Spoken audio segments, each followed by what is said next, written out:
Well, as I always say at the beginning of these things, I hope this works. Good morning, everybody. It's trade deadline Thursday. This is HoopBall's live coverage of the 3 hours leading up to, and then the 1 hour post deadline.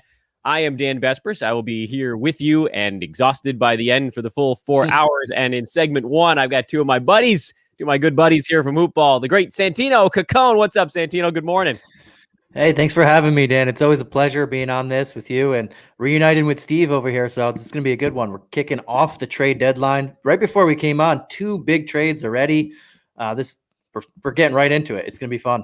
We will be leaping in here in a matter of seconds. Steve, good morning. Steve Vidovich, my other buddy here. I'm excited. I got you guys coming on all day. But Steve, what's up, man? I haven't talked to you in a little bit, actually.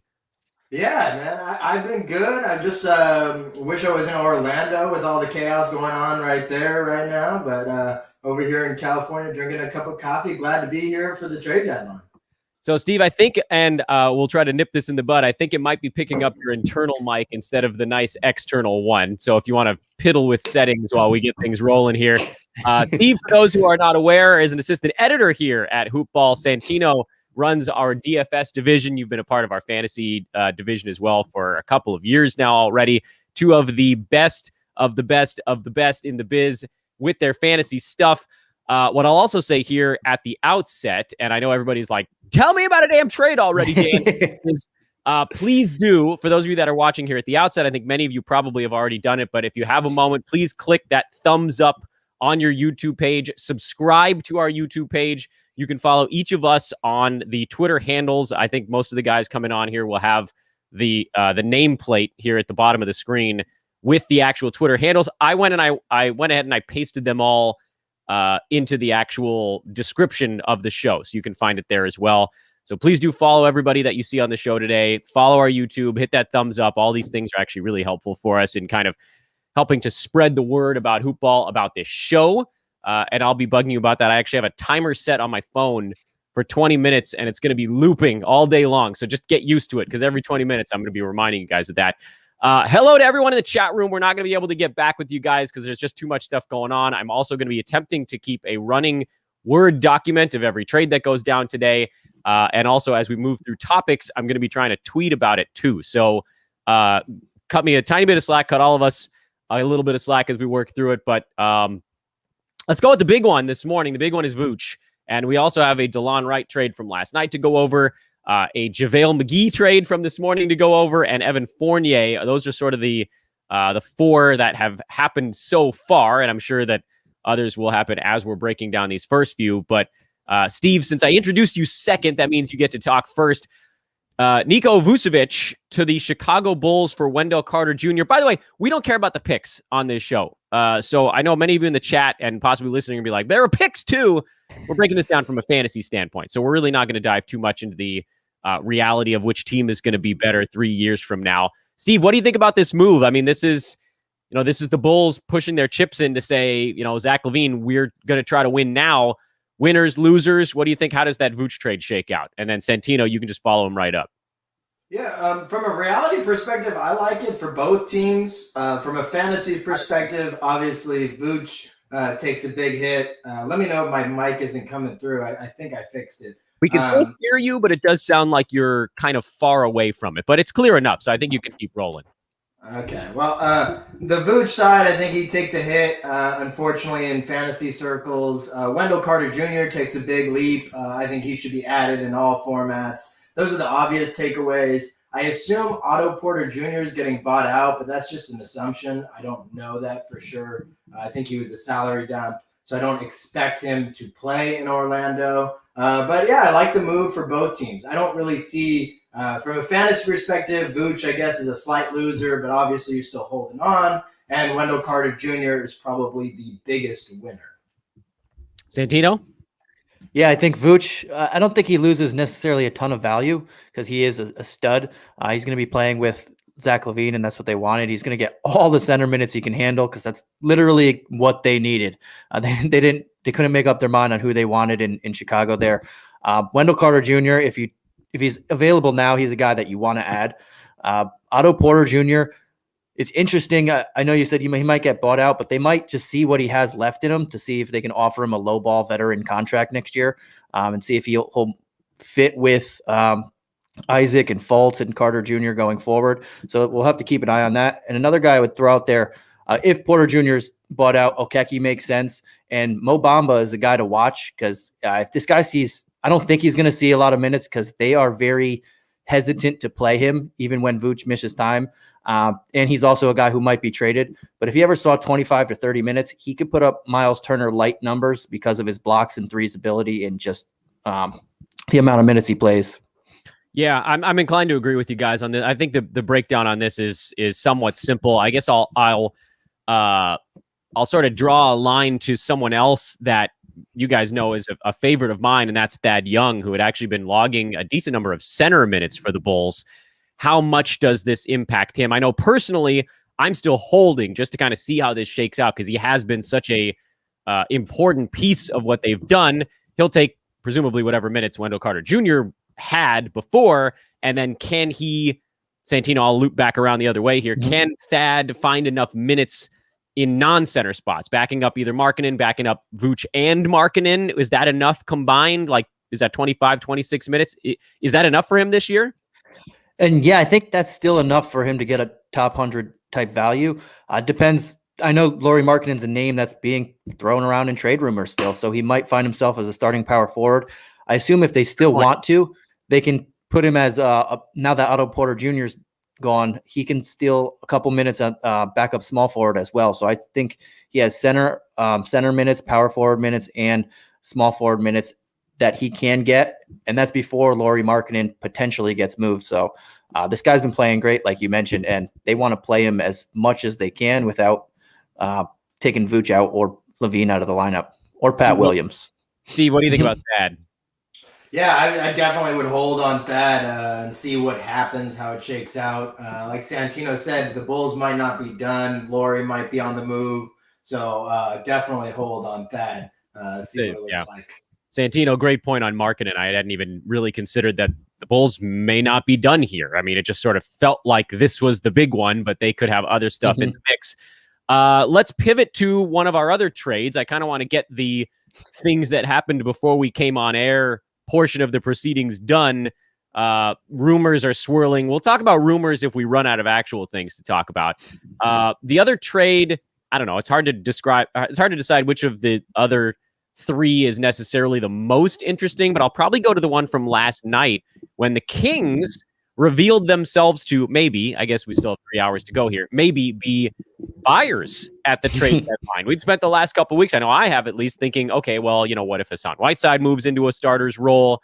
What if Barnes gets moved? Is there anyone that slots into those minutes? And instead, the Kings went out and upgraded Cory Joseph and turned him into basically like Cory Joseph eating a Super Mario mushroom. Like, they made him taller and stronger and faster. And now Delon Wright is a member of the Sacramento Kings. So I'm gonna screw up this boomerang at some point. But for now, I'm pretty sure that, Steve, you talked last on the last one. So I'll go to you first this time around. Delon Wright to the Kings.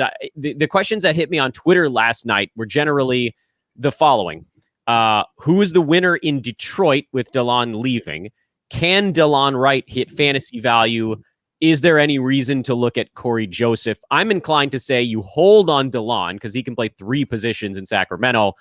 I added Dennis Smith Jr. at some spots while waiting on Killian Hayes, and then I'm a hard no on Cory Joseph in Standard League. Steve, am I wrong anywhere there? No, you know what? I completely agree with you on all those counts. Cory Joseph. Got one right. I wouldn't touch Cory Joseph. I like Dennis Smith Jr. I already went and saw if he was available after I saw the trade this morning. Didn't see it last night. But of course, unfortunately, Dennis Smith wasn't available in any of my leagues. And Delon's a hold in Sacramento. He will take a fantasy hit, in my opinion, but he, like you said, still has the opportunity to produce, top 100 value. Santino? Yeah, and Cory Joseph, no thought about it. I'm with you. I'm not gonna look at them. They're gonna prioritize Smith Jr., Saban Lee, and then when Killian Hayes comes back, Dennis Smith Jr. is the big winner on the Detroit side for now.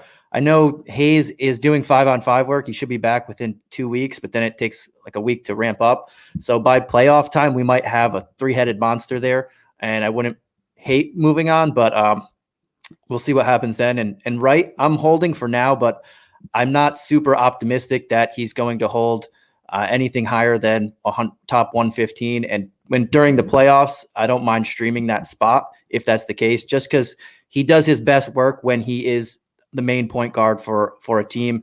He's averaging right now 10, 5, and 5, just under a 3 and 1.6 steals. You figure if he's going to play a lot more off the ball, maybe 8 or 9 points, 4 boards, 4 assists or so in that range, about a steal and under a 3. That's good, but it wouldn't be must roster territory for me if you're playing on a win or go home type scenario. What do you think about the Pistons over the next month and a half? Is there anything we should be looking out for? Yeah, see what happens when Killian Hayes comes back, see who else gets moved, because if Mason Plumlee is making just as much as Delon Wright is next year, he has 2 more years left on his contract with $8.5 million, I believe, on both years, or $8 million exactly on both years. So he is a viable trade candidate, and Isaiah Stewart would become must add for me in that scenario.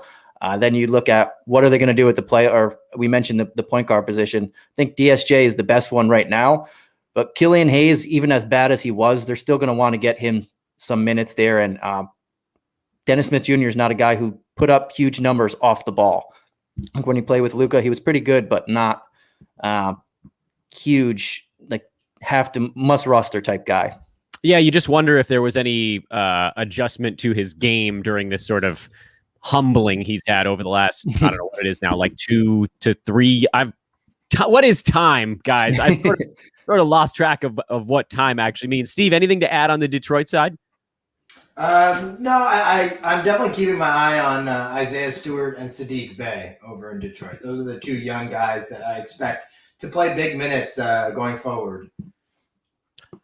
Let's segue to the third trade that already happened before we started the show. And we will don't worry, guys, we'll be recapping everything as we go here. Again, provided I can actually keep track of it. Luckily, these ones have been spaced out enough where I've been like, okay, I can get to my Word document and write the thing down. And what I should probably write down if I had time was all the things we've said about it, but we will repeat ourselves. It's by design. This is a 4-hour commercial-free trade deadline fantasy show, and there are going to be many folks that are sort of tuning in as we move along. So for those of you that have been right from the outset, you'll hear things a couple of times. Apologies in advance, but it'll be like, listening to I'm sure we've all sat in traffic and listened to drive time radio and heard the same topic like 7 times. So hopefully I'll keep it a little bit more fresh than that.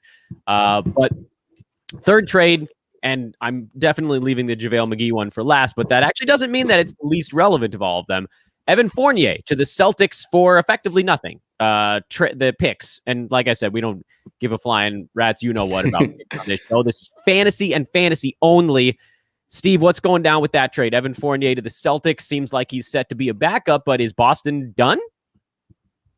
I don't know exactly what else Boston could do. Maybe there's a move on the fringes. I don't expect a big move out of Boston now that they made this one. But Evan Fournier is a nice addition. They didn't have to give as much to get Aaron Fournier as they did to get Gordon. From a fantasy perspective, Fournier, I think, takes a hit going to Boston. Just not as much usage there as there was in Orlando when he was one of the main 2 guys along with Vooch. I think it has a bigger fantasy impact maybe in Orlando than it does in Boston, and I'm curious as to what's going to happen with Terrence Ross, Chuma Okeke, who Santino mentioned earlier. I mean, I think he was perfect from the field last night and made, I believe, 3 or 4 threes. So he's a guy to definitely keep tabs on. He's one of their young prospects that they might unleash for the rest of the season. Fournier, he'll still maintain standard league value in Boston, and we might see a few less shot attempts for other guys, Marcus Smart, Jaylen Brown, but these guys are all still, definitely fantasy relevant. I guess it it eliminates the puzzle of the Boston bench. The fringe guys have now no value in any streaming capacity, and that just solves that problem. Santino? Yeah, I think you're right about the bench. He's the one guy, Robert Williams, because they still refuse to start him, but he's the one guy that's not center, who doesn't play center, that's going to be pretty good off the bench that you can count on consistently. But Fournier was averaging 14 shots a game on Orlando. I don't think he matches that. He'll probably get around 9 or 10. Pretty good shots, though. I don't think he kills anybody's value like Kemba or Smart. He's not going to handle the ball as much as he was needed to with every injury that the Magic had. I think he takes a little bit of a hit, might drop to like 120, 130. So don't hate him, but he wouldn't be must roster. We'll see how everything shakes out for him. But like Steve said, on the Orlando side, I don't know if there's a clear pickup yet. They already moved they already moved Vooch. They already just moved Fournier. Gordon and Terrence Ross are likely coming, maybe James Ennis. We don't know what's going to happen to that roster by the end of trade deadline, but there are going to be some people like Okeke and that you can look at and hope that they don't bring any more bodies to steal minutes. Yeah, I have more questions for you guys on Orlando. I want to do a reset here just a few minutes before the 9:20 mark when I had sort of initially set it in my brain. But because, right when you start a show, that's probably your fewest number of viewers throughout the day. So we'll do it now. Many of you have found us here in these first 15 minutes. Thank you so much for joining us. This is HoopBall's 2021, I don't know what year it is, trade deadline live coverage fantasy. We are the fantasy one. I know there's a million shows out there you could pick that break down actual trades and what it means from a salary cap perspective. We don't give a crap about that stuff. We just want to get you guys the pickups, the drops as soon as news breaks. To those of you that have joined us here over the last few minutes, again, thank you. Please take a moment, hit that thumbs up button under the screen. I know that this is like what Saturday Night Live would make fun of a show for asking this sort of thing. But again, like I said with picks, I don't give a crap about that either. We need your help, and that's why we're doing these types of things. It's a give and take. Hit the thumbs up button, subscribe to the YouTube page, and please do find all of the hosts on Twitter. Everybody's Twitter link is in the show description. My own, Santino's, Steve. You'll have, I've honestly forgotten the list of everybody that's coming on throughout the day, but you can find it very quickly by going into the description. Alan Soroki will be joining us at the 10 o'clock hour. Brew will be joining us in the 10 o'clock hour. Surio in the 11 o'clock hour. Ethan Noroff, Adam King. I think we're going to get Micah Patre at the end of the show if he can sneak out of work. Don't tell his boss that's where he's going. And that's the lineup for today. We might have some surprise visitors, but I don't want to make any promises until we get there. So again, please thumbs up, subscribe. We need you guys. That'll help kind of blow this thing out across the internet as well. This is where we find new people that can follow HoopBall, because that's a big deal for us. Fantasy. Okay, I'm going to get into a theoretical discussion here for a second before we loop back around to the Magic. Fantasy is a weird thing because everybody wants to be the only guy in their own league that follows the favorite site, right? You're never going to tell the guy you're competing against, go follow HoopBall because they have the best stuff. You want to wax those dudes or gals all the time. And I think Santino just got a break. Yeah, just got Shams news that Magic are progressing on a trade to send Gordon to the Nuggets. Oh, interesting. Didn't say anything, not anything official on what they're getting back, but it sounds like they're getting very close to sending him to the Nuggets. Or Shams doesn't tweet. He doesn't tweet just to tweet. There's more smoke to the fire when it's him or Woj. Yeah, usually. And like Woj had the Fournier one that was progressing or close. And then 2 minutes later, it was like, okay, this is done now. It feels to me, at least, like those are tweets they send out when they know it's about to happen and they want to make sure they're the first one to do it. This is Shams v. Woj, right? Mm-hmm. They send those tweets out to another guy, right? And you have to put things like progressing or close to, because if it doesn't happen, then they're going to get the backlash. Right. But you're right. Everybody has to be first.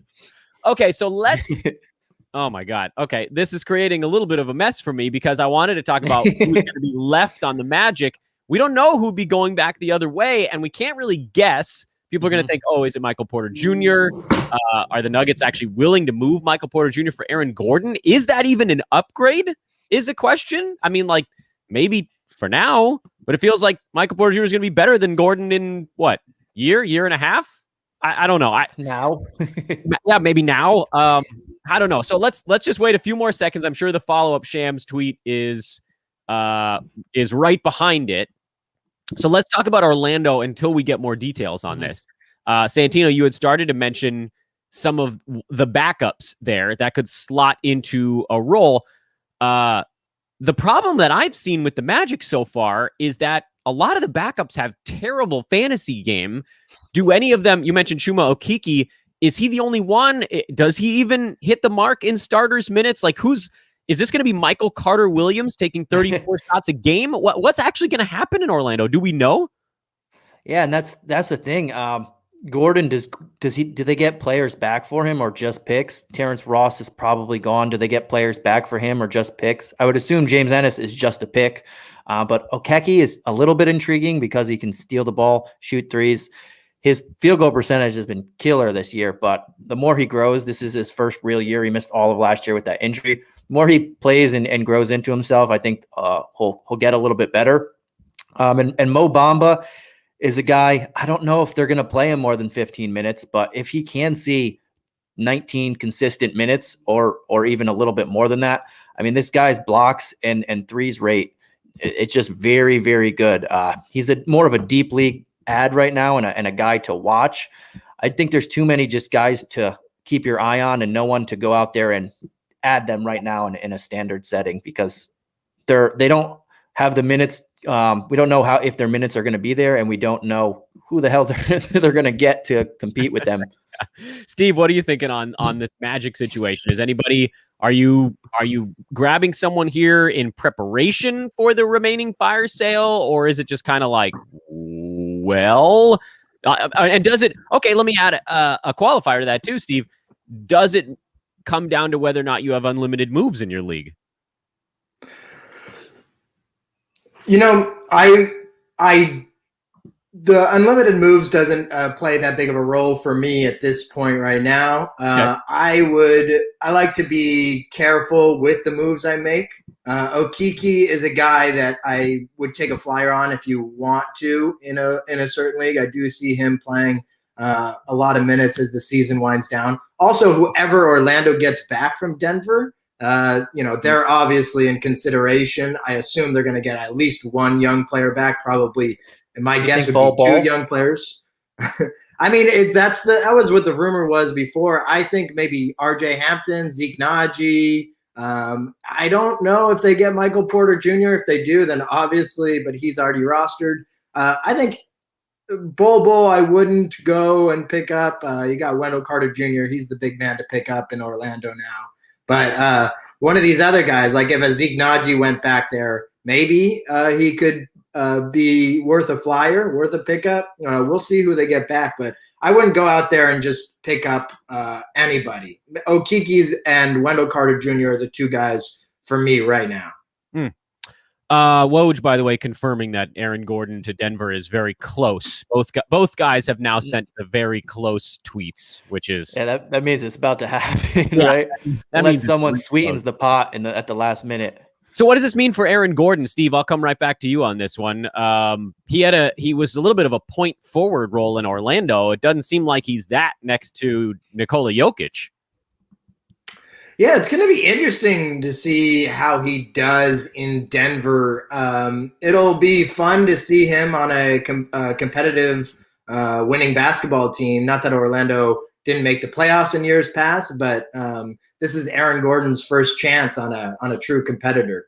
I think I agree with you, Dan. I'm not the biggest fan of his fantasy game, but it's worth a shot there in Denver. I could see him still handling the ball a little bit. Maybe it relieves a little bit of pressure off of Jokic so that he doesn't have to take as big of a toll on his body ahead of the playoffs. Gives them another playmaker on offense. I'm not a big fan of Gordon, but I could see him doing something in Denver.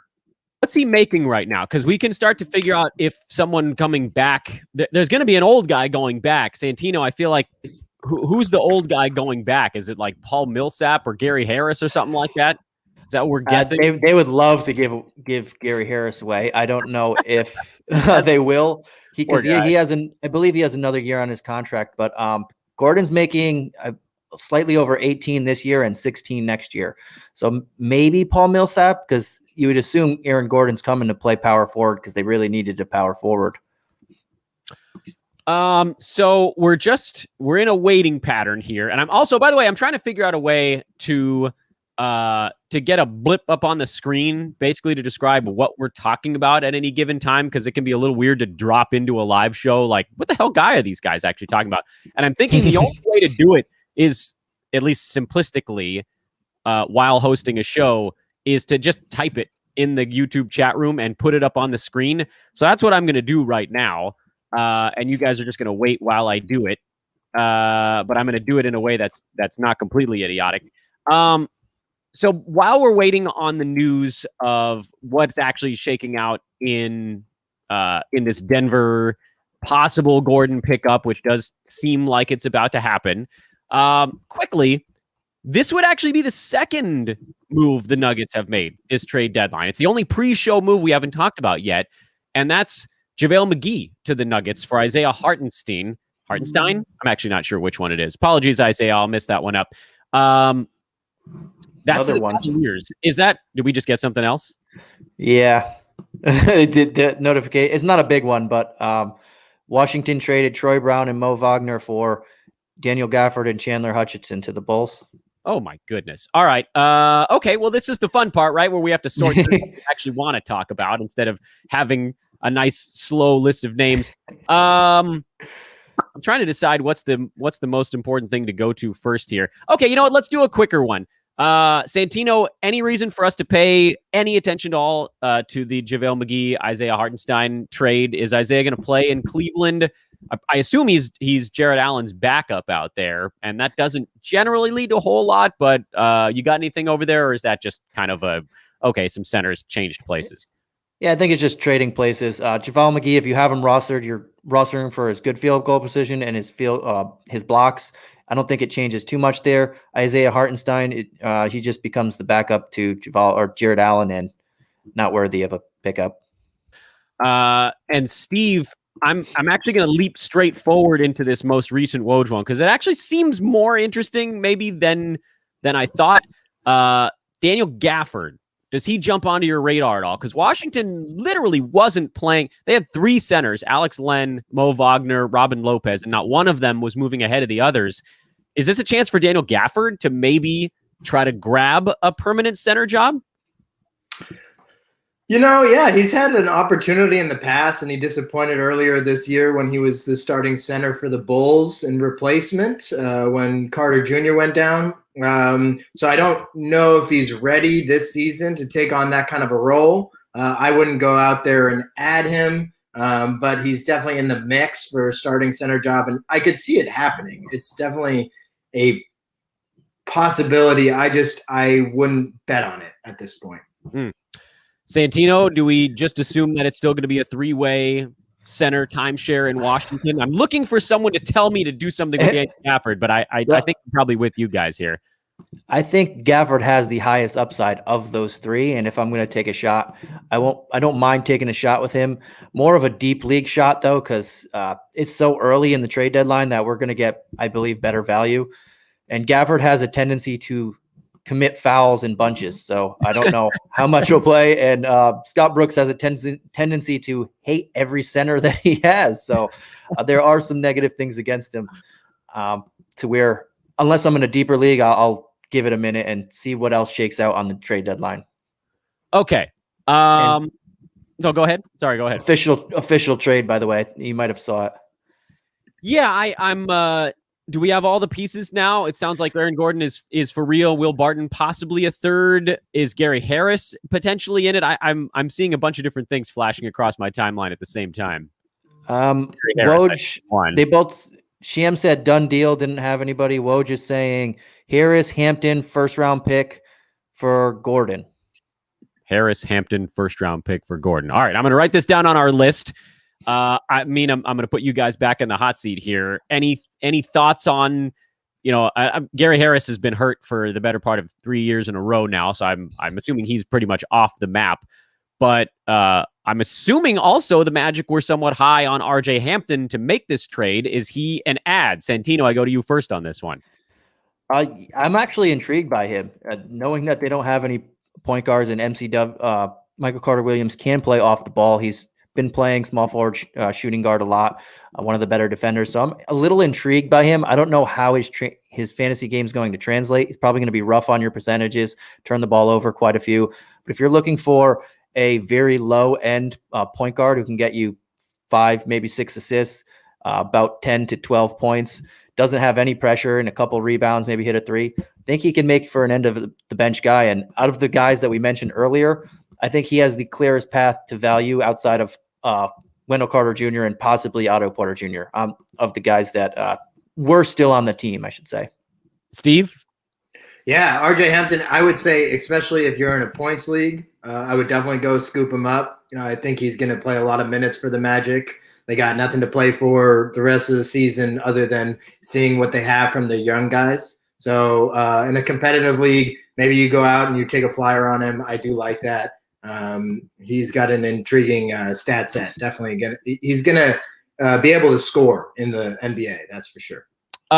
Steve, what are your thoughts on how he slots in, say, next to a Cole Anthony? Could they play them at the same time? Because he is sort of one of the other Magic young guys that we know they want to get some time to.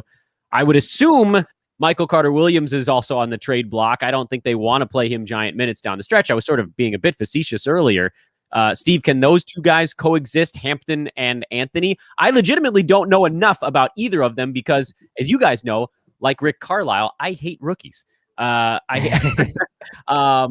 they coexist? And Santino, just same question right after Steve.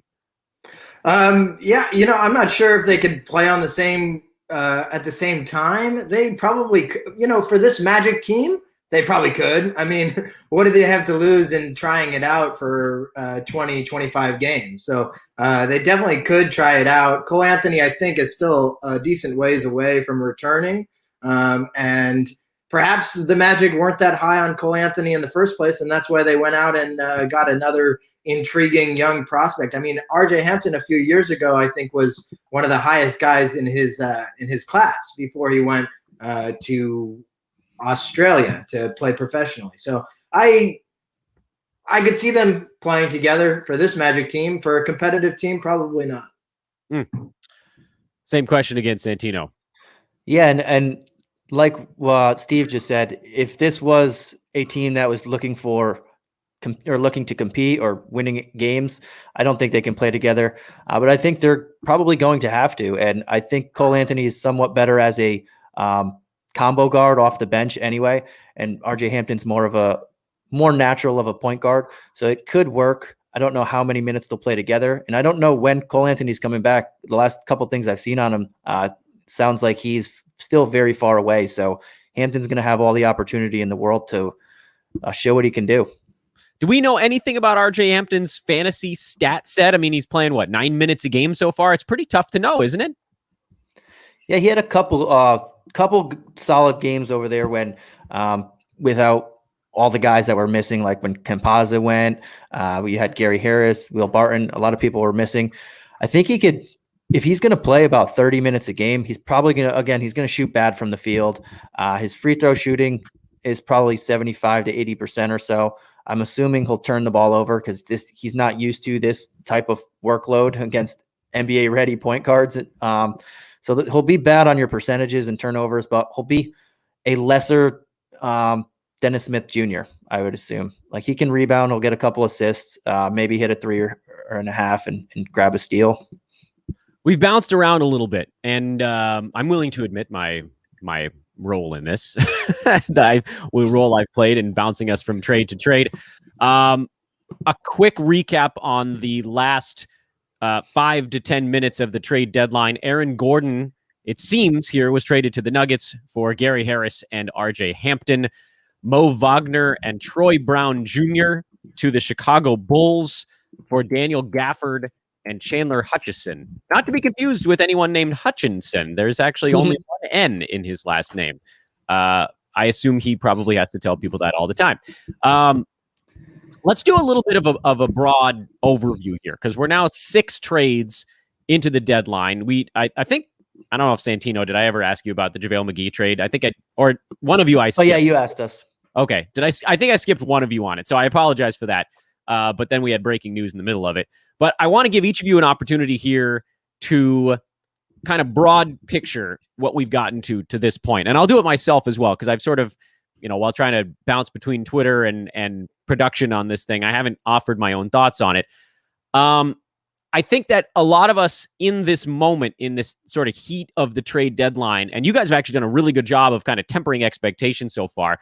We're not intending to be a buzzkill show, but we are trying to stop you guys from dropping someone good for someone who won't be good. And like, we can try to force feed value into this, but to me at least, Steve, I'll go to you first on this one as well. To me at least, in looking at all 6 trades so far, the winners, at least the clear winners, are in the Delon Wright trade.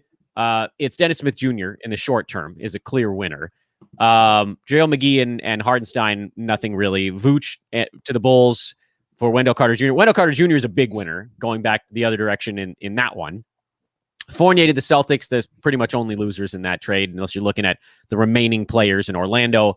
Kind of the same story with the next one. RJ Hampton is a guy who gains opportunity, and then Daniel Gafford probably gaining some opportunity, although it's not entirely clear how much. When I look at all of this stuff rolled together into a big, delightful hoagie here first thing in the morning, although I guess, Santino, it's lunchtime for you out there. The guy that I've only made a real move on in my leagues was Dennis Smith Jr., because we don't really know when Killian Hayes is going to be back, and it seems like the Pistons were sort of toying with playing 2 point guard types side by side with Frank Jackson and Delon Wright, both starting recently. I don't know if I'm out grabbing RJ Hampton if I'm in a category league and I have someone else with upside to grab. I think the guys I ran out for are Dennis Smith Jr. and Wendell Carter Jr. so far. And then I think the rest of these guys, you can sort of, with a little trepidation, you can sort of I don't know. I don't know if I'm tiptoeing into them, but like, I have guys at the end of my bench that I'm excited about right now. Stashes even for later this trade deadline season. Am I being too careful, Steve? Or is that sort of where you sit with the broad picture as well? Please do tell me if I'm wrong here. No, the only thing I would say is right now, if I was a fantasy GM not watching the show, but you got to watch the show, but I'd have another tab open and I would be just looking at the Orlando Magic roster. I think there's going to be value. Every team has a few guys that have standard league value. So you want to just go on a deep dive of who the Orlando Magic have. A guy like Chumo Kiki, who was drafted, missed his first year in the league with a torn ACL. And he showed promise last night. I think that he is a guy to monitor. I think RJ Hampton is going to have a lot of struggles shooting the ball in his first big opportunity. But for a points league, I would feel fine to grab RJ. I would be scouring the Orlando Magic roster, seeing who they get back in these trades, and even guys they sign on 2-way deals. Anybody the Magic get, because it's a fire sale and there's going to be guys that have to play 30 minutes a game. Santino? Yeah, and I'm kind of with both of you. I think DSJ and Wendell Carter Jr. are the clear pickups, and I'd say Wendell Carter Jr. first. Dennis Smith Jr. would be second. Then I kind of have different tiers on how I have all the trades so far. Yes, break it down for me. This gives me a tweet about it. I love it. I like it. Thanks. So I have Wendell Carter Jr. and Dennis Smith Jr. in the top tier so far. Second tier are possibles that I don't mind going out there and grabbing now, but I still want to see. But Otto Porter Jr., if he's not getting bought out, there's no Aminu there, so he can slide right into 30 minutes there. And Gary Harris, who we haven't touched on much. I know he's injured, but if he comes back and he's ready to play, I mean, just like Steve mentioned, there might not be much left of this Magic roster. So he might be their second scoring option here, or even first, if dare I say that. So those two guys would be in the second tier of very close to grabbing. And then Gafford and Hampton, you both mentioned, I think they both have a lot of opportunity. I don't know if it's there yet. They're not run out and grab guys, but they're very, very watch very closely. And then Okeke and Bamba are two guys that deeper league watches for me, because I won't run out and grab them, but they are two guys that are also stand to get more opportunities and minutes here. So what do you do? What's your advice to someone who maybe missed out on Dennis Smith Jr. or Wendell Carter Jr.? Is it just be ready? Or because I know a lot of people have sort of like the itchy trigger finger for fantasy this morning. They want to be doing something. What can someone do, Santino, right now that wants to be making moves? Is it one of those second tier guys and just be ready to drop them if something better pops up? Yeah, so it all depends on how many moves you have a week. If you're unlimited, go drop. If you have someone at the end of your bench that you don't want, drop them right now, because you can always just drop them again. If you have a certain amount of pickups, which most people do, I'm waiting, and I'm like those guys under Otto Porter Jr. and Gary Harris and all those last three tiers. I'm waiting to see what else happens here before I make a move. Like at the end of the day, maybe I go pick up Gafford if I don't see anything that I like and I have someone that I drop, but I'll take a chance on him, or Okeke or someone of that nature. But right now, I think you hold strong. And while we're saying that, another trade just came through. Break it, my man. Go ahead. Sacramento is not. They're not saying who they sent. I'm guessing they just got a pick or so, but they're trading Belly to the Heat. Yeah, probably for next to nothing, I would venture to guess. He wasn't really playing. This is a weird one. I mean, we knew he was on the block, and Miami, they already have like 3 power forwards that they're not playing right now.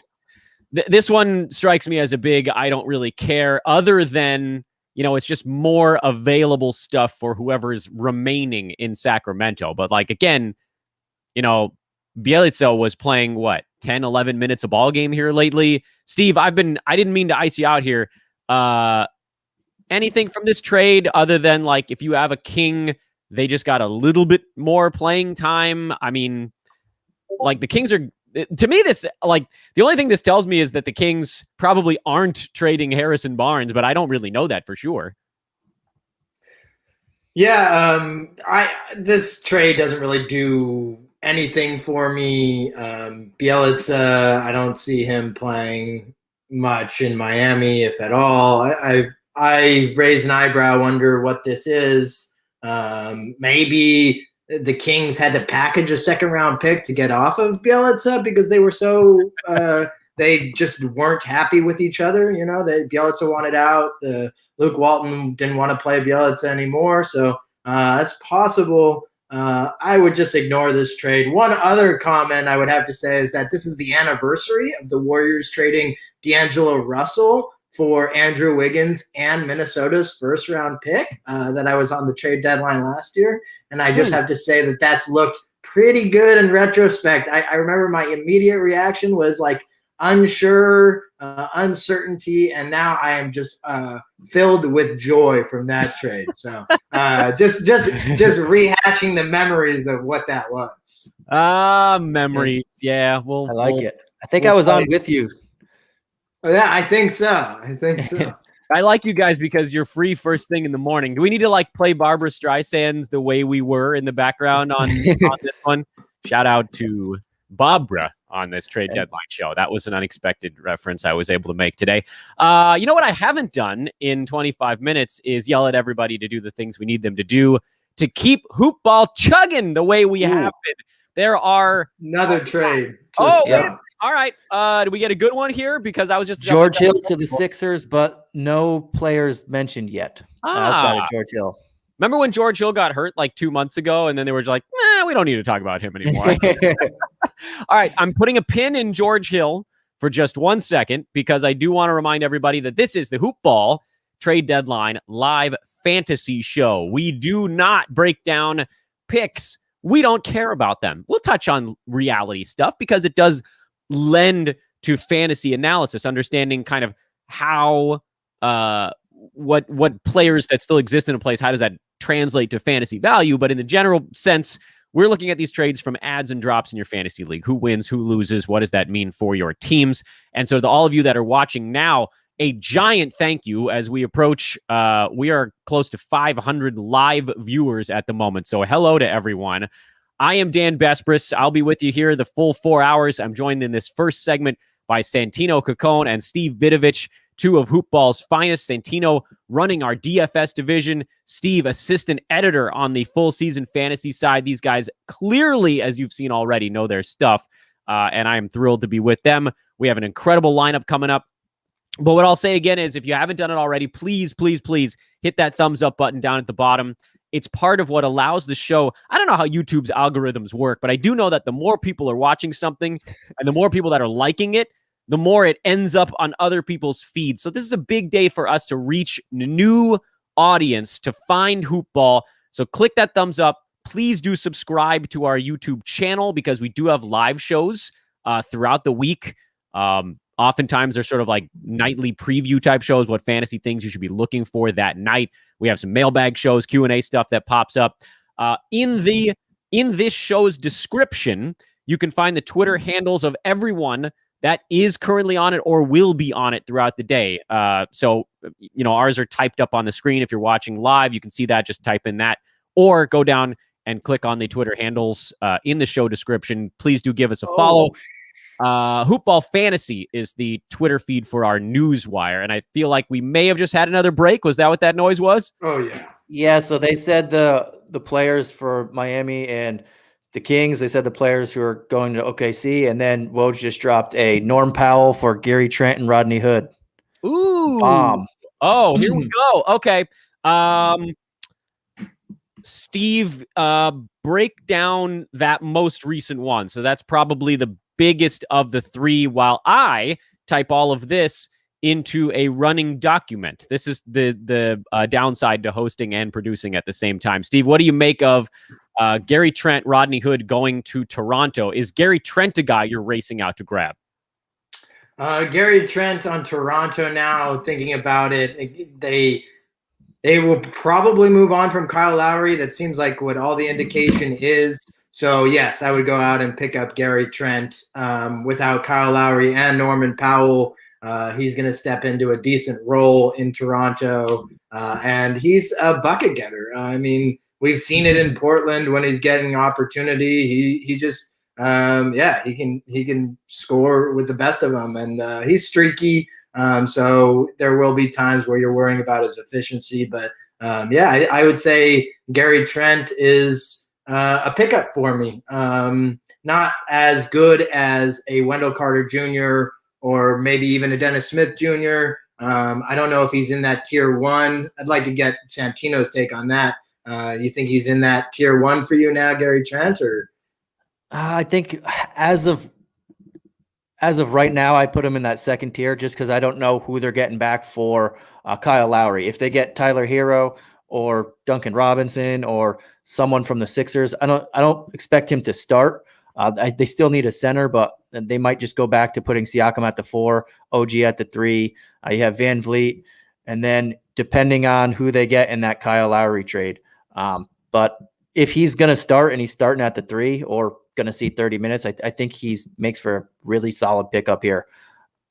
But I'd put him slightly under Dennis Smith Jr. right now. Do we have? I'm hunting down the tweet. And okay, you know what? We'll go one thing at a time. I'm getting ahead of myself. What about Rodney Hood and Norm Powell? Steve, I'll go to you first on this one. Is there an up arrow, a down arrow? How does this work for those other pieces? It seems like this is probably like Norm Powell. He went from being the gunner backup on the Raptors who kept slotting in to possibly the same role in Portland. Yeah, I think it's. I guess it would be just as you said, maybe like a straight line, maybe not an up arrow, maybe not a down arrow, maybe just even keel. Perhaps he sees, with the adjustment of playing with a new team, maybe there's a little bit of growing pains at first, but he's definitely not anywhere close to a drop. I mean, he's a rosterable, startable player across formats. I don't see the move to Portland doing a whole lot. Rodney Hood to the Raptors. doesn't do much. Maybe if you're in a really deep league, but not in most leagues that people find themselves in. So, I'm actually a little bit more bullish on Gary Trent, I think, than the group here. He's, one of the issues with him is that he doesn't do a ton besides score and hit the 3-ball. I do wonder if, depending on, I guess, what comes back to Toronto in a potential Kyle Lowry trade, Trent was pretty damn close. I mean, I think he was a 9-cat guy while CJ was out. He was a very easy points league guy. 9-cat was a little tougher because those days where he wasn't shooting the ball well and, not a ton of assists or steals or anything like that. But I think I do put him up in the uppermost crust. Santino, I know you got your tiers. He's like the bottom. He's the bottom edge. He's holding up that upper crust because we sort of know that the Raptors are going to play him. I mean, this presumably is the best offer they got out of likely a bunch for Norman Powell. He's a good ball player, but they weren't going to be able to afford him. So now they can kind of take a similarly molded guy and slot him into a similar role with a future to look at. But I do agree, lack of steals, lack of assists, lack of rebounding, stuff like that does create a little bit of a cap on the Gary Trent Jr. ceiling. Santino, what about these other trades? Now, it seems like we have the returns on the George Hill trade, the Nemanja Bjelica trade. Does any of the return hit the radar for you, or is it still kind of a whole lot of nothing? So on the Belly trade, I think it's a whole lot of nothing. Mo Harkless, Chris Silva coming back. I don't really see much at the moment. These trades are coming in every time we're talking. Woj is just. Oh, do we get another one No, now? not yet. But at the moment, I don't think I see anything on either of those teams. With the George Hill, he's going to have a pretty solid role here, and they traded back. Tony Bradley looks like he went to OKC. It's a 3-team trade. Terrence Ferguson went to the Knicks. Austin Rivers went to OKC. And 2 future second-round picks, I'm not sure where they went, probably to OKC. But Tony Bradley, who was just riding a high in the last couple games, is now going to be behind not only Al Horford and Moses Brown, but I don't even know if he gets minutes. Do we want to just take a break from trade deadline and talk about how awesome Moses Brown is? Are you worried at all that this could impact Moses Brown? I'm personally not. But okay, yeah. So you're there on that one. Well, I think the guy's just been a permanent monster. I know you can attest. I saw your tweets about it, but even if he plays 20 minutes, he's near a double-double and a block. Well, shout out to our buddy Jonas Nader for on the Real Big Three with my other good friend Scott Bogman mentioning Moses Brown coming out of the G League. And so when that first game happened, I was like, oh, is this that guy? And so I was like, all right, you know what, screw it. I'll pick him up everywhere because massive upside. And then all of a sudden they're like, all right, kid, you played 31 minutes even when Al Horford's in there. Steve, same general question. I don't think we have to spend a ton of time on this, but Mo Harkless, Chris Silva, Nemanja Bjelica, George Hill, Terrence Ferguson, Austin Rivers. Does any one of those guys, I think I just listed 6 dudes, 7 dudes? Tony Bradley, make it a clean 7. Does any one of those guys hit your radar in anything outside of pretty damn deep leagues? I would have to say no. I do think that Tony Bradley could see some run in OKC. And create a little bit of competition for Moses Brown. But I agree with you guys ultimately that I'm not worried about Moses Brown because of Tony Bradley. What's most interesting to me is what kind of role George Hill is going to play. And also Austin Rivers getting traded from the Knicks. He obviously was not happy with the Knicks not getting playing time. Is he going to see a decent amount of playing time with the Thunder? And if he does see a decent amount of playing time, is he worth a grab in points leagues? With the possibility of maybe deeper category formats, because I think Austin Rivers wants to play some basketball. Can he? Where did Austin Rivers end up in all of this? I lost track. He's on the Thunder. Yeah. Oh, okay. That kid can't pass though. Really, he does the herky jerk thing on offense, and it just it thumbs up the offense every time. He catches it, pump fake left, shimmy shake. 22-footer. I don't know, man. I feel like Theo Maladone, Ty Jerome. Does he stay? Well, it doesn't even matter. All right. Look, the point is this. No, you're not. Neither one of you is running out to grab any of these guys, correct? No. Yeah, I think Rivers probably gets bought out. To be honest, he's not making much money at all, and probably wants to go to a contender and play 15 minutes or so. Does and I know we're looking ahead a little bit here. I'm pivoting back to Toronto because Kyle Lowry is traded. I don't know that they necessarily are eyeballing a point guard coming back. It seems like Freddie VanVleet should just slide down.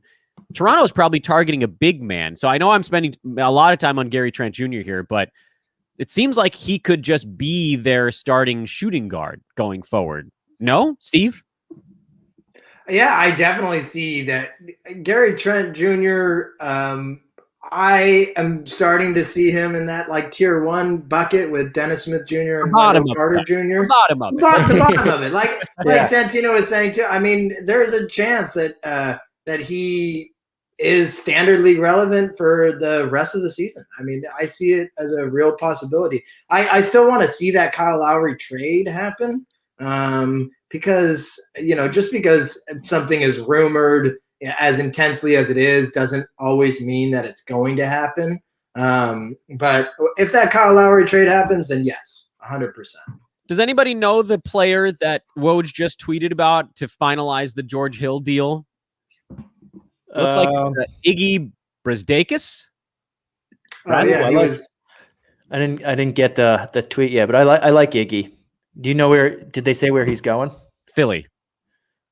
Oh, I was going to say if OKC, I could see him playing a little bit. Philly, he's just going to go back to irrelevancy. Okay, so he's buried there. Okay, he sounds like a young player, which is why. Do we even know how to pronounce his name? The Knicks drafted him last year, but Brzdakis. Brzdakis. Okay, thank you to those. I believe. Don't ask Santino how to pronounce names.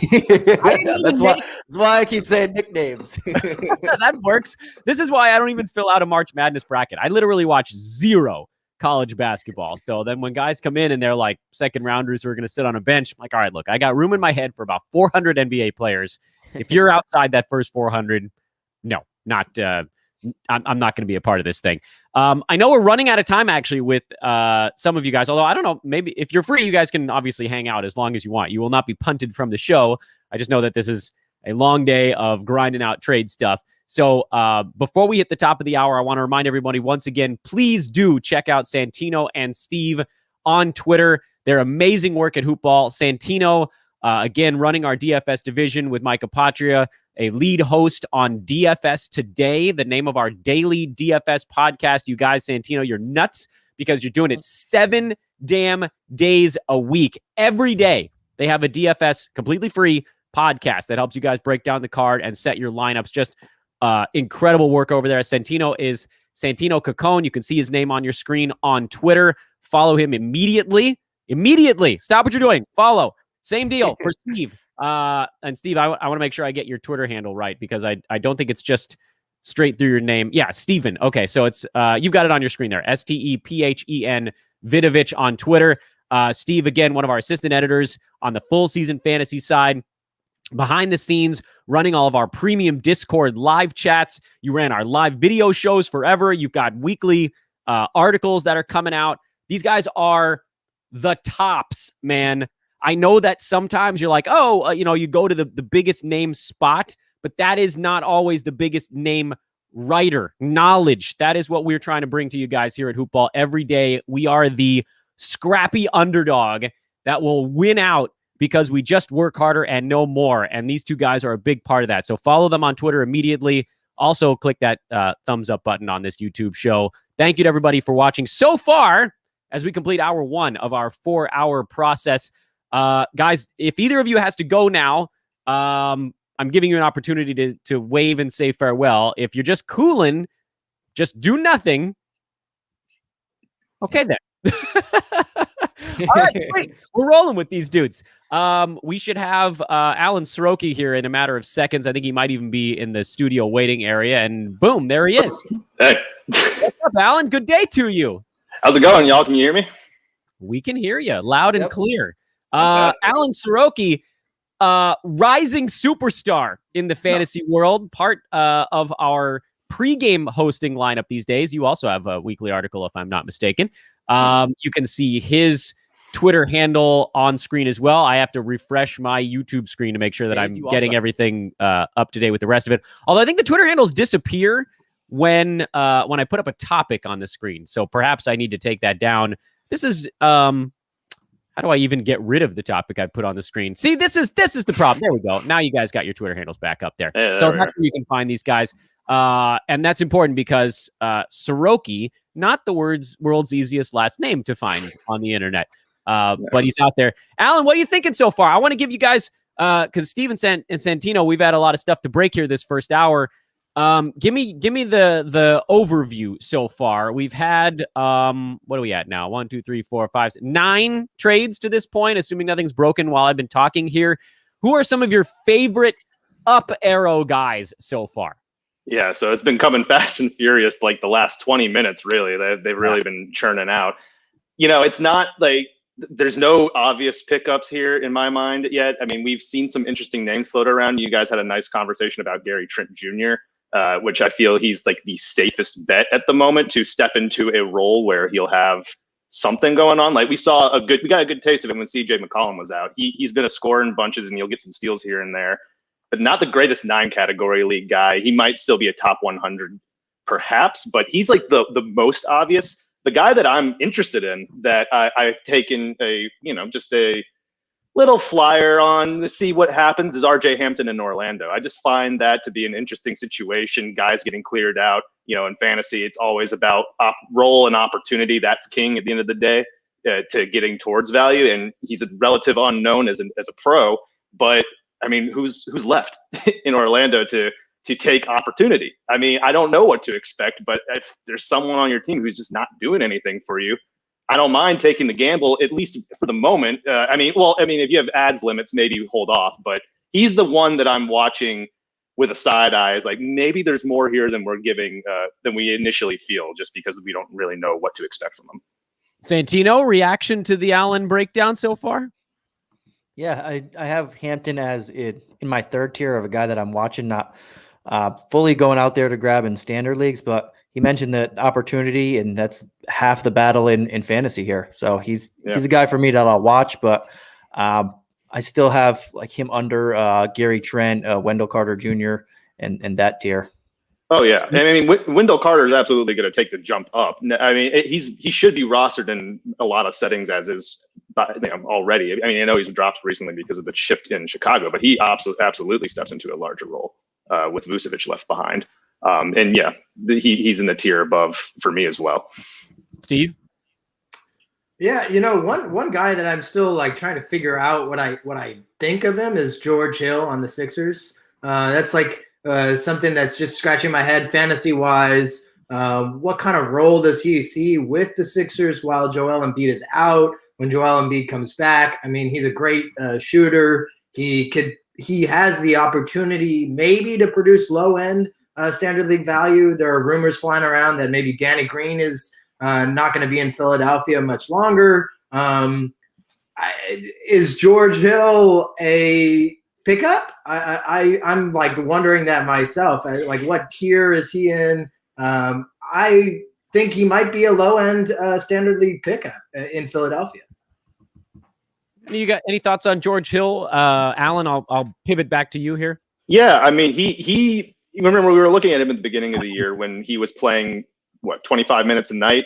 He was starting next to Shai Gilgeous-Alexander, but he was producing at a top 100 level. He's definitely a more reliable fantasy contributor than some of the other names we've talked about when he's given that playing time. But I think you touched on, Steven, it's going to be a matter of who else is kind of shifting around there, because with Hill, I mean, if Danny Green's still getting his usual allotment of minutes, as is Seth Curry, Hill's going to be competing with Shake Milton for opportunities off the bench, and that's it'll just be interesting how that dynamic works its way out with the roster as it is at the moment. So I'm interested in him certainly, but I feel like Philly is a move away or maybe two before we can reliably see him as a pickup. So Woj on TV, not to drive He's you guys everywhere. Yeah, not to drive you guys away from our fantasy podcast or anything, but apparently he was just on ESPN saying that Philly is now out on Kyle Lowry. So the Lakers and the Heat are the two remaining possible Lowry destinations. If you just blew a move on Gary Trent Jr., you're probably hoping that that are the team where Lowry goes, because the Lakers would have to include Dennis Schroeder in a move going back to Toronto, and that would potentially blow up the whole Freddie VanVleet slides down to play point guard thing. We had a question on Twitter just about how we're framing all of this stuff, and I'm actually good with kind of hitting a brief pause on news breaks so that we can try to put a lot of this into context, I guess is the right way for it. And I'm hoping that people watching, this is part of what you guys are watching for, which is, okay, what does this mean? Like, you guys have all said who the guys are that you think have a nice up arrow, who are the movers right now, who's winning, who's losing. That's great. But what does it mean even to be kind of in a top bucket? So Santino, because you started us on this tier thing, and so now we're just going to roll with it today. Your top tier guys, what's the projection for them? What puts them in that top tier? Does that mean that they are 12-team standard league values? Does that mean that they have upside? And even if you want to just ignore like the 30 players that are in your second and third tier for the next 5 minutes, where do you see your top tier guys going? How high can they go? What are their floors? And I'm going to hit the rest of you guys with it too. So don't worry, you're all getting on the hot seat here a second. The way I didn't actually think about how I had it, but now when I started looking at it more, the way I have it is the guys in my top tier, I have Carter Jr. and Dennis Smith Jr. They are guaranteed instant value right now. Both of those guys can be on top 100 guys. Everybody else in the other tiers, we still don't know exactly what's going to happen with them. One of you guys will get a phone call, I think. I think Wendell Carter Jr. comes back to a double-double guy with some defensive stats. He's gonna be the main cog on that team right now. Dennis Smith Jr., we saw him, what he did without Delon Wright earlier. He's gonna repeat that until Killian Hayes comes back. Then my second tier, like we've been mentioning Gary Trent, I have him just under that first tier because first, I don't know if he's gonna start, don't know if he's not gonna start. I think his fantasy game is a more scoring oriented, and he doesn't do it that much defensively. He gets a steal. His field goal percentage isn't great, so I have him slightly under, depending on what Kyle Lowry brings back.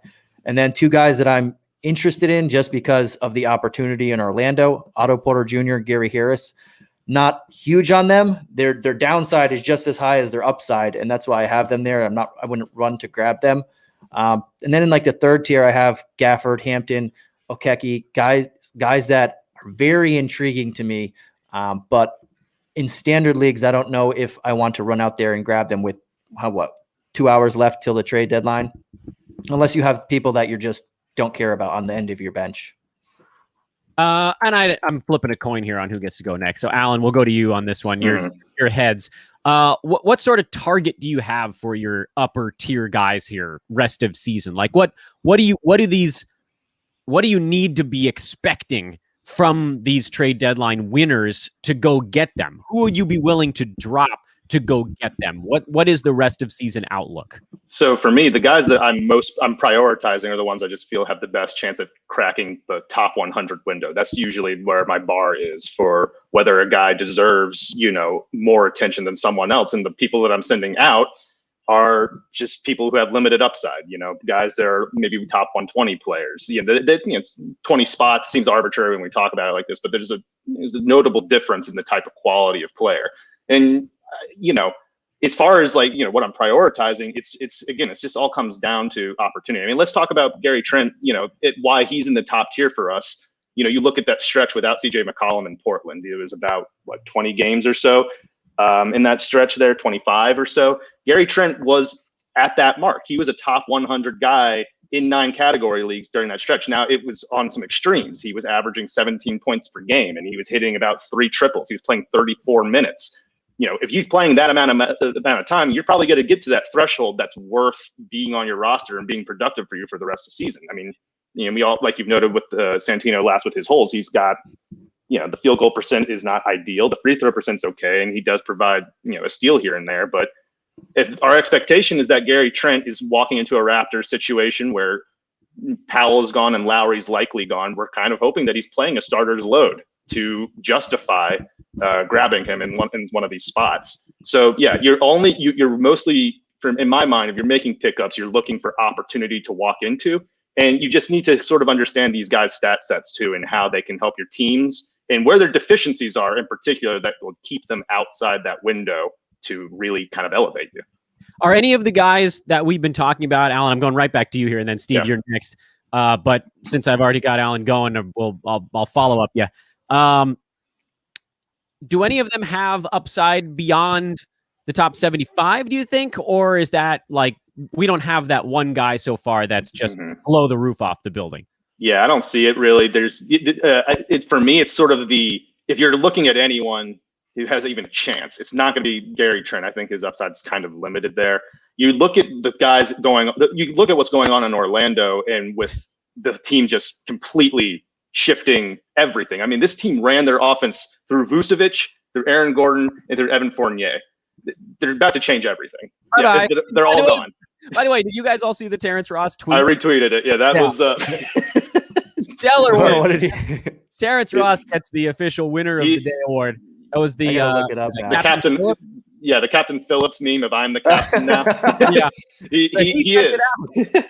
That's absolutely outstanding. Well done, Terrence Ross. After seeing his only 3 veteran teammates all gone, he's the last. Okay, well, we'll get to Terrence Ross in a minute. I just thought that was so damn funny. If he's out of the way, though, I mean, that's it. All of the shots in Orlando are now up for grabs. Basically. All of them. And that's where you really start getting interested in guys like RJ Hampton, Chuma Okeke, just these like the youth movement. That's what Orlando's pivoting to. You know, like, it's important to keep that narrative in mind too, and trying to evaluate who could stand out. So no, I'm not saying that Hampton has a chance at top 75 value, but I'd say situationally he might have the road there that maybe Gary Trent won't have, or something like that. I mean, he has some mysterious upside that we don't know about yet, but he has. Who has 2 thumbs and is riding an Orlando Magic under on the season win total wager? Yeah, so one of us is happy in here. Steve, same general question. What's the upside on these arrow up guys we've been talking about? Yeah, so listening to what Santino and Alan were saying just now, I would have to say that let's say the tiers. You got your guys that are surefire ads, your Wendell Carter Jr., your Dennis Smith Jr., and maybe your Gary Trent Jr. And then Santino, you mentioned Otto Porter and Gary Harris in that next bucket. And I think that those guys are more like veterans that are like relatively safer as opposed to an RJ Hampton or a Chuma Okeke, these younger guys that might have more upside, but might disappoint. So I think that you either, if you're already doing really well in your league, you take a different perspective than if you're fighting for a playoff spot. If I was fighting for playoffs. I was just saying, how so? Yeah, that's a good point. Oh, yeah. So if you're fighting for a playoff spot, then I think that you want to really listen to Santino's tiers that he put out. The Gary Harris, the Otto Porter Jr., those guys have proven it before, even like a George Hill type, depending on what happens the rest of the day, obviously. But I would say that those are the guys that you want to look at if you're still wanting to fight for getting into the playoffs. Whereas if you're already solidified with a playoff spot, I would go with the upside pick.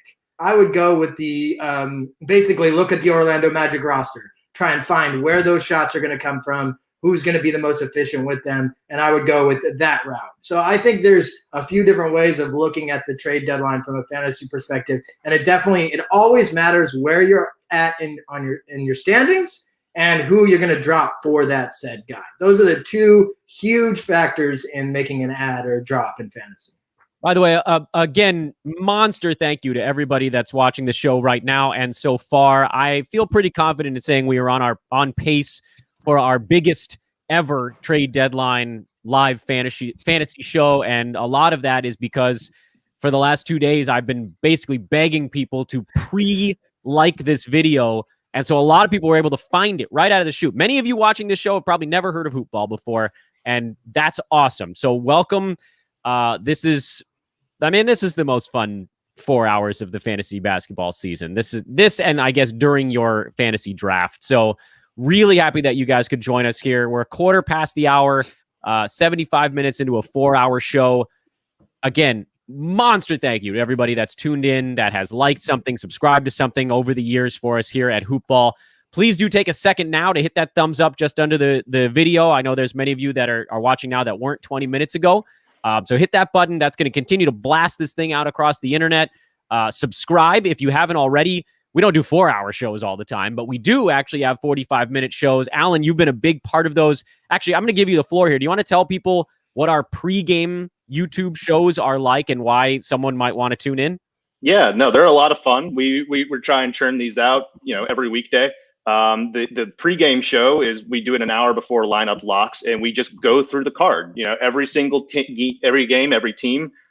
Usually, 2 of us are hosting at the same time, and we just go back and forth on just the names that we're watching. And we tend to a big focus is on like potential waiver wire guys that are trending up or trending down. But we also talk about guys on your roster guys that are on rosters, like maybe your first round level players that have had a rough stretch of play recently, like just different circumstances that explain different trends here and there. It's a great time to just sort of keep yourself up to date on who's going up, going down, and allows us to give you a lot of context as to why we like certain players long term over others. Rest of season upside, just really, our fantasy brains just out there for all of you guys to just take apart. Instead of having to read our thoughts through Twitter and character limits, constraints, and all that kind of stuff. So yeah, drop by.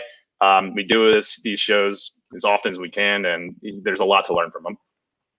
So we've had a lot of questions about recapping some of the stuff from the first hour of the show. And given we do seem to have a very slight lull in news breaks, thank the good Lord, while we all catch our breath here and while my computer sort of chunks its way through trying to keep up with Twitter, assuming the broadcast hasn't completely fallen apart yet, let's recap the Vucevic trade from first thing this morning. Basically, questions in the chat room about Thad Young, about Wendell Carter Jr., who's made everybody's sort of top bucket so far. So, Steve, I want to come to you on this one. Thad Young thoughts, Wendell Carter Jr. thoughts. What do we see as the fallout from this one? And we'll keep this relatively brief because this is kind of a recap, but we'll go about 2 minutes per person on this one. Oh, Steve, you are still muted, my good man.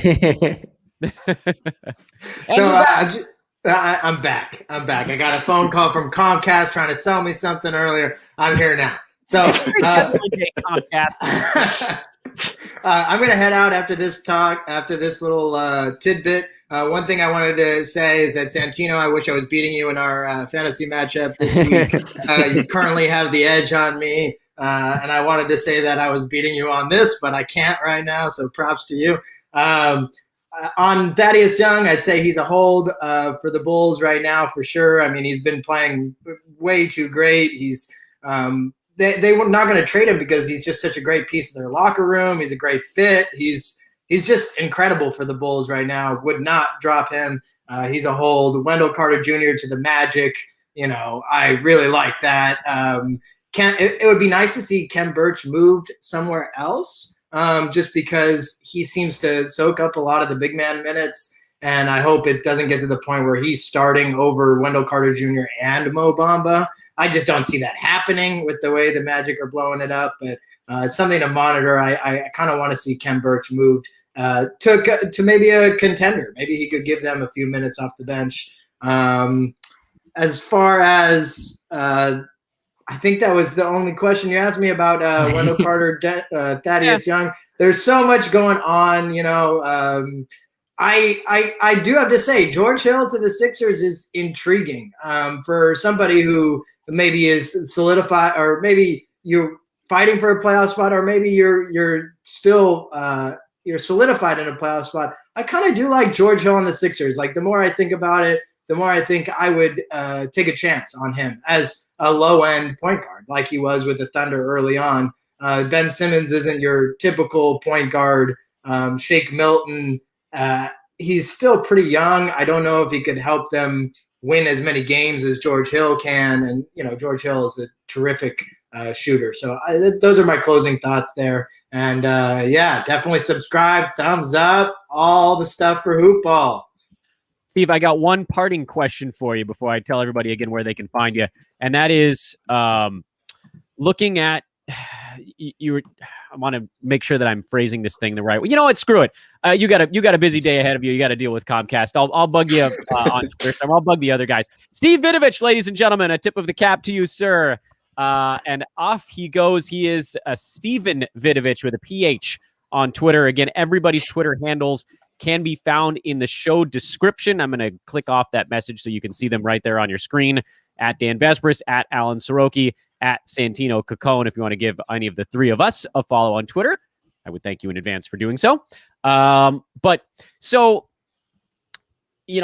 talking about George Hill, and I think you two guys are maybe a little bit not quite as high just because he is sort of the 9-cat plodding sort of dude. Are we...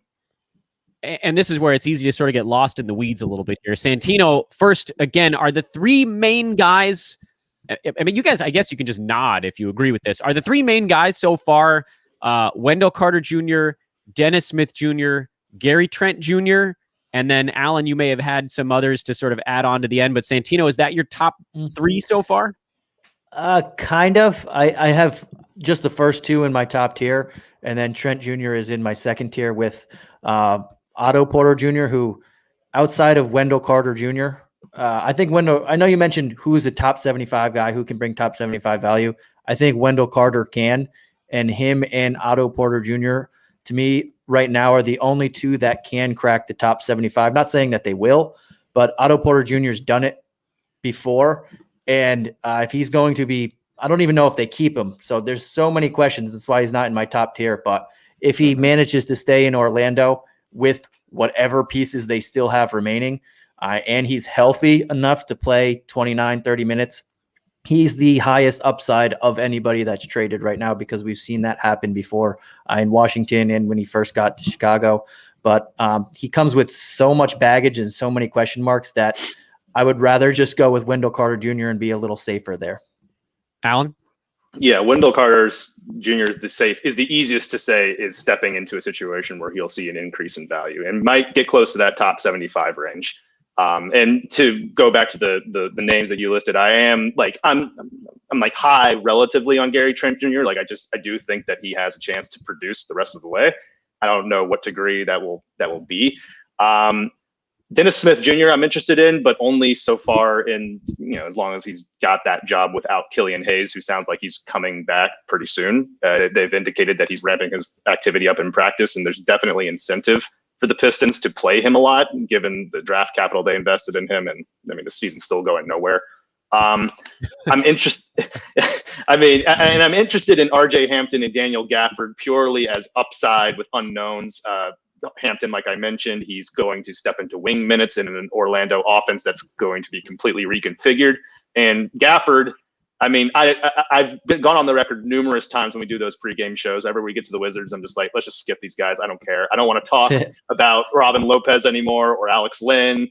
But Gafford, he's certainly a more interesting center option than those guys. If he finds a role that's like consistently in the low to mid 20s, there's some shot blocking upside there for sure. We've seen that happen with him in the past, but it's not like a tremendous guaranteed thing there, especially because Scott Brooks doesn't really trust going with a center for more than just, that amount of time. Alan, I'm going to harass you for a minute here because Santino got to wear it the first hour of the show, so you get to wear it now. All right, I'm ready. Thoughts on the trade from yesterday, Delon Wright to the Kings? I don't think I've bugged you about that one yet. Yeah. What's your status on Delon Wright? What is your status? You just talked about Dennis Smith Jr. and Killian Hayes, so let's flip over to the other side. Kings appear to be, trying to tune themselves up a little bit here. They got Delon Wright. They actually got Mo Harkless and Chris Silva at the trade deadline a minute ago as well. Anything there? Well, on the Delon Wright side, I'm holding him if he's still on my team just because he's been so good so far. But he's trending down. I don't think there's any way around that. De'Aaron Fox and Tyrese Halliburton clearly have a leg up on him for those guard minutes. Wright can still kind of get his way involved with some small forward minutes too. he's versatile. He could play multiple positions on the floor, and the outgoing Cory Joseph, I don't know he's necessarily deserved the playing time that he's seen so far this year, but he's been playing 21, 25 minutes per game. So Wright has an avenue to step right into that. It's just, if he's coming off the bench and he's not playing primary point guard, like that's the big thing for him. Like, we've seen him jump into value this year because he's handling the ball all the time. I just don't know what his role is going to be. And, if it's going to go down the production, but to what extent, and if it's worth dropping. So he's a firm hold for me while we wait to see what the Kings do, how many minutes he plays, where he's playing them. There's a lot of questions around that there.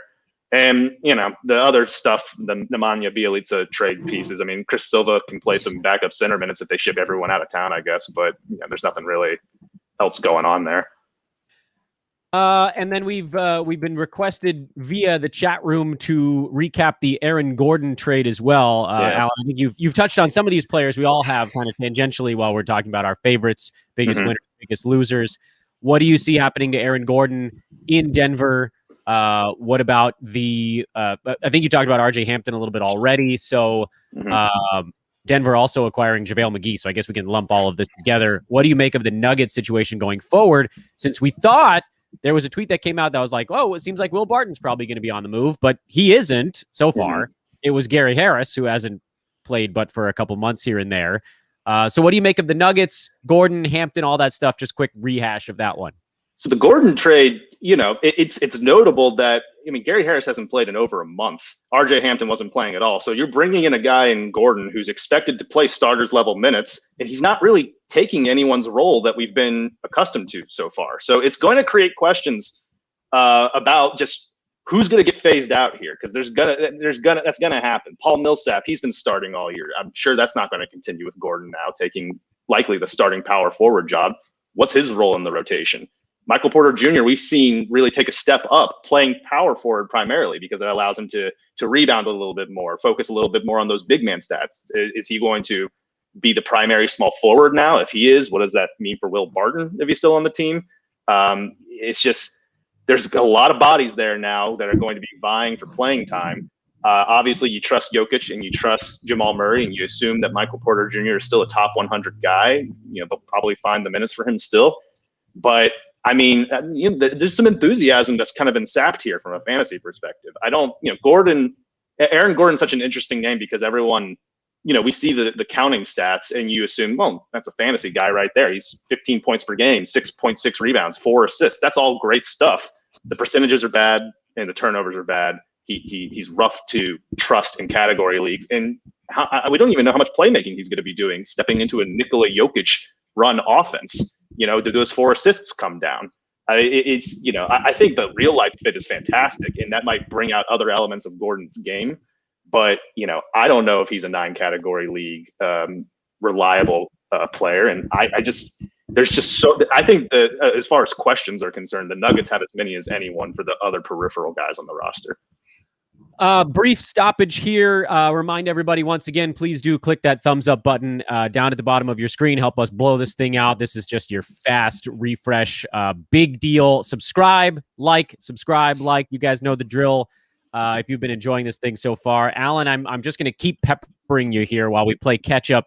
Evan Fournier, is this an easy one? Arrow down. Do you think he stays on the fantasy map, or is this sort of the death sentence for his 9 cat value?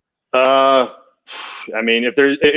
Boston's staying pat from this point forward, it's gonna be tough for him to keep on holding on to he was a top 90, top 80-ish guy in 9 category leagues, and that was with a considerable amount of Orlando's offense flowing through him, both as a scorer and a little bit of a facilitating role too. I don't know how he finds. I don't even think he starts in Boston with Kimba, Smart, Brown, and Tatum ahead of him. So it's kind of tough to see any avenue for him to be, at least the same. I think it's a guarantee that he's trending down. Yeah. Okay, so I'm looping everybody back in here. I've peppered Alan enough here in the last 5-10 minutes.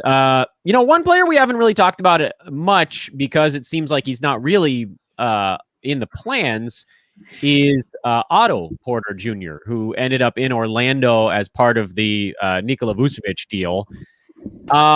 I think we're all of the assumption that his body can't really handle more than about 23, 24 minutes a game at this point, and Orlando clearly blowing things up. Santino, is there any world where he either in Orlando or elsewhere ends up with more than 24 minutes? Because he's a pretty good fantasy asset in starters minutes, but I don't know. Can his body handle it? Could he find a place where it happens? We haven't really talked about him because I think the assumption is that he gets bought out, but that means he also probably does end up somewhere. Is there any path to an Otto Porter value the rest of the way? And there is, and that's something I mentioned not too long ago. With he's in my second tier with Trent Jr. and with Gary Harris, just because of there is nobody right now on that Magic team. He comes with so much baggage, but he also has the highest upside of anybody that was involved in a trade so far. I mean, not Vooch. All right, we'll take Vooch out of the. Put him off to the side. But he's shown it before when he had all the run he can handle on Washington and when he first came over in that trade. When he's given the minutes and he's given this substantial role with no talent next to him, he can produce top 50 numbers, but that comes with immense downside because his body hasn't been able to handle anything close to starters minutes lately. And when he gets those starters minutes, it comes with an injury for the next week or two or a month. And then he might get bought out. So if he gets bought out and goes to a better team with actual NBA talent, then he goes right back to where he was in Chicago, where he can be droppable. He's a guy that if you have no one on the end of, or if you have someone on the end of your bench that you just don't care about and you have a lot of moves, I would add him now just to see what happens. But I'm not going to go out and rush and waste some of my pickups on him, knowing that we still have an hour and a half till deadline, and there are sure things that'll come out there. But he does have an avenue for success or potential success, and he has that avenue to just burn you as he's done lately. Alan, same general idea. What's your tack here with Otto Porter? Wait and see. Yeah, I'm in complete agreement with Santino. I think you nailed it. Like, it's just we know what the history is with him. We know if he sticks with Orlando in their current configuration, he's going to be worthwhile for your fantasy team, even if it's a limited role. I mean, it's hard to see though how he doesn't get bought out in this kind of situation. There's no reason for Orlando to keep him around. They have no interest in him, I would assume, long term. Yeah, and they probably still have a trade to make too, with Terrence Ross still on the roster. Yeah, well, okay, yeah, all right. Let's talk Terrence Ross for a second because he's still there right now. Yeah, at the moment, the captain, as he now goes by. If everything sticks, the deadline just ended right now. I mean, he's taking 18 shots per game. Like, I mean, like that's his offense. It's his team, pretty much, or more. Yeah. So, I don't know what that. I mean, I think he'd be. If you want to talk about maybe guys who could get close to the top 75 production, would you consider Dan? Is it okay if I flip a question on you as the host? Yeah, flip away. Do you think that he could be the top 75 contender if it's his team and he's like the main perimeter threat on offense? Yeah, I mean, I've got to think that they'll take anything for him at this point because there's no reason at all to hang on. But yeah, I mean, easier said than done, right? Like, if they get an offer that they're just like, no, this is absurd. Like, what's the point?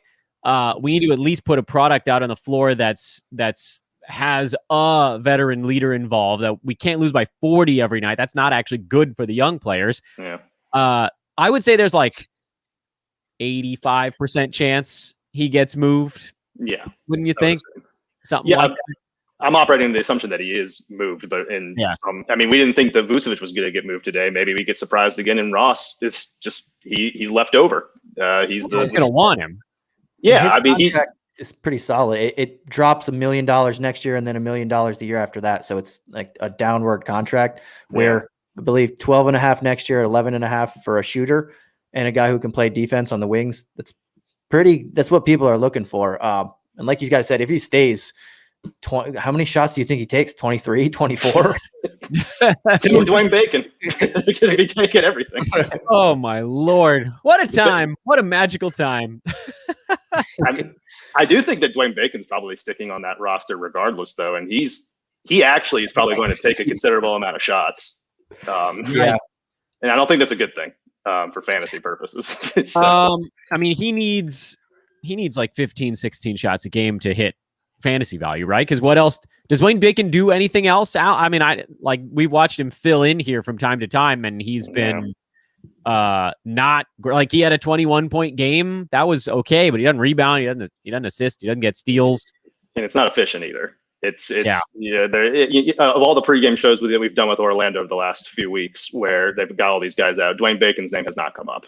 I mean, but this is sort of a different circumstance though, with Vucevic also out. I don't know. Huge. That's anyway. Okay, so we've sort of caught up, which is great for us, but probably less awesome for viewers who want something insane to happen every second. So thank you for sticking with us here. We're trying to sort of catch our breath after the wild morning push, which, thank you, NBA, happened like right as we were ending our show here. And then, Vooch and the Fournier stuff was right before we went on air. So just to recap, I have, and you guys can fill in anything if I missed it, I have 9 trades so far today on my board. And I'm going to read them to the viewers in case anybody's missed one of them. So from last night, Delon Wright was sent to the Kings for Cory Joseph. That was a deal with the Detroit Pistons. We've all sort of generally agreed that, at least in the short term, and then, wait and see a bit after Killian Hayes comes back. But in the short term, Dennis Smith Jr. is a very clear winner. He was quite good, actually, when Delon Wright was out with his groin injury right before the All-Star break. So there's your kind of one. That trade actually had a winner involved. We're mostly hanging on to Delon Wright. Santino, I know you said that the arrow's probably down to maybe streamer level on him. I'm probably going to give him just a little bit of breathing room, kind of see what happens with the Kings now sending out Nemanja Bjelica, which probably means even more power forward minutes for a guy like Harrison Barnes. I don't know if they play Mo Harkless. Maybe they do. But for, I'm thinking about Delon Wright playing basically backup 1, 2, and 3. So I can't punt on him yet. We'll see how that thing shakes out. It's possible he settles into that like 110 range, which, that's kind of more streamer territory. JaVale McGee to the Nuggets for Isaiah Hartenstein. No one really cared. Vooch to the Bulls. That's a really big name, the biggest name of the trade deadline so far. He's still going to have a massive role there, but certainly the other direction, Wendell Carter Jr., who I've also highlighted on my sheet here as a very clear winner at the trade deadline, and Otto Porter Jr., who we just talked about as, again, you just sort of don't know what might end up happening to these guys. Possible winner, but I don't think any of us is spending a roster spot on him yet, or a weekly move. Evan Fournier to the Celtics for picks. Boston has all these trade exceptions they can blow through, and this is a pretty good one. I mean, they got a proven scorer for nothing, pretty much, but his fantasy value takes a massive hit. Aaron Gordon to the Nuggets. That's also a big name on the board. Gary Harris, RJ Hampton back the other way. We've talked about RJ Hampton stepping into a medium-sized role with Orlando, but also understanding that there are some pretty big limitations to his fantasy game. I have him marked as an opportunity winner, but we don't really know how the fantasy value is going to shake out yet. And they do still have a guy like a Cole Anthony. They still have Michael Carter-Williams, depending on how they want to distribute minutes to guards, but it does seem like they're going to play him a little bit. Mo Wagner, Troy Brown to Chicago for Daniel Gafford and Chandler Hutchison, kind of more peripheral guys trading sides. Chicago basically saying, look, we don't need an interior center presence anymore. We're going to get Mo Wagner, who can space the floor a bit in a second unit. Troy Brown Jr., a little bit of a do everything kind of guy. And then going the other way, Gafford to Washington. We have this fleeting hope that maybe he can just beat away Robin Lopez and Alex Len, but so far no one's really separated themselves on that team. I don't know why we would assume that this would be the moment. Nemanja Bjelica out of Miami for Mo Harkless and Chris Silva.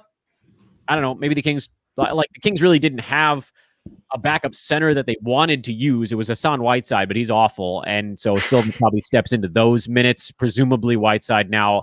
This to me feels like the Whiteside's going to get bought out trade that brought in a backup center. George Hill to the Sixers for Tony Bradley. Terrence Ferguson ended up going, where is he? On the Knicks now. Austin Rivers somewhere. Oklahoma City, that was a messy thing. And then Iggy Brazdakis. Am I getting that? Whatever. We have, I believe Steve's word was side eye on George Hill. So we're giving him one of these bad boys just to see if he's going to play enough out there to hit that sort of 9-cat. Or Alan, was that you with the side eye, or was that Steve? That was it was Steve, Okay. but I did it for him. Well, Okay, that's right. McBean, I caught myself. Don't worry. I said beat away. Beat away, I said. Yeah. I was listening to that. Watching you jerks out there. Norm Powell, the Blazers for Gary Trent Jr. and Rodney Hood. We all like Gary Trent Jr. in differing amounts, some more than others. He should be a very good points league option because you're not as worried about the categorical limitations. 9-cat, you're going to need a pretty good amount of volume, which is possible, especially if they kind of continue to blow things up out there. So, no one thinks Toronto is done. The question is, where does Kyle Lowry go? And then, this is sort of good news because leading up to this, on a number of podcasts, I was like, I want to pick someone up in Toronto because Norm Powell, Kyle Lowry, everybody's like, those guys are gone. Toronto's got to blow it up. Those guys are gone. But looking at the reserves on the Raptors, we got a long look at them over like the last 3 weeks because half the team was out with COVID and they were all terrible. They all stunk. Not one of them put up fantasy value. Stanley Johnson had like one game he was good, and the DeAndre Bembry had one game he was good, but no one could sustain it. And so it's nice to see someone in Gary Trent Jr. who we have at least seen play significant starters minutes for a long stretch with CJ McCollum out in Portland, can step right in and actually do stuff. We have data to know what he's doing. And Norm Powell goes to a place that's trying to make a push. He's nice. He's help for Portland without question. He can do, his fantasy game is his reality game is a little bit different than Gary Trent in that he does have the ability to attack a bit more than Trent does. And that'll be useful for the Blazers who hope to get Yusuf Nurkic back and make a little bit of a push here. And that is your 9-trade recap so far on this wild. One of them was the 24th, but the other one's all here on the morning of the 25th. Whew. And I'm there are fakes out there. Do not follow them. That's your trade deadline reminder because they're flashing across the timeline as well. But I think we've all gotten pretty good at catching those. And as I get through the recap, I will again say, someone gave us a thumbs down. What a son of a gun. 297 thumbs up right now. I would love it if a couple of you guys got us up and over that 300 marker. That would be incredible. I think the most thumbs up we've ever had on one of these trade deadline shows was 200. So we are just zooming past that. We love you guys. Let's keep adding more people to the watch list here. So let's have a little. I left that current topic up there by accident because we weren't actually talking about Terrence Ross that whole time.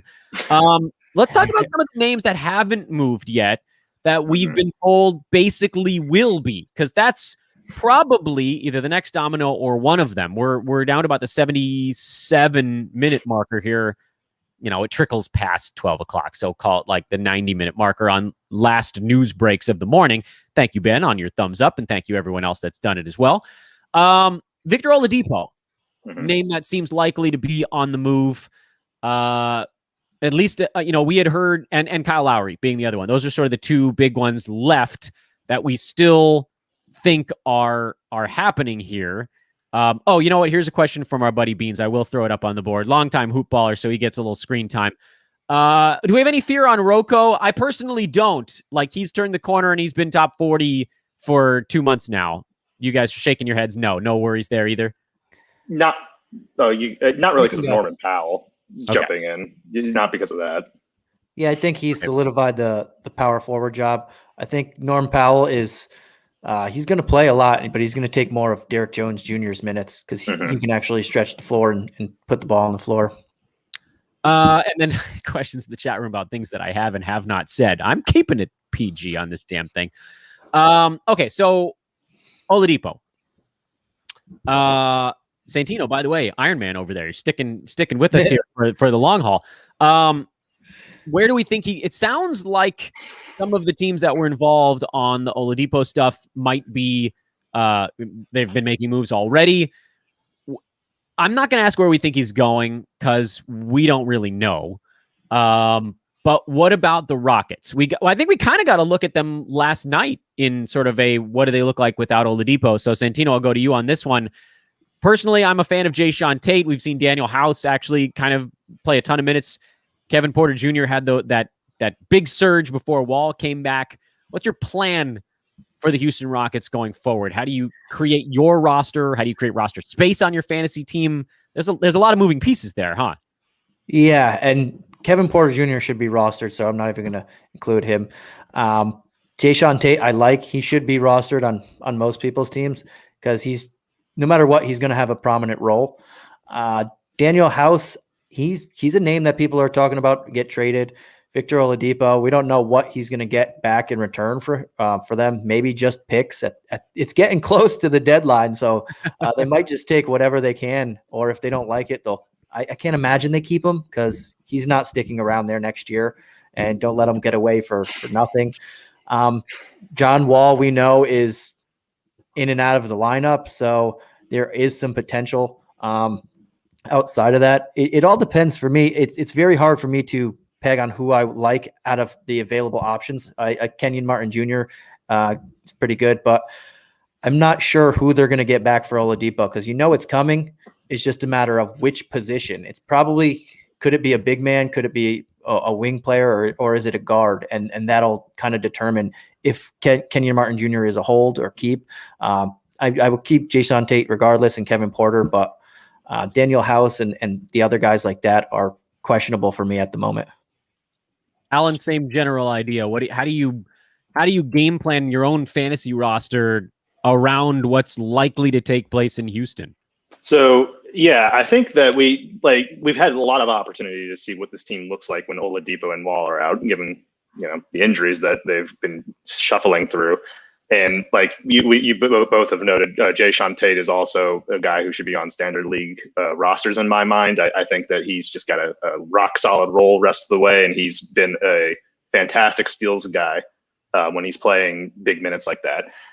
I'm not, given the other shooting guard trades we've seen today, Evan Fournier to the Celtics for a couple second round picks, and Norm Powell to the Blazers for just Gary Trent Jr. and Rodney Hood, considering the people who are trading for Oladipo are kind of doing the Rockets a favor.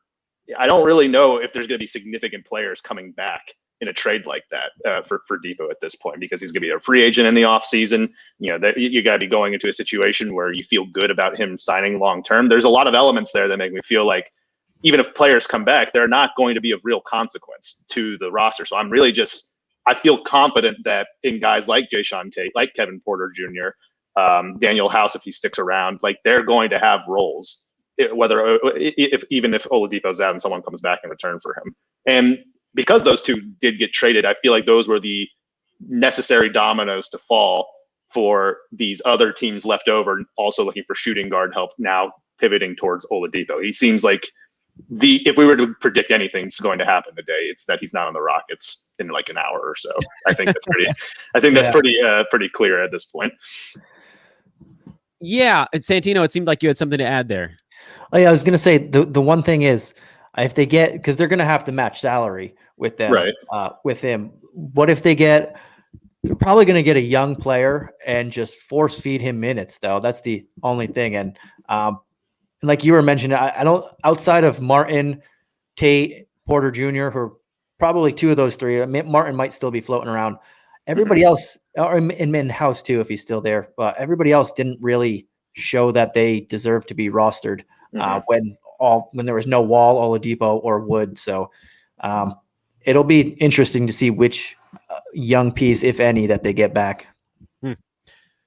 All right, let's do the same general exercise with Kyle Lowry, and then maybe we'll leap to New Orleans direction, because I think there's a lot of chatter about whether or not Lonzo or Eric Bledsoe or someone like that might also be on the move. We haven't really gone that way yet, so we'll save that just for a second. Kyle Lowry, it seems like the reporting right now, Santino, I'll start with you on this, or sorry, Alan, I'll start with you on this. I'm a little the reporting right now is that the Sixers are out on Lowry. Now, we don't know if that's true or if that's posturing, because everything that we hear in the media is usually done with a purpose. I'm going to assume they're still in, just because, whatever. Like, until nothing is actually, right. Yeah, it's Morey, and you're not under oath, man. You can say whatever you want on Twitter. Right. And it doesn't matter. I think leaking it to Woj is a power move too. Because if Woj says it, then you're like, okay. Yeah, it's real true. Because Masai Ujiri is a hell of a GM, and he's going to get everything he can for these guys. So you got to try to pull a little bit back. So you're leaking. So whatever. Point is, I'm not taking anybody out of the mix, no matter what a tweet said about who is or is not in there. So Alan, then, Kyle Lowry, what like Heat, Lakers, Sixers are kind of the it sounds like the lead horses for him right now. What does that mean? Who might come back to Toronto? What does Lowry look like in one of those places? How do you game plan for this potential trade? So if I'm looking at guys going back to Toronto in one of those three trades, that would be really interesting for the rest of the season. I'm kind of rooting for Philadelphia to be the spot, because you're talking either Tyrese Maxey or Matisse Thybulle being a part of that deal. And either of those guys in extended opportunities have shown that they've got some interesting elements to their game. Thybulle in particular, he's a defensive stats monster. If he's playing 28 minutes, 30 minutes or something in that range, he's going to be compiling them at like just ridiculous rates. Maxey would be probably playing next to and mostly behind Fred VanVleet, but still interesting too. I mean, when you look at who the Heat could send back or the Lakers, we're not talking about guys who are like, I don't really know who to get excited about on from either of those teams going back that would be like as interesting as either Maxey or Thybulle. I mean, for the Heat side, you have Duncan Robinson and Kendrick Nunn as the main guys, and Robinson, he was great last year, been pretty this year. I don't really feel like it's a matter of role or opportunity that is causing that for him. I don't see a change of scenery unlocking something for Robinson that we haven't seen. And Nunn is just a less interesting, stat set kind of guy. He's mostly points centric. Probably wouldn't play all that much either. He would play plenty probably, but not enough to like really get you excited about the rest of season outlook. And I don't even really know how the Lakers get involved in this conversation. I don't even know how that started. Like, who do they have to offer that even compares to anything that Philadelphia has, right? Like, do you have any? You got another. They would throw. I'm assuming picks. Taylor Horton-Tucker and Schroeder is the framework on that. Horton-Tucker might get a starting job if he gets traded, and I think he would start over Gary Trent, and that would be a little intriguing there. But I'm with you. I think outside of, or the people that you can available, I can't even get the word out. We believe in the people that are available to pick up at the moment. Probably best if the Sixers are the ones to trade, like Alan mentioned, Thybulle and Maxey. They have very high upside. We've seen what they can do, especially Thybulle. If he's playing 30 minutes, that just might be a stocks league winner for you. This guy, we all know how good he is there.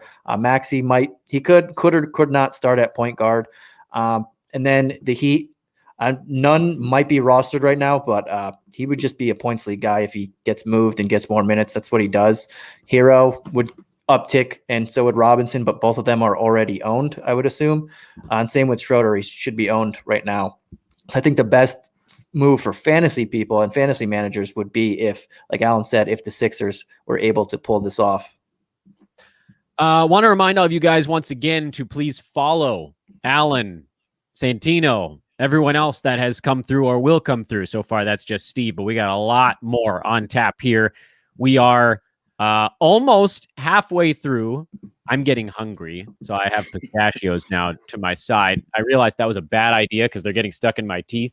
So I also queued up some golden Oreos. Oh, those are nice. They're delicious. Come on, Nabisco. We need sponsors. So, yeah, I mean, Okay, that all makes sense to me as well. I mean, there's a lot of kind of wait and see stuff. You want to prepare yourself mentally for what could come in, what could come out, because you have to assume that the other people in your fantasy leagues are also contemplating racing to the wire, and so you are in a little bit of a sprint. You don't want to do anything dumb. I feel like, and maybe I'm mistaken on this one, but I feel like more mistakes get made in fantasy deadline roster moves than winners. And I'm guilty of this as well, where I'm out there like picking up random dudes and dropping random dudes, or so I thought, end up accidentally dropping someone who's like a top 90 guy the rest of the way for a trade deadline whoever who has 10 minutes of playing time and then vanishes into the sunset. But let's play this exercise one more time. By the way, again, I took the messages off the screen so you can see everybody's Twitter handles again. Alan Soroki, Santino Cacone. I am at Dan Bespris. Again, please do give us a follow. Continue to hit that like and subscribe button. What about Lonzo Ball? We haven't heard much about him so far today outside of basically New Orleans beat guys and blog pages that are like, hey, where's the Lonzo Ball stuff? Do we think this is actually going down? Because it has been eerily quiet for the Pels so far, a team that was supposed to be selling on JJ Redick and Eric Bledsoe and Lonzo, and there's been kind of nothing to this point. So Santino, I'll go back to you first on this one. And by the way, if you ever are like, my day is for 2 hours, like, all right, I gotta go, man. What do you think is going on in New Orleans? I think most folks stashed Nickeil Alexander-Walker a couple days ago. Is there anything beyond that, or is that the main target out there? I guess you can also look at Kyra Lewis, because they drafted him. They'll want to play him if they get rid of Lonzo. And possibly Hernan Gomez or Jackson Hayes, not in that, probably Hayes or Hernan Gomez. If they do trade Lonzo, it seems like they want to have somebody take those bad contracts of Eric Bledsoe and Steven Adams, who should not be making over $18 million for multiple years beyond this. And that's what it seems like is the stick up for a Lonzo Ball trade at the moment, that no one wants to get Ball, have to pay him, and have to take those contracts. But we'll see which side bends first or breaks. But if they don't get rid of Adams, then you don't have to look at the big guys. But Naw would be the best option, him or Lewis. I see Lewis playing 20-something minutes as well, but Naw is better for fantasy. They're both raw, but he's a pure scorer and he can shoot, get some defensive stats. And I would assume he's going to get the first crack at that starting point guard job.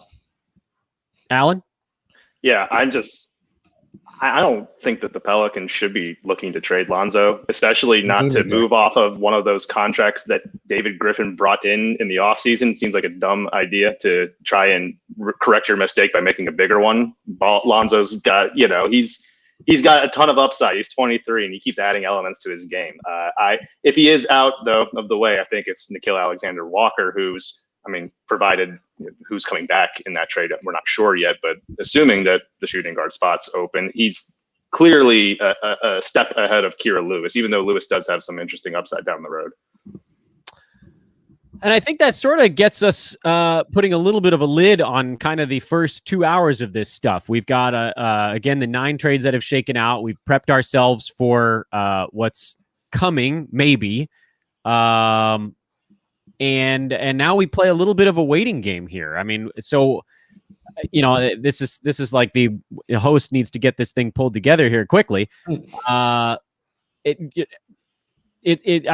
left with a little bit of a recap type of thing. And then Alan, I think you're getting towards the end of your hour. So final thoughts, Alan Soroki, before we got to send you off into the sunset and we'll get our next wave of bodies. And then Santino, I'm assuming you probably got to go.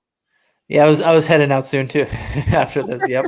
Santino's like starting to we had a bunch of waves every time myself, you or Steve were talking, there was a trade in that first hour, and then that was wild.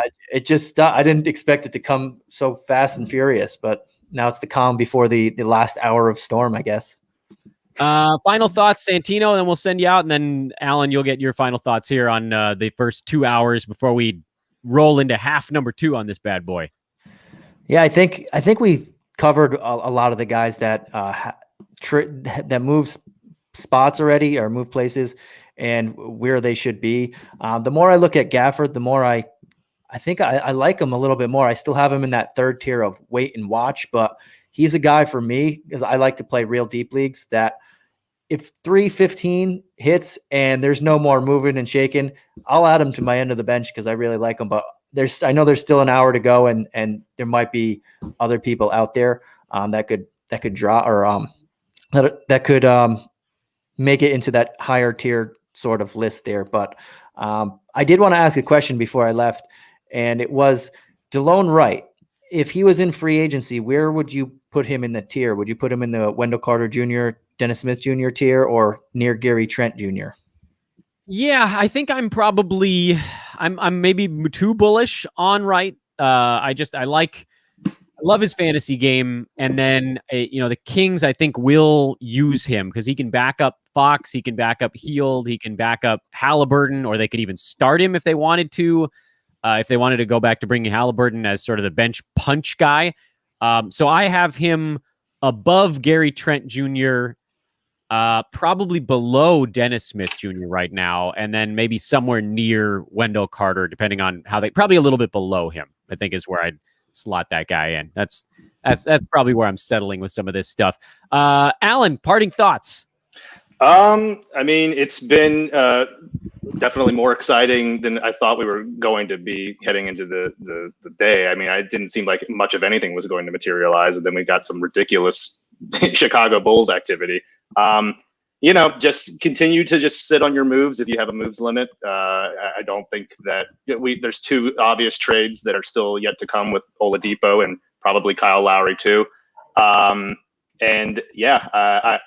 The one guy that I'm a little, I'm interested in RJ Hampton. I mean, not as like I feel very good about his chances at producing in Orlando, but he is, of all like the things that the Magic got back today of like actual players, he's kind of the centerpiece. He is the big name coming back to them who's going to play minutes for them. So I'm keeping an eye on him for sure. And I don't think this is going to happen. But please, Hawks, do not trade John Collins. Don't do that. Do not do this to me. Bogdanovich, I know you're a Hawks guy. Do you think they trade Bogdan? I don't see why they really would right now. I mean, the Hawks they just got positive headlines for the first time in months over their recent play. They have the team that they assembled for the first time like this offseason, all the hullabaloo about how deep they were and how many different variations that they had. I don't know why they would decide to blow it up once everyone's back and healthy for the first time. And they're winning. Exactly. I mean, you should see what this unit can do together. You want to see Bogdanovich continue to sort of get acclimated there, sort of understand, where guys are on the floor a little bit better. I don't see why the Hawks would trade him, year one into this deal. I think if there's any trade that are going to make, maybe it's just to get off Bruno Fernando. That no one's really excited about that in the chat, I assume. Oh, thank you, gentlemen. You guys have been incredible. I bring in my next wave. Farewell to Santino. 2 hours. Monster, dude.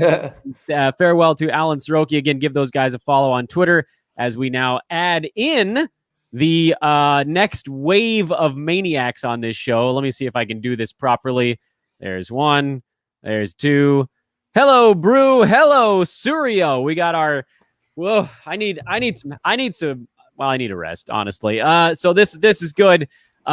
Brew is... How you feeling, man? You all right over there? I'm good. Me and my doc, we were just watching the trade deadline on my phone. It was all good. You guys watching together. Suryo, good morning, man. Hey, you told Josh you had trimmed your beard. That's nice. Well, what Josh doesn't know is that I do actually maintain my face, which I don't think that he realizes that's part of my life. Like literally, I tweeted 2 days ago, one of my biggest fears is because I trim this every couple weeks. It's like, if I mess it up and then I got to shave the entire thing off, it's going to ruin my life. Yeah. Well, yeah. I mean, it's a rough go of things. Good morning to each of you. Brew, freshly back from the doctor. I guess we should just kind of launch right in here where we left off with Santino and Alan and Steve. First of all, you can see each of those guys. They listed their Twitter handles on the screen. Suryo, Sass Clown. Aaron is at Aaron Brewski. Relatively easy to find, but again, do drop them a follow. And as always, click that thumbs up and subscribe button here on the YouTube page. It was a wild morning. Things have mellowed a bit here. We're in the calm maybe before a storm. I don't even really know. Brew, I don't know if you've heard what we've been discussing so far, but Aaron, we'll start with you on this one. Who are your winners and losers to this point? I'll give you the big broad one and you can just run with it. Yeah, I don't think there are like massive winners or losers here. I was kind of just looking through this. I got back from the doctor, scratched everything out, and nothing jumped off the page at me. I mean, there's a lot of small things here. I guess Wendell Carter Jr. gets a chance to fly. He's gotten that chance. There's been plenty of reason to be excited in the past. It hasn't panned out for the most part. Major confidence issues there. And I kind of wonder how a change of scenery will work for him, though I thought Billy Donovan was doing a pretty good job in that respect with him. But he's going to get a lot of opportunity there. And, after that, I mean, you would think like, hey, maybe Gary Harris could do something, but he can't stay on the floor. Elsewhere, maybe Gary Trent Jr. is he's a guy that's definitely deserved more opportunity. I don't know that his fantasy stat set is jumping off the page, though it's not that bad. The Raptors could be completely just tanking or whatever version of that you want to call it. And he's probably been on their radar for a while, if I had to guess. The writing's been on the wall for him in Portland. So I think the league at large knew that he was going to be elsewhere. And so when you make a move to go get a guy, you definitely put him in a position to succeed. So I think he's going to be good. It kind of sucks for Vooch. He's had full run of the yard, and he will definitely be valuable there in Chicago. But he has been amazing this season. He came into this season in incredible shape. His stat improvements, really, you looked at him and you thought, hey, this has got to come back. He can't keep doing this. So he's probably going to take about a 2 to 3 round hit, if I had to guess, which, owners weren't, really looking forward to or expecting, I should say. Troy Brown Jr., just because the intrigue, all the ringers that I play with, everybody was in on Troy Brown. Scott Brooks is not in on Troy Brown. So now he goes to Chicago. And they carve out a little space for him. In fact, Porter, I should add, he might even be at the top of this list. But that sums up, I think, where we're at right now in terms of like a big winner in fantasy. We don't have a big impact guy unless I'm missing somebody, which is possible.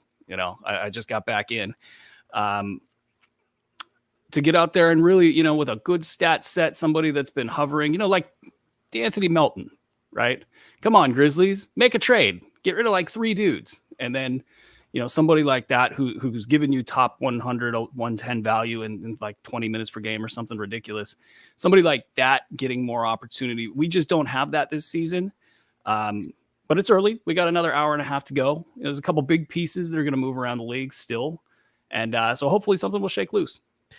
We did get a little itty bitty trade here, Suriel, before I come to you for your recap so far. Toronto just traded Matt Thomas to the Utah Jazz for a future 2nd round pick. And it's going to go on my list kind of begrudgingly at this point because it barely makes the radar. But anyway, yeah. So, okay. Suriel, now that the Matt Thomas blockbuster is off the board, what are your thoughts so far? We've had 9, now 10 trades. Nothing that Vooch, obviously the big player on the move. Gordon, kind of a big name on the move. Still waiting on a few big ones. Have you made any moves in your own league? Maybe that's the way I should be phrasing this question all along. Yeah, so I think I agree with Brew in terms of I don't think that anyone's gets super exciting right now. Wendell Carter obviously has the usage opportunity now, but I also don't play in leagues where he got dropped. So right. I play a lot of long-term dynasty type leagues too, so he's definitely not getting dropped there. And so, but if he was dropped, obviously he's an automatic. You guys did not mention Gary Harris until Brew came on, I felt like. And I think that just the fact that he goes from not playing to definitely playing is enough to be like, he was in for example, last season, the season before, he was at least borderline 150, which is enough to be streamer potential. And probably back end bench, deeper league 16 teamers, definitely. So he's there. Chuma Okiki is actually on one of my keeper teams in my little farm system thing that we have. So he's probably going to be getting a call up, and he's going to play for me for the next few weeks, depending on how many minutes he gets there. And RJ Hampton was another one that I know Alan mentioned a few times, and I mean, I assume he'll play a role. So I guess we'll see whether there's something there. But those are probably the mains. I feel like we had more people that just like were on the fringe and are kind of like at best on the bubble now. Paul Millsap is gone. And Evan Fournier is on the bubble, I think. I think he'll still be a streamer. Delon Wright obviously was the one from last night who I'm probably closer to ready to be done with than maybe some. But that's fine. And then DSJ is an ad too. Brew, yeah, jump in there. I can see. Yeah, interesting on RJ Barrett because I mean we haven't seen that much of him. And I was, or pardon me, Hampton. Thank you. The one time I did see him though, he was actually fairly effective. Mm-hmm. Now you can't really go into an evaluation like that and just be like, yeah, he's going to be good because he's going to have a shot at minutes. There's nobody else there. But he could be lightning in a bottle. So, you know, if you got that extra roster space and none of these names sound good or are available in your league, you know, lightning in a bottle, things can happen. And I from a stats set perspective, I don't see him, you know, being a very high end, you know, per minute guy. Right. But maybe he sneaks into the top 100 based on pure volume and the fact that maybe he is a little bit better than everybody thinks at playing for a deep Denver team. And, you know, stranger things have happened. So, you know, I might add him over, I don't know, somebody who's expected to give me top 150 value. And I'm not very excited about it. So that he would be interesting. But Porter, actually, I don't know what his health status is, but he has really easy top 100 value when he's not out of shape and when he's okay. Sort of a big if though there, right? Yeah, but you know, like theoretically, let's say, you know, he does get it together and there's nobody else there to do anything for that squad. Man, you know, he could theoretically, and I keep using that word, get up to like top 75 value. 9 cat leagues, it gets a little bit better. But I would like to see him. Well, nobody will get this chance because he's probably already going to be picked up if he isn't owned already. I would like to see him just, you know, in a new uniform. What is his approach to the game at this point in time? He's possibly on the downside of his career. So is he looking at Orlando like, I got to do something to get out of here, you know? And what would the reaction be at that point in time? Is it, I got to play my, you know what off? Or is it, you know, I'm going to pout and, you know, not really work out, or I'm going to take this injury and I'm going to, you know, sit on it for 4 weeks and just try to get to the next rung. Those would be the things I'm trying to figure out for Otto Porter in the next 24 hours. He's a bit over rostered right now. Even kind of going into the trade deadline, like 37% in Yahoo leagues. And he hasn't really been close to doing anything since like the first 3 weeks before his back completely went out on him. But that also does mean that he's probably available in some spots. Brew, would you drop someone who? Well, you were talking about the guys that are like plodding along. Are those the drops for Otto Porter, or would you actually extend it a little bit farther than that? Yeah, if you're getting top 150 value and it takes you being on the floor every night to get that value, those are the guys I'm definitely dropping for somebody like Otto Porter or even RJ Hampton. But somebody who's getting you top 125 value, probably think twice, just depending on the player. You know, if it's somebody who's extremely injury prone, has a bad outlook for the rest of the year, those guys I'm going to be looking at as possible drops compared to, you know, if they're, say, a low minute guy. Hello, DeAnthony Melton, you know, who I will never drop. Those are the guys I'm not even thinking about for a Otto Porter, even with theoretically a full ramp and maybe he can, you know, shake some of the injury woes. And you never know with this injury stuff too. I mean, he's a guy that probably profiles more as being injured versus not being injured. But as you get up to the trade deadline, I mean, man, look at the way the Magic tanked all of a sudden. You know, they went like 1-12, I want to say, heading into this deadline, probably because everybody knew the writing was on the wall. So as teams figure out what they want to do heading into the deadline, you start to see, you know, injuries that aren't really injuries pop up, and then they just show up on the other side of the deadline and they're fine. So that adds to the flavor of the trade deadline. But, you know, Otto Porter, man, he hasn't looked good at all this year. So, you know, again, speaks to the fact that we don't have that impact player yet. Surio, I think we can just sort of piggyback on all of that. What sort of guys are you willing to part with for any of these trade deadline winners so far?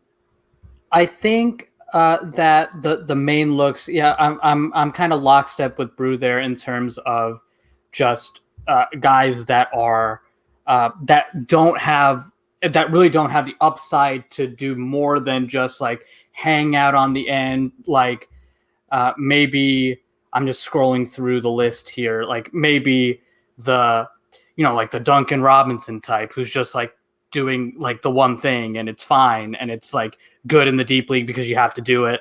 The Rudy Gay low upside kind of guys, like those types of players. Pat Connaughton, who's been sitting on one of my rosters for a little while just because he had a pretty good run, but really he's like pretty muted as like the 24-minute guy who's like fine.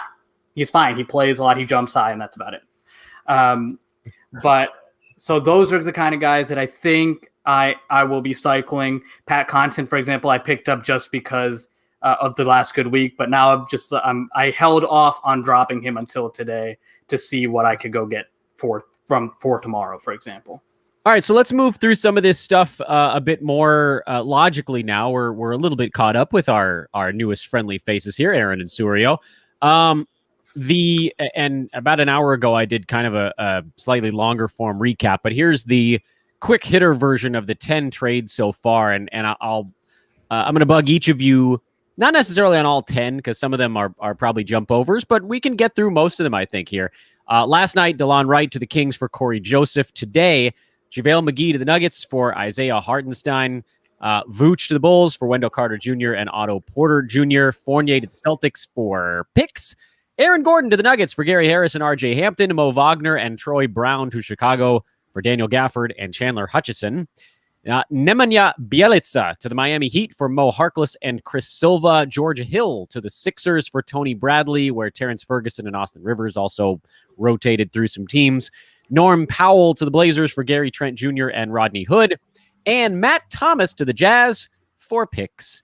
That one's our delightful closing trade right now, while we again wait on some of the big ones. So, Surio, I'll just bounce right back to you. Sure.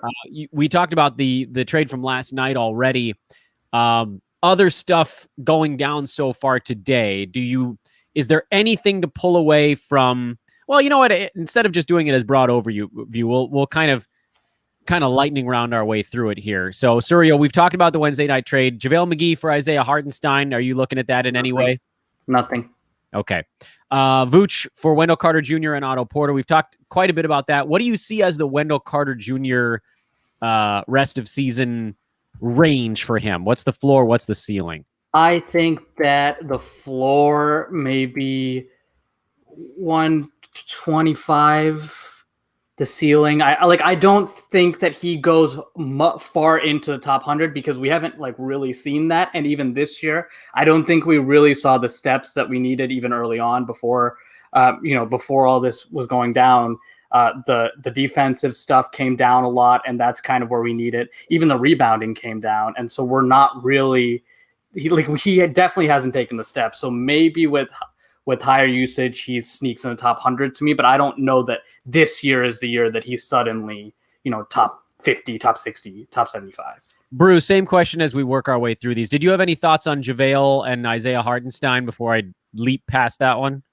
Yeah, no, thank you for restating the question because I was wondering what you guys were talking about there. Well, then we'll go into the next one. JaVale's best spot was probably Cleveland, and he's not dead. This is a good pickup for Denver, and it was fun. This doesn't mean anything at all, but I watched him do this like triple crossover, turnaround jump shot from 18 feet and make it. And I just laughed. I mean, the league needs more of this guy.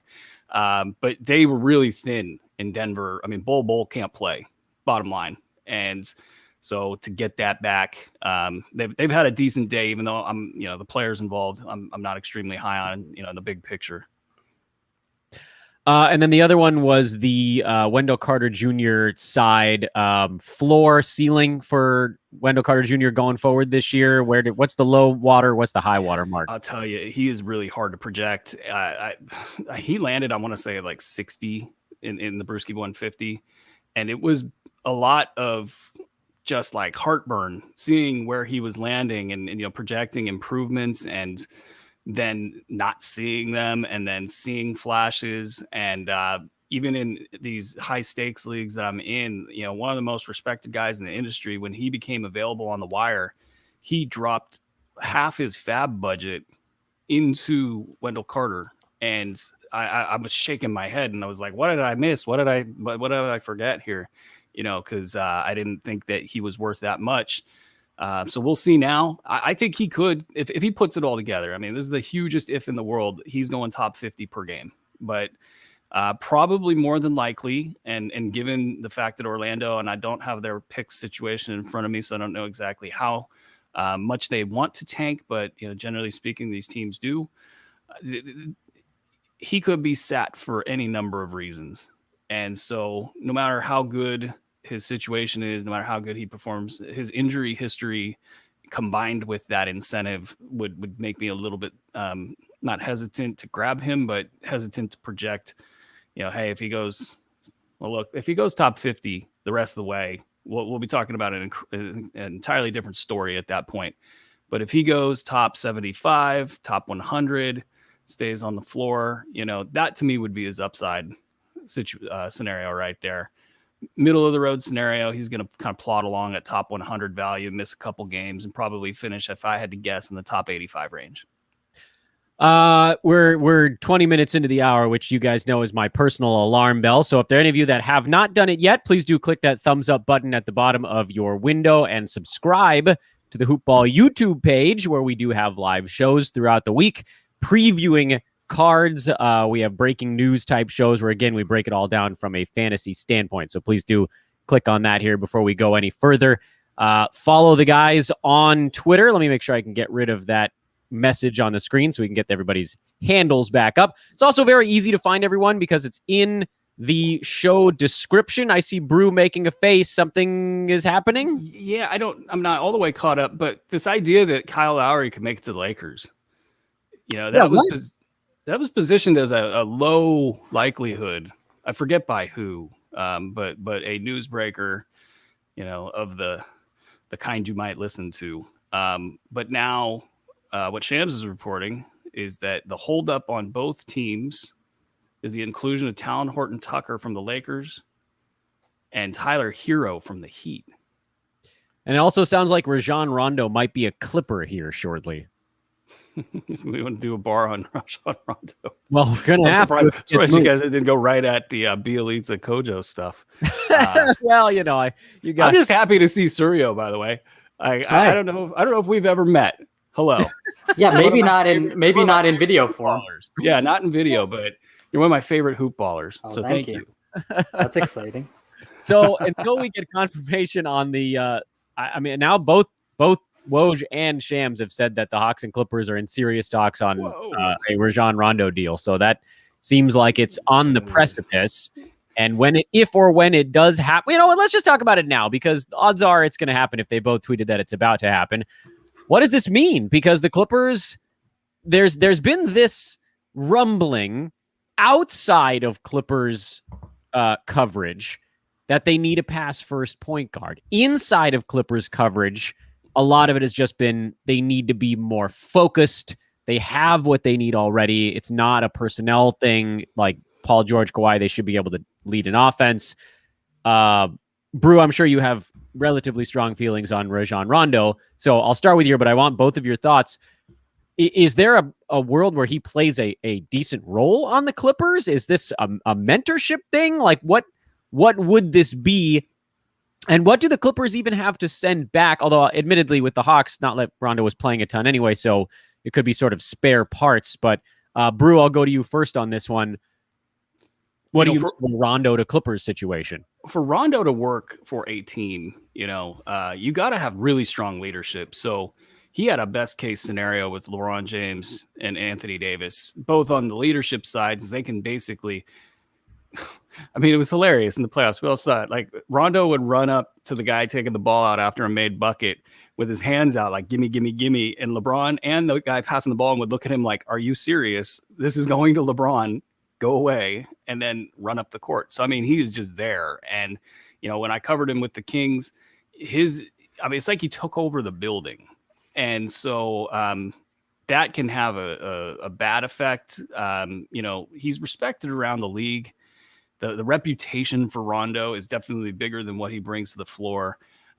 Playing with Anthony Davis and LeBron James, he was able to do some good things last year in the playoffs. And more than not, he was doing good things rather than the typical bad things that he's doing. Again, perfect situation for him. Now, you go to a Kawhi Leonard, Paul George led team. Kawhi is probably a little overrated in terms of his leadership. We've seen some speed bumps there, but he's not bad at it, I don't think. I mean, there was a game earlier this year where he got real mad after a lackluster performance and then proceeded to back it up as a leader, go out into the next game. They covered. I'm pretty sure that's why I remember. And, so he's got that gene and the experience and the cachet to sort of hold off of Rajon Rondo from being too much. Because that franchise, I mean, when you get to Paul George, that's when the questions really start to kick in. Can he handle the pressure of playoff basketball? And what would a Rondo do to a Paul George, mentally? The impact there is that great. So it's fascinating from all of those perspectives. I'm not quite sure that they need a Rajon Rondo, for what he does on the floor. Like, you're not really wanting to take the ball out of the hands of those two guys. And in terms of a second unit, they do have guys that can run that. So, it's probably more reputation driving this, and you're going to hear a ton of playoff Rondo talk, and it'll be slightly, annoying or whatever. But it's interesting. I'll give it that. It's interesting, and the Clippers have been sort of hanging out as the team nobody talks about, and not really getting it done. They're in that second tier right now. With the injuries to the Lakers, you could make an argument that the pack is coming back to them. But, the Lakers are very good. If they get Kyle Lowry, just cash those tickets right now. So we'll see. Did I cover all the bases? Thoughts on Rajon Rondo? The most interesting take I have on Rondo is I'm not sure I understand where the fact that he's like a great mentor and a great leader comes from entirely, because he's played on 54 NBA teams and half of them hate him. And half of them hate him, and they can't stand him.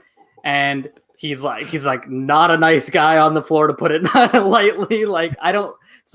That's interesting. And I think that one of the things that either this is good or bad, if this happens to the Clippers, is we would definitely say that a big part of what happened last season in the postseason was a mental toughness issue. They didn't maintain. Their leaders weren't loud enough, whatever. They didn't motivate enough, whatever. So does that change? Does that rub people the wrong way there? Because now this guy who is not playing up to the standard of being the guy that's yelling at everybody is yelling at everybody. and he plays 14 minutes and does 7 bad things and 2 good things, and that's the end of it. I don't know. I wonder what the effects are, to jump in. What is the effect of the 2 things good that he does, having the TV announcers, the coach, everybody in the building just slobbering all over those 2 exactly things that he did, and then somebody else is getting criticized for the one bad thing they did. What kind of locker room stuff does that generate? It's always been on my mind. Right. By the way, we're hearing from Shams now that Lou Williams may be a player headed either back to Atlanta or elsewhere in the deal. Maybe so Yeah, and Lou Will's kind of been a little bit marginalized this season. For whatever reason, whether it's Luke Kennard or just the fact that Paul George has been healthy all year. Serge Ibaka is a higher usage big man than, they had Montrezl Harrell last year, and so Lou kind of lost his second unit running mate. If Lou Williams ends up in Atlanta, he's buried in a pretty similar spot behind Trae Young, behind Bogdan Bogdanovic, behind a laundry list of guys that can score. If he gets sent somewhere else, is that where you guys might look? Asurio, I'll start with you on this one. Is Lou Will someone you're sort of like finger on the button right now just to find out what the team is? Yeah, I think that so his skill set at this point is not exciting for fantasy in general. Like I think that's pretty obvious. Like he is a scorer primarily. By the way, it sounds like he is just going to Atlanta. That's boring. That's boring. That is fat boring.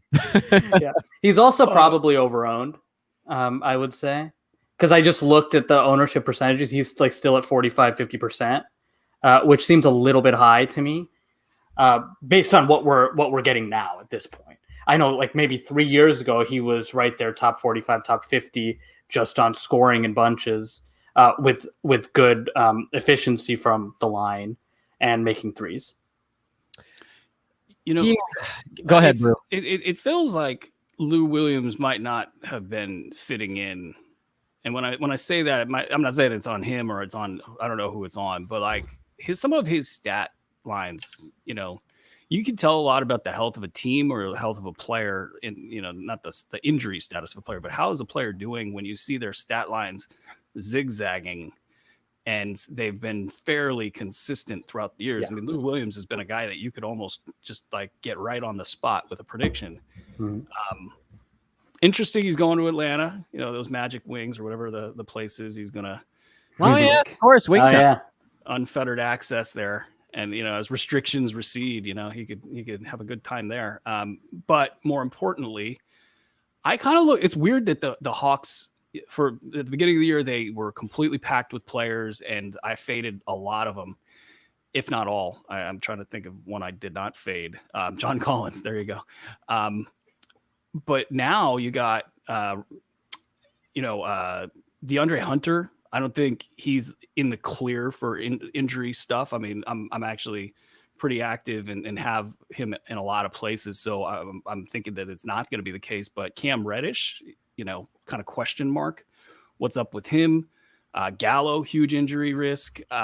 Bogey's knees have been an issue for a while. It seems like he got a nice little piece of news with that knee injury, and he's back. That's kind of shocking. But him having tendinitis and starting to miss games wouldn't shock me. So maybe he does have a path to some value. He needs about 25 minutes traditionally to get there. But the key for him has always been getting to the foul line. And I kind of wonder, would refs give Trae Young all of those calls and then turn around and give a backup all of those calls? And that's a lot of calls to give to a team. And so, with Lou being lower on the totem pole there, maybe he can't do that. So I'd be probably, in an upside scenario, if everything works out well for him, he's probably top 100, which for somebody with his question marks takes a lot of the shine off what he's bringing to the table in a probably crowded situation. Right. That's Lou you're talking about? Yeah. Surio, did you have something to add there? Well, yeah, I think that's true as long, but like you said, I think there's a lot of things that have to happen. Like the Gallo, maybe he's banged up. The Bogey, he might be banged up. The Cam Reddish question mark. Cam Reddish maybe is still at least a couple weeks away, if not more. At least I would say at minimum, we see him in 3 weeks. So I think those are all things that are involved. And then there's a efficiency volume thing where he's a volume guy, a volume scorer who needs to actually touch the ball the whole time. Do we think Lou Williams was homesick? I kind of think so. And it's just funny, the swap. Okay, I guess. It's a hard year. It's been a tough year. you really, it really makes you think. Now, it just like bringing Rajon Rondo in is just a big move. And Clippers Twitter is not happy right now. Clippers Twitter is not happy. Yeah, what's Brandon doing? It's probably, I think he's at work and probably losing his mind at the moment. Yeah, I mean, like from a fantasy perspective, the hope here was that Lou Williams would end up on some third team where he could get the usage he needs to hit that marker. But yeah, I don't know how he carves out enough playing time without even more injuries taking place in front of him. Meanwhile, Atlanta's just like throwing darts at this point. They just signed everybody this offseason and flung them all at the wall. You know, we're filling space here a little bit. Like Lou Williams might be motivated by Atlanta.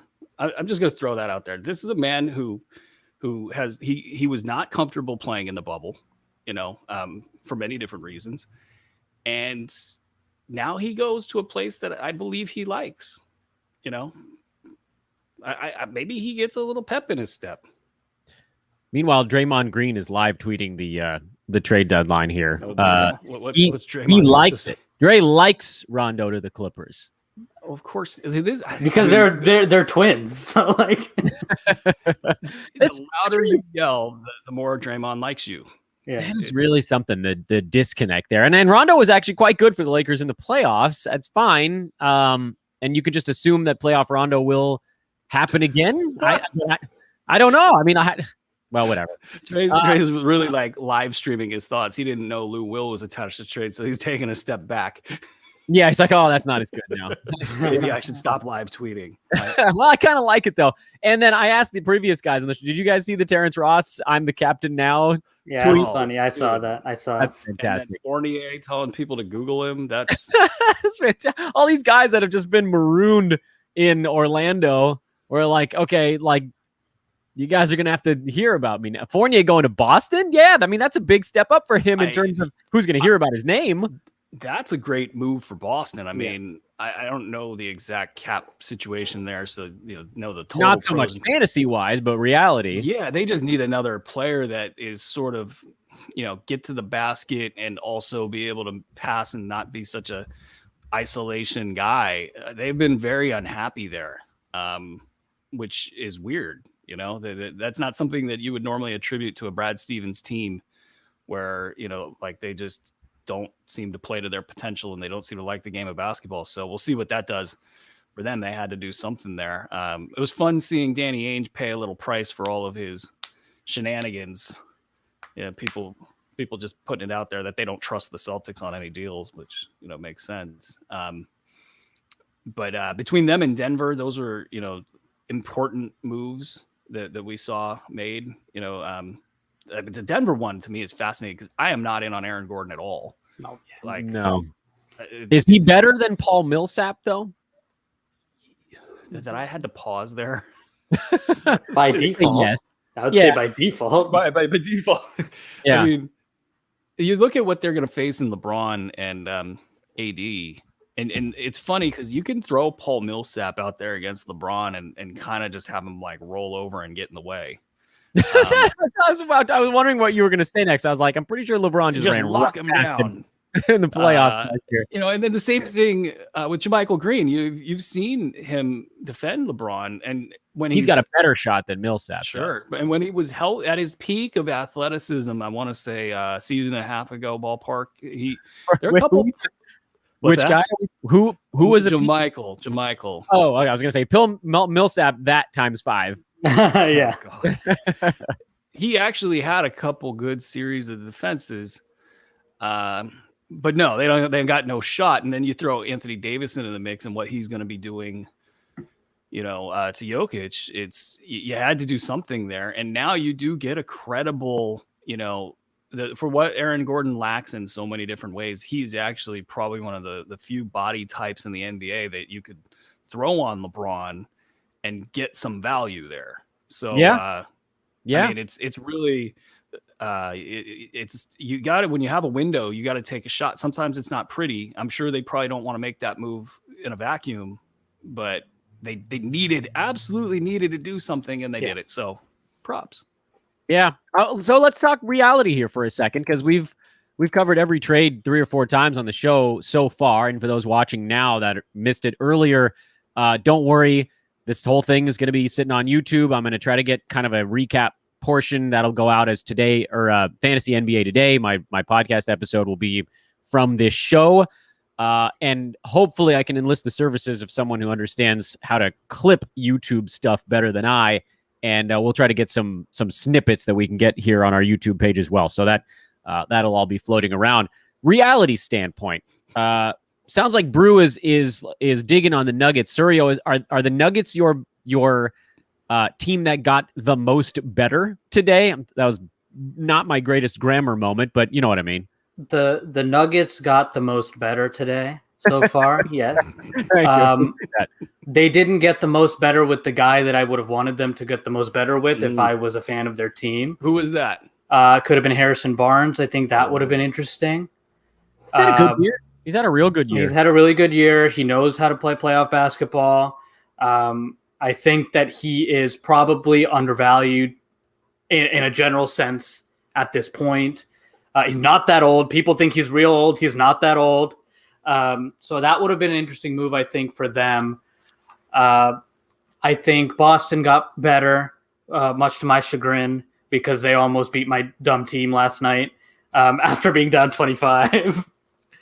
So I'm not super thrilled about that, but I think that they got better in the real life sense. The Bulls did better, but better in the sense of, like, are they better enough to be important? Also, if anyone can hear, the recycling people come through at 1:40 p.m. Central Time every single Thursday. So if you can hear that, I apologize.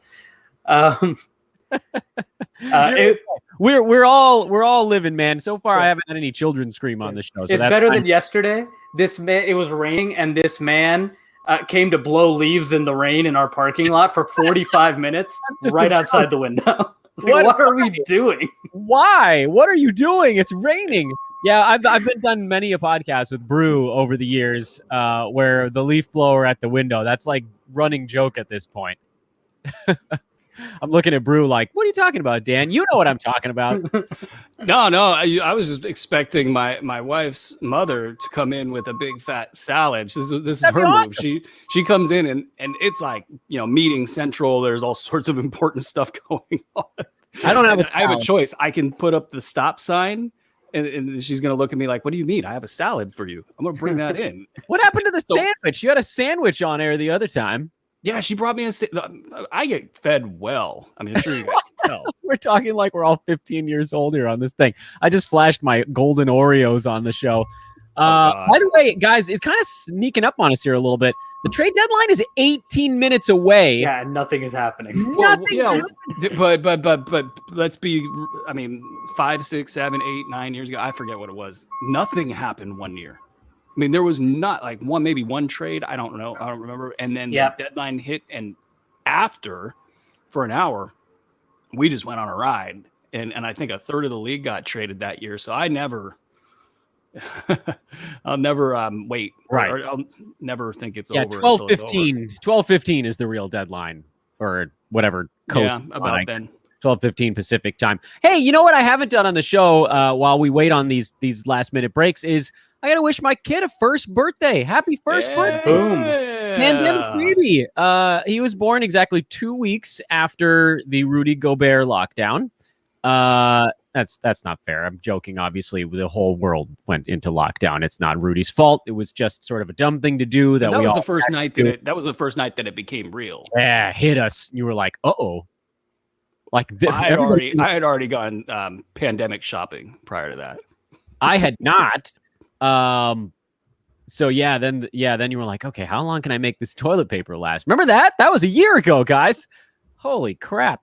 Then we had our kid 2 weeks later. I wasn't allowed to stay in the hospital after birth. But he's won today, so he made it. And he hasn't really seen the outside world very much. But it's fine, kid. The outside world sucks anyway.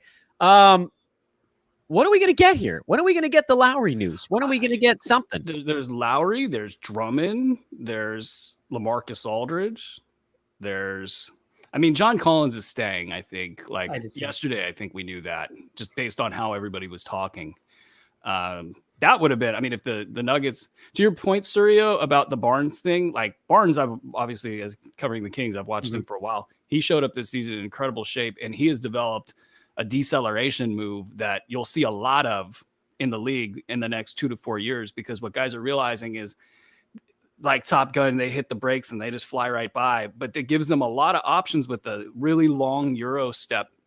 And if you're stronger, you can bump, you can kind of pick which way you want to go. So if you can finish with both hands, you got options. He has perfected that move. But the only issue I wonder about there is rim protection. Yeah. And you've got John Collins sitting there, and man, I know people like to bag on his defense, but he's actually been decent this year. And so when you can get your power forward to give you legitimate rim protection, but he can also shoot threes, it just gives you a ton of options. Yeah. So if that was me and I was them, and I don't know their cap situation, so maybe this is dead on arrival, I would have been going heavy there. And if I was the Kings, I would have also been going heavy, putting that guy next to Rashawn Holmes in those defensive alignments with Barnes. Oh, yeah, you got something cooking there. But those guys, so let's say Collins isn't gone. I don't think Thad's going anywhere, right? I don't think so. Doubt. Yeah. Hey, you guys heard of a guy named Mike Passador? Does that sound familiar to you guys? No. The Panda? No. Yeah, he's climbed down from his. What pandas are not into eucalyptus. That's a koala. That's a koala. Yeah, we're looking for bamboo. We're looking for bamboo. Bamboo. The correct answer. Biology lesson at 15 minutes before the deadline. There we go. Panda hashtag he stay. I'm assuming this is in reference to Kyle Lowry. Definitely. Everybody take a long look at Panda right there. That's the most dangerous man in fantasy sports. There you go. There. We pulled him. Now he's going to be mad that I put him on the screen. Panda, I got you. Yeah, you didn't get him on the show, Dan? I think there's stuff going on at HoopBall right now, right? And it's something. It's a very busy day. Yeah, there's a little bit. So what do we do? Like, I feel like the best thing we can do right now is just stare at Twitter. We have things to talk about, I guess, but like something's coming. Hey, they finally picked up on the Magic City thing in Twitter land. J-Michael. Oh, yeah. I'm surprised it took as long as it did. I think this is one of those exhale moments for the season. It's fascinating from I don't know what the DFS guys were saying when they were on the show earlier, but heading into the deadline, I wanted to just give myself a little challenge. I went heavy on the betting side, and it's just like a squirrely thing. And of course, Dan did the smart thing and did the only play a couple plays thing. Yeah. You know how many plays I've had this week? Yeah, probably like 2 or 3. And I've had like 20. Yeah. And that's counting Sunday. I actually got dinged by that 25-point comeback by the Celtics the other day. I got dinged emotionally. That's all that happened to me because I can't bet in Wisconsin. They don't like me. Oh. Damn you, Wisconsin. Yeah, they don't care about me. Yeah, it's a weird time. And then the games tonight are like everybody plays so free and loose, after the news, that they're staying. Oh, you didn't get traded? Great. Although, a funny thing is the Raptors had this sort of like send away party. Yeah, and I wrote about that in my picks. I was like, look, it could be a send away game or it could be a total implosion. And we're going to lean into implosions. And literally every team had send away games. The Raptors basically had an exit interview with Kyle Lowry after the game.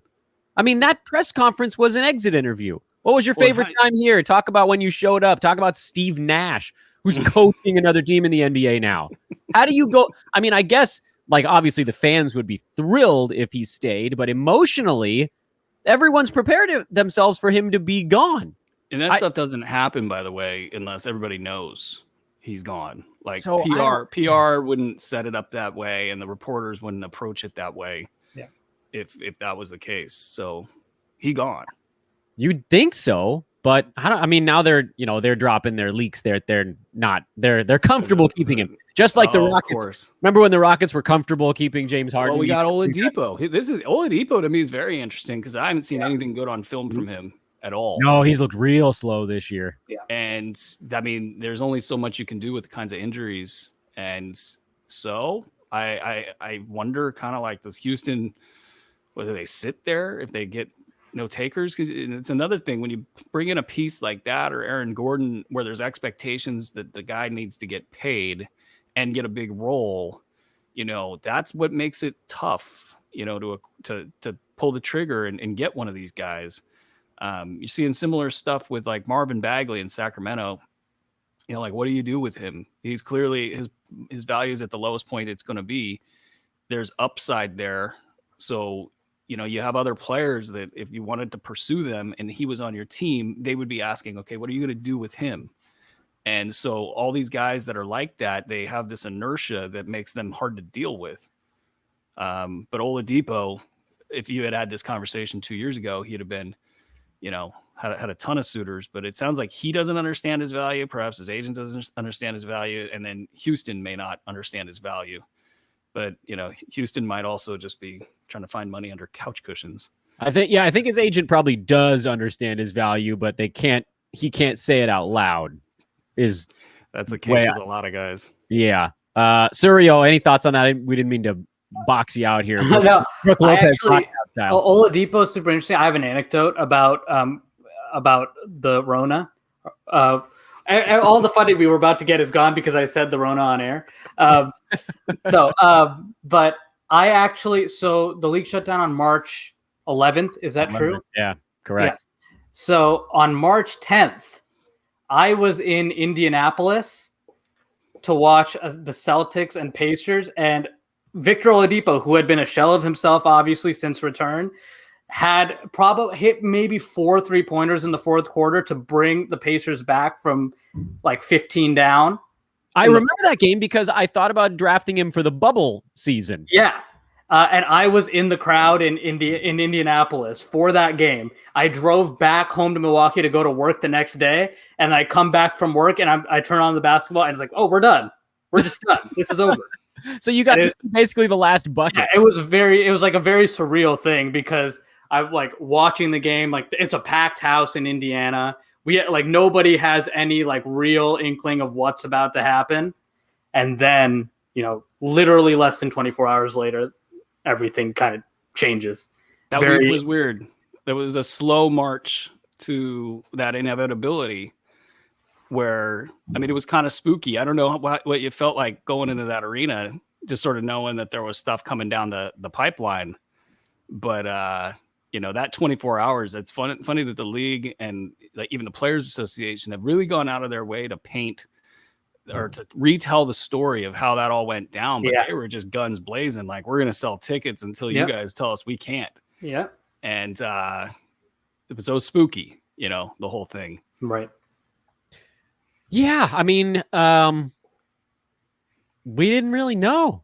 We didn't know what the future held, but somehow here we are. And like midway through here, trade deadline Thursday, you're seeing tweets coming out about different teams getting vaccinated. So wild juxtaposition here, a year and 2 weeks. So to bring it full circle, I guess, happy birthday to Theodore.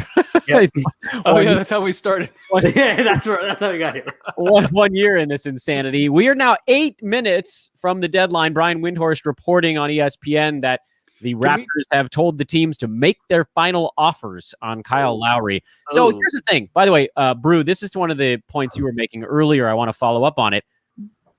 And I think it addresses, and I saw it, a few of it on Twitter and even in the chat room. It's like, why wouldn't a team take anything for a player that they know isn't coming back? And there's a reputation thing that hangs in the balance there, where a team can't be the team that gets fleeced or you lose leverage in future negotiations. You have to be like, you have to actually do the thing you said you're willing to do one time so that it has weight for future times. So if you're like, yeah, we're comfortable keeping this guy, but then you never actually do it and you sell crazy low, the next time you make that same stance in a negotiation, the other GM is going to be like, no, you're not. You're full of it. So like every team has to put that line in the sand. And sometimes, unfortunately, they have to cross it. I feel like the Lakers did that with Pau Gasol 1 year where it seemed like he was going to be gone and the offers were crummy. So they were just like, all right, whatever. Like, we're not going to be that team that just takes crap. We're just going to get nothing here because next time we want these teams to know we frickin' mean it when we say we'll sit on this guy if we have to.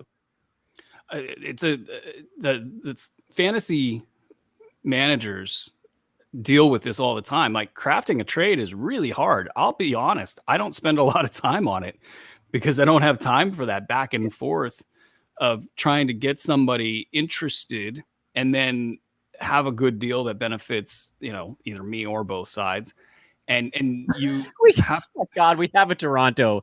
It's not a bomb though. It's like, what do we got? Somebody rolled a bouncy ball. Oh my God, are you kidding me? Yeah, What Toronto trades Yuta? Is it Yuta? Terrence Davis to the Kings for a future second rounder. God, of course. This is not a. I was just about to ask you if I could talk about Delon Wright, and you can. Now you have a good reason to. Sure. I mean, you got to really watch out with Luke Walton. Like he can screw something up so fast. And so Terrence Davis, we've seen he's capable very off and on for Toronto. Hasn't been able to work his way into a really shallow roster situation. So he'll go to Sacramento. And the one thing I think that I think I know, because I'm not chasing down leads in the Kings land as much as I used to. So I'm not as plugged in as I would like. But I think that Monty McNair may not be so hell bent on making his guys look good. So it would be more of a meritocracy, I would think, at least from the GM standpoint, where in the past, I mean, Vlade picked the guys. So, the local coverage is just so flowery about that. And then those guys got to play and everybody else gets elbowed out regardless of the merit of the situation. So in that respect, Delon Wright might not be threatened by this, but you get him next to Halliburton, next to Fox. That's a really good three guard alignment for your one and two slot, with Wright actually being able to slide over and play three. Yeah. And you can really put Buddy Hield into a kind of a nicer 25-minute role, which of course Luke Walton would love. But just getting him to focus on his strengths, not so much the pick and roll ball handling that Walton thinks he's good at. But that he could get Wright, could get 20, 25 minutes, maybe even a little more, like 26, 27, but could, in that offense with the team putting up a lot of points, and him being able to get his peripheral stats pretty much wherever he plays, he could have, he could hold that top 100 per game value. But, by the way, there's a third person injury report that just came out. Yusuf Nurkic tweeting, Portland Trailblazers center Yusuf Nurkic will make his return to the lineup. Right? I love these guys. He's getting good at returning late in the year and doing stuff. So he's back tomorrow. Nurk. What's his free throw percentage? Anybody know? This year? I don't know. Yep. What did he play? Like 10 games at the beginning of the season? 82? Is that what it is? I have no idea. Oh, I thought you were telling us. I thought you were doing trivia.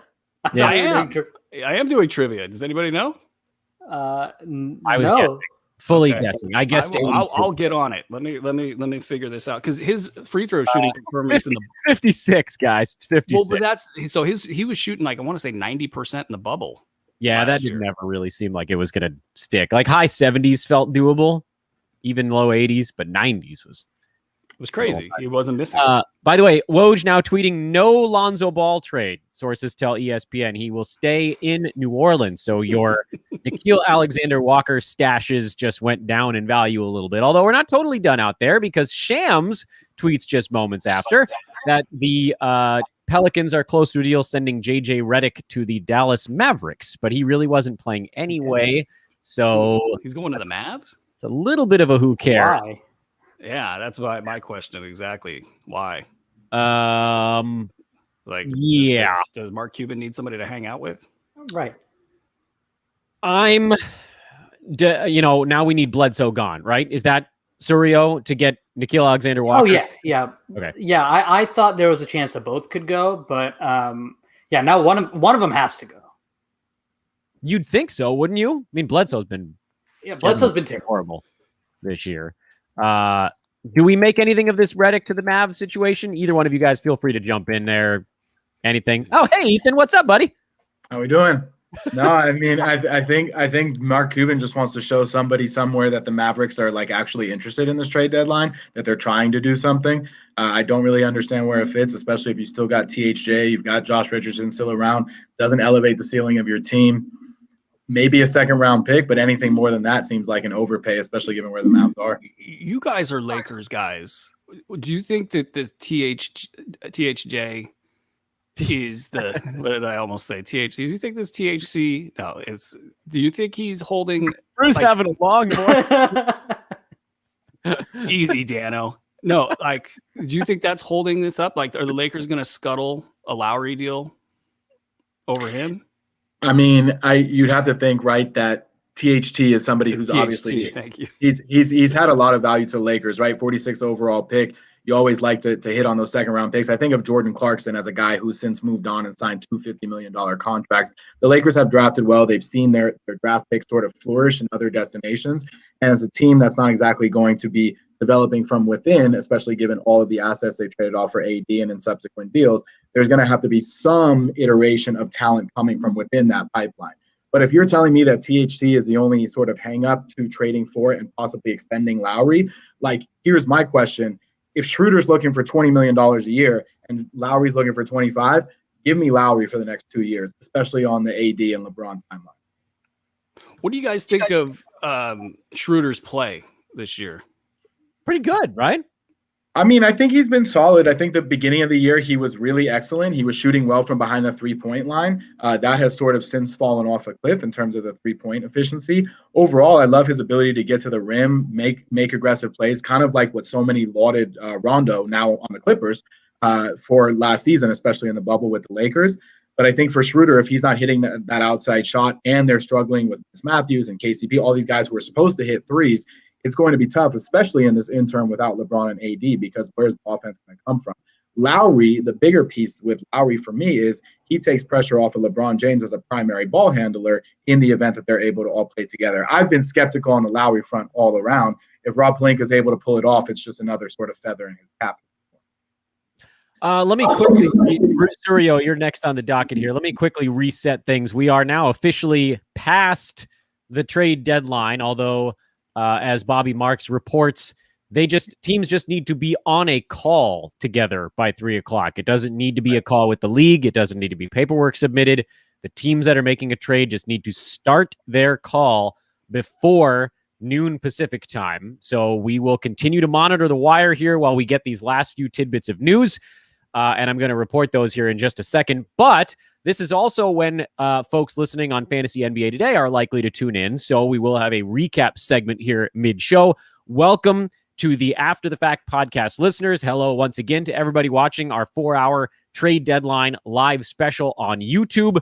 Please, if you are watching on YouTube, either now or later, click that thumbs up button under the window. Subscribe to the YouTube page so you get all of our fantasy live shows as they come out.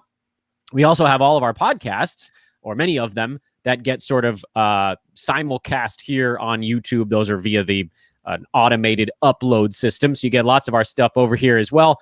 Again, subscribe, hit the like button. To those watching or listening on Fantasy NBA Today, hello, I am Dan Bespris. I am joined here for the final hour of our trade deadline live show by a cast of characters. Surio, I think you might have to go here, but and I want to make sure you get to say your last thought before you do.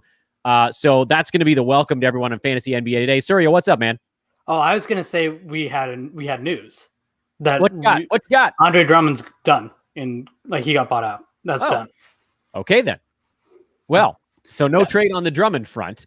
I'm not that surprised by that. That actually might go with what you were saying about the leverage for future moves, and like if they just dump him for whatever, they could get like a second round pick from 3 years from now because no one wants Andre Drummond. Why would they at that point? So they can just say we didn't get anything, so now we're done. All the posturing surrounding that guy's big contracts that never panned out. Yeah. And now you're bought out. I mean, I think that's what the whole league kind of knew, right? Is why are we going to give Cleveland anything for a guy you've already banished off the team who's going to be a free agent next season, who we could just sign outright? and Cleveland had no use for him. That Jared Allen trade, while they were opportunistic in taking advantage of that sort of kiboshed any leverage they had on the Drummond trade front. I thought it was interesting that Dan Gilbert's son is being reported as being a part of the decision-making apparatus there. I mean, you're already kind of one of the league's laughing stocks for a few different reasons. And what impact did that have in this? Because it just doesn't seem like, I mean, from an asset management standpoint, like I'd have to go back and look at all the dots to connect them again, but like, just seems like they played that all wrong. I mean, it feels like that's a common theme that we've been talking about for the Cleveland Cavaliers for a long time, even going back to their sort of initial LeBron tenure, right? Sure. Oh, yeah. Let me tell everybody who they're listening to also here before we dive into what's starting to look more like a recap hour. Although players now starting to tweet out whether they're staying or not. Larry Nance Jr. sending out an "I'm staying" tweet. Chris Mannix reporting that Victor Oladipo is not being traded. We'll see if that does indeed hold. Oladipo's not being traded, huh? There's a fake Woj Kyle Lowry tweet that's making the rounds. That is not real. So keep an eye on that one. But the other voices that you're listening to, if you're listening to the podcast, we told you about Surio. He is at SassClown on Twitter. The great Aaron Bruski, our founder here at hoop-ball.com. He is at Aaron Bruski. And good buddy, Ethan Noroff, host of the HoopBall Lakers cast and a longtime fantasy expert. Ethan_Noroff, Norof. Ethan, what are your thoughts so far? And I'll jump in if anything breaks here in the next few seconds. Yeah, I mean, I think, the Vucevic trade it's rare that the most exciting trade of the day, at least for me, is the initial trade. I thought the Bulls were very opportunistic in taking there. I have no idea what the Orlando Magic are doing. It seems weird, and it's only getting weirder. From the Lakers standpoint, I'll tell you that in the event that Drummond is bought out now, you have to think that the Lakers are at the forefront of the line for his services, just because we've been talking about for center all year, basically, even with a healthy Marc Gasol, even with a healthy Montrezl Harrell, even when the whole roster's healthy. And if you're Drummond, right, sure, you could go to Brooklyn, but what's your role going to be, especially when they brought in Blake Griffin? They have Nico Claxton. I don't think that would make a lot of sense. Or you could play alongside Anthony Davis and LeBron James for the Lakers and contend for a title. And as a player going into free agency looking to rebuild his value, because he's not going to get another $25+ million deal. It's hard to imagine at this point.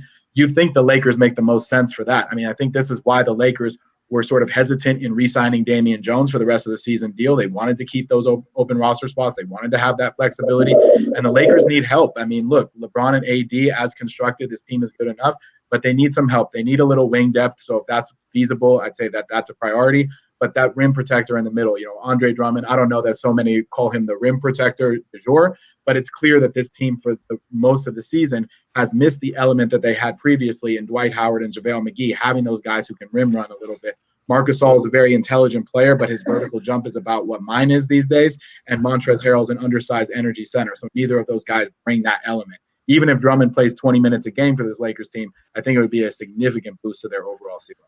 Yeah, Surio, do you have to go now? Yeah, I should probably hop off.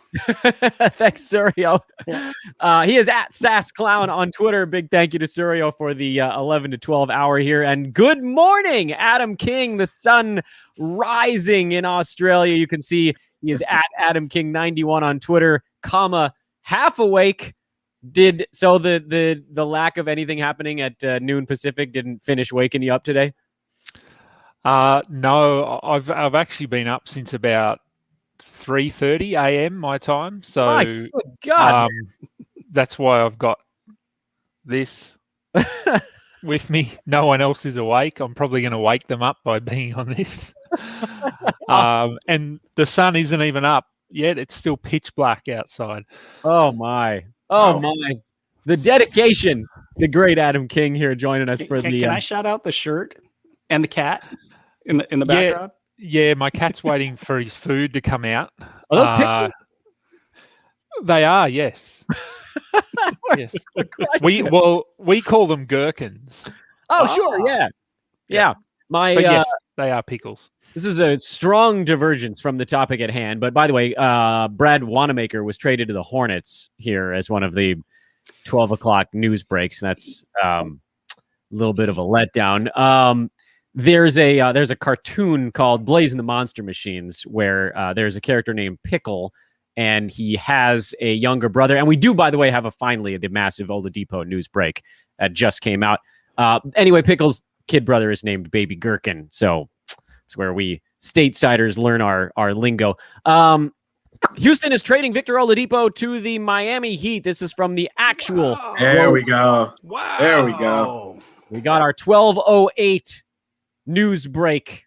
Miami, they got one of the guys that they were linked to. We do not have the other half of this deal, but I know we've got thoughts. And so I'm going to the man that started the website. Brew, what do you make of this one at first glance? It makes me think they lost out on Lowry. It makes me wonder what's up with Goran Dragic. That team without Dragic has not been good. And so they need somebody with an offensive mentality. This might be one of the few places that Victor Oladipo makes sense. Obviously got to see, look at the cap and really sit down and look at it. And I'm sure some people will beat me to the punch there. But basketball-wise, it fits. I don't think he's going to be productive from a fantasy standpoint, or at least overly productive, I should say.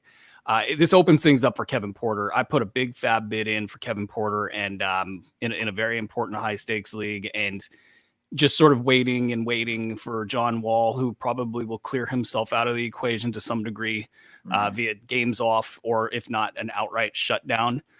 So that's just huge news for me. Yay. And for those who have Kevin Porter, or if somehow he became available in your league, you got to go run, don't walk, run, make sure you've got him. But Brew, what do you think about guys like Daniel House and Jayshawn Tate? They've been playing a lot here, even when Victor was in. Yeah, House looks good, thankfully. He didn't play for a while, so you had question marks about what was his, where was he at physically. So that's good. Tate's been, top 125-ish, so maybe a little bit lower during the lulls. And I think he's just going to keep going the way he's been going, and he's been great for them. Who else over there? Kenyon Martin Jr. is a really deep cut that just keep an eye on him, because he's been making some plays, and that front court, behind Wood, Patton looked like he might be a guy. Oh, wow. Raptors keeping Lowry. Yeah. How does that happen? That's so How does hilarious. that happen? That's a crazy. That is hilarious. Bye, Kyle. Everybody, bye. They said Hello. bye. They had a bye press conference. Crazy. Oh my God, that is hilarious. So the Heat wanted either Oladipo or Lowry, and whatever bid we're about to find out was good enough for Houston, but apparently not good enough for Toronto. It sounded like someone was about to say something. Ethan or Adam, which of you was? I think I was just going to say, for me, the Heat pivoting to Oladipo, or shouldn't even say pivoting, right? Because they've been linked for a while, but going with Oladipo instead of Lowry, we kept hearing that the Raptors were unwilling to move Lowry without either THT from the Lakers or without Tyler Hero from the Heat. And so that tells me that the Heat said no to Tyler Hero. So if it comes across that Hero is being traded to Houston for Oladipo, then you say, okay, that's weird. But save for that, you have to think Miami goes for what is a quote-unquote cheaper route, right? Depot's contract is coming up. We knew he was on his way out after he declined that extension from the Rockets. And we'll see. I mean, Jimmy Butler and Victor Oladipo, it's nice. Bam Adebayo is their best player outside of Jimmy Butler, so that's a good little something. Will they have enough to return to the finals? That's a much larger question. I think probably right now the answer is no. Adam? Look, I think everything's been covered, but something that is interesting is about 5 minutes before that tweet came out about Oladipo, there were tweets going around about saying that he wasn't going, he was staying, and then people were reacting, saying Kevin Porter Jr. can be dropped, he loses his value. He was just dropped in 2 of my leagues about 90 seconds before the trade went through. Oh, my goodness. How do you not wait until the end, at least until 1 o'clock, to make a move with such potential significance? That's incredible to me. Yeah, some early risers, obviously, over here. Oh, boy. That was something that I mentioned, I think, during the 10 o'clock hour, that you generally see more people make rash drops at the trade deadline than you do see people making, league-winning pickups. And that's a pretty decent example of that, I'd venture to say. That's wild. The Kyle Lowry thing, it has this trickle down effect as well, where we were talking earlier in the show about someone like a Gary Trent Jr., who you figured would probably slot in as like maybe the starting shooting guard next to Freddie VanVleet. And instead, he really is now just new Norman Powell, isn't he? Like, Adam, I'll come right back to you.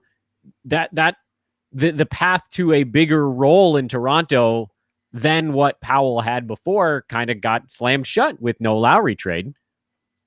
Yeah, look, not much. Yeah, I think so. It's as you mentioned, that Lowry thing, that's interesting because it looked like he was done when they showed videos of him leaving the court and doing the press conference. And and when I woke up this morning, it hadn't happened, but it was sort of, it seemed inevitable. But I've been watching the show, and the clock just kept ticking, and he just didn't go anywhere. So I still haven't got my head around all the trades that have even happened this morning because yeah, look, Gary Trent's an interesting one for me because I think having played basketball for so long, for 30 whatever, well, I don't even know how old I am now, 40 something, but it's 30 odd years having played. When I watch players on the court, sometimes they just look like they're meant to be there. They look like basketball players. Gary Trent looks like a basketball player.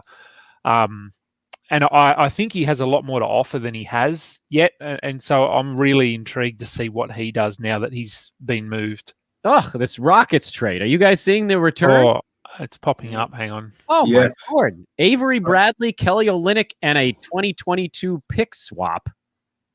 That's that's a big pile of junk. And if Victor Oladipo thinks he's going to make more money than the Rockets previously offered to him, that may be a surprise for him moving forward based on what he was returned for. I got an angle here. I'm surprised to see Kelly Olynyk go because he's about twice the player that Nemanja Bjelica is. But we know Bjelica can put up numbers for fantasy leagues. This kind of opens things up for him there. Seems like they expect Marcus Aldridge is coming to town, huh? Yeah, that would probably be the next shoe to drop because you can't say. I mean, you're seriously going to compete in the East and you're going to flip Kelly Olynyk. Your only big man that's credible behind Bam Adebayo. Marquise Chris just got traded, but we can save that for later. I will say if nice. Yeah, if you're looking for a player development angle, right? Marquise Chris in the Spurs system is at least interesting. Of course, he hasn't played all season, so that's got to be a bet on the future, right? And that's what direction the Spurs are moving toward. But like Brew was just saying, if you're talking about having a LaMarcus Aldridge down in Miami now, okay, so you've got Aldridge, Bam, Oladipo, Butler. Again, is it good enough? If you were to tell me Goran Dragic was going to be healthy, I'd feel a lot better about that. But without that, that's putting a lot of pressure on Tyler Hero, and we saw his bubble kind of pop in the bubble last season when the games mattered. Let's do a little bit of a rehash here because I think we're getting towards the end of the road. I'm gonna put Marquise Chris on my big board here because I am keeping tabs on everything that goes down, and technically that is a trade. But he's been hurt this whole year. He's not playing until next season anyway. Ethan and Adam in particular, I haven't really bugged you guys for kind of a broad picture type of stuff today.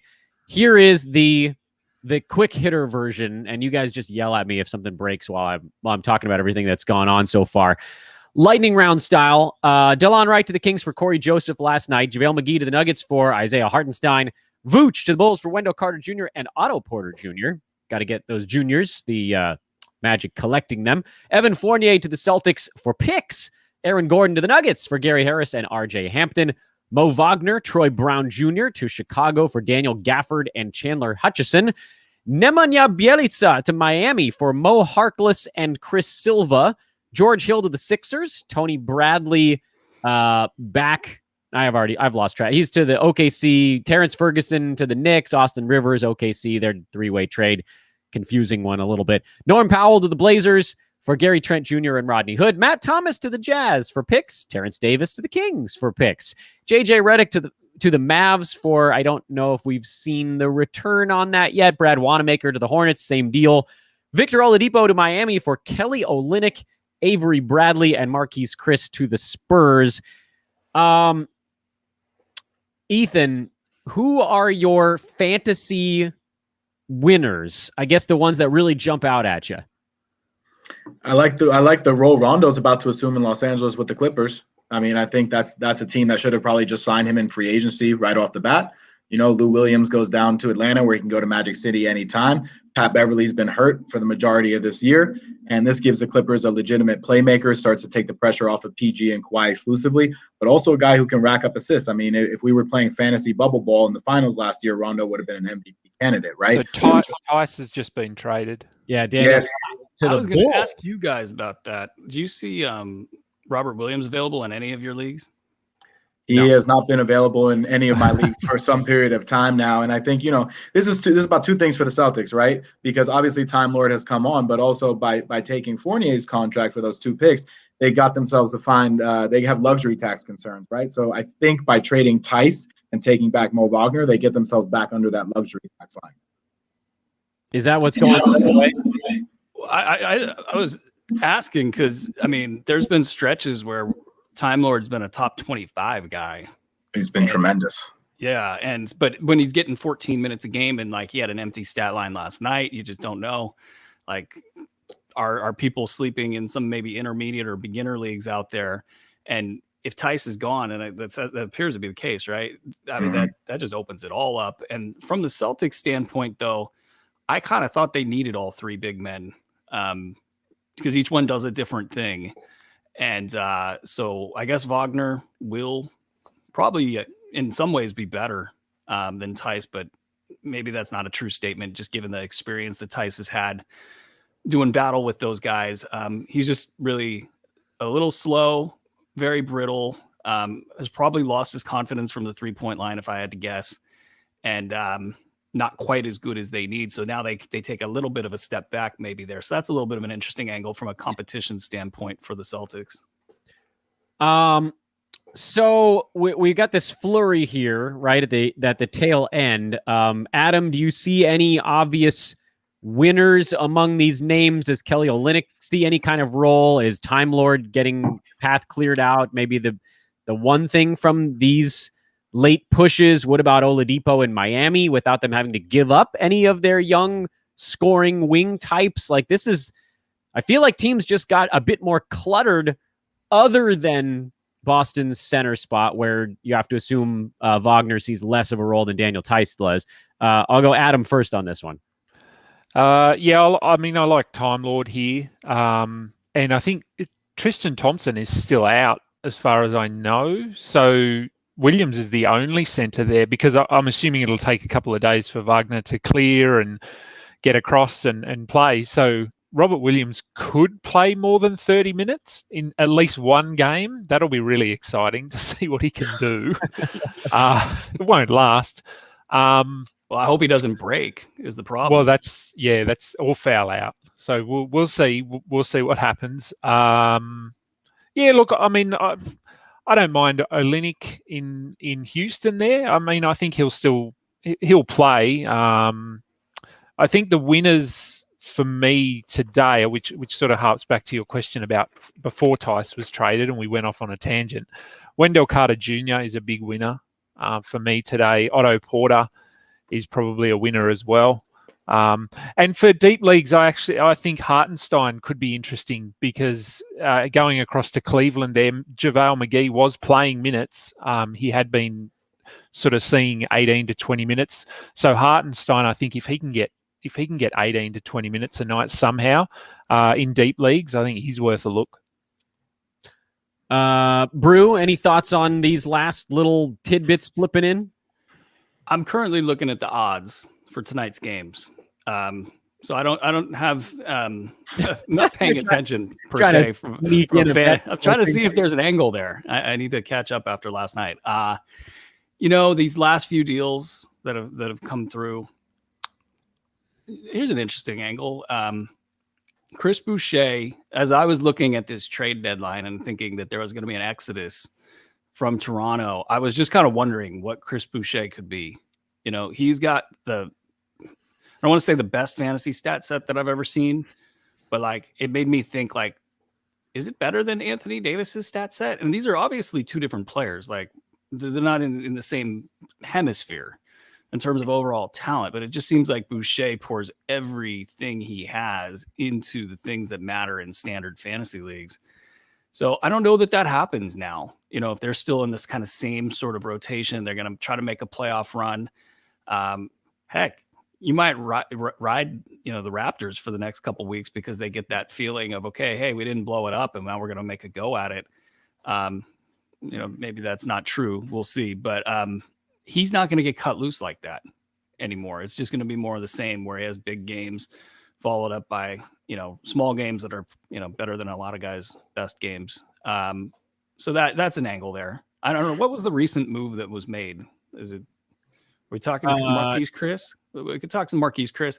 If he's healthy, Marquise Chris landing in San Antonio, where they're going to be a little thin, even though a lot of those young guys will take a lot of those minutes. They got a lot of ball games down the stretch. It's not the worst place he could land. Okay, here's what I want to do. I think we might be done with breaks at this point. I think we might be through the news breaks. So I want to go through each of you guys and however long this takes. But obviously no later than 1 o'clock Pacific time. That's when we'll shut this thing down. And maybe we end a minute or two early. I don't know. We're always ballparking a little bit. Excuse me. My voice begins to sort of wear down a bit during this final hour. I want to get a feel from each of you on what you've done in your own leagues to this point. And I'll lead this to just sort of set an idea. I'm in what I consider to be pretty darn competitive 12-team leagues for the most part. So they play probably a little bit more like 14-teamers because the benches are kind of deep. Weird, the Roto leagues is a 5-player bench. So, 15 per team instead of 13 or 14. And likewise for, some of my head-to-head leagues actually have like a start 13 guy kind of thing. So they play a bit like 14-teamers. The only thing I did today, and now I kind of want to undo it, but weekly roster moves and all that stuff, was when it seemed like Kyle Lowry was getting moved, I picked up Gary Trent in a league that has weird settings that ends up playing a bit more like a points league type of format. That's the only thing I actually did. I sort of checked in to see where Otto Porter was rostered.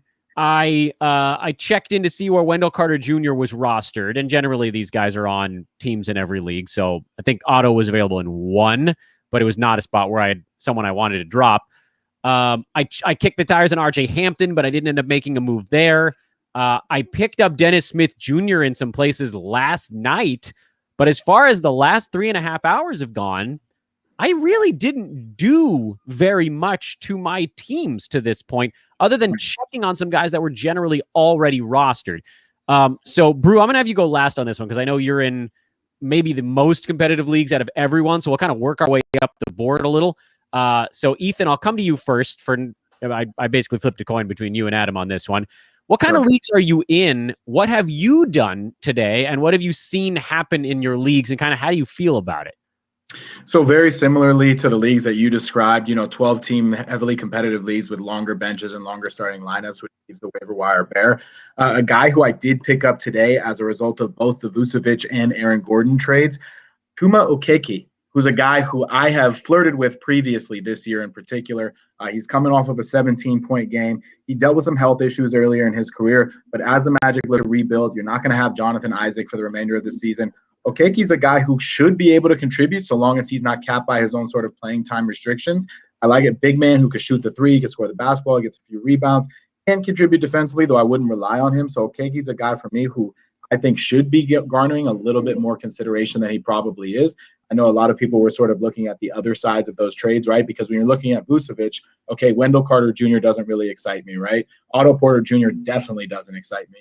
And when you're looking at the returns for Aaron Gordon, like you said, Dan, RJ Hampton, it's kind of like they got 3 first-round picks if we're throwing in RJ Hampton as a first-round pick, right? But does anyone really know what he is in reality, let alone in fantasy? It's hard to say. We think he's going to have an opportunity in Orlando, but it could also be short-lived because they're just kind of seeing what they can get, the exploring of the potential. But Okeke's a guy they've invested in, and they're a guy that got playing time even prior to these moves being made. So I think he's a guy who should warrant additional consideration in pretty much any league. By the way, I forgot to scream about earlier. You know who else didn't go anywhere besides Kyle Lowry? Terrence Ross didn't go anywhere. We talked about it before that we said 15% chance that Terrence Ross stays, 15% chance that Kyle Lowry stays. They stayed. And, with Lowry, there's still a bunch of guys around him in Toronto, so role doesn't shift and, high-level guy, so his role usually doesn't move all that much.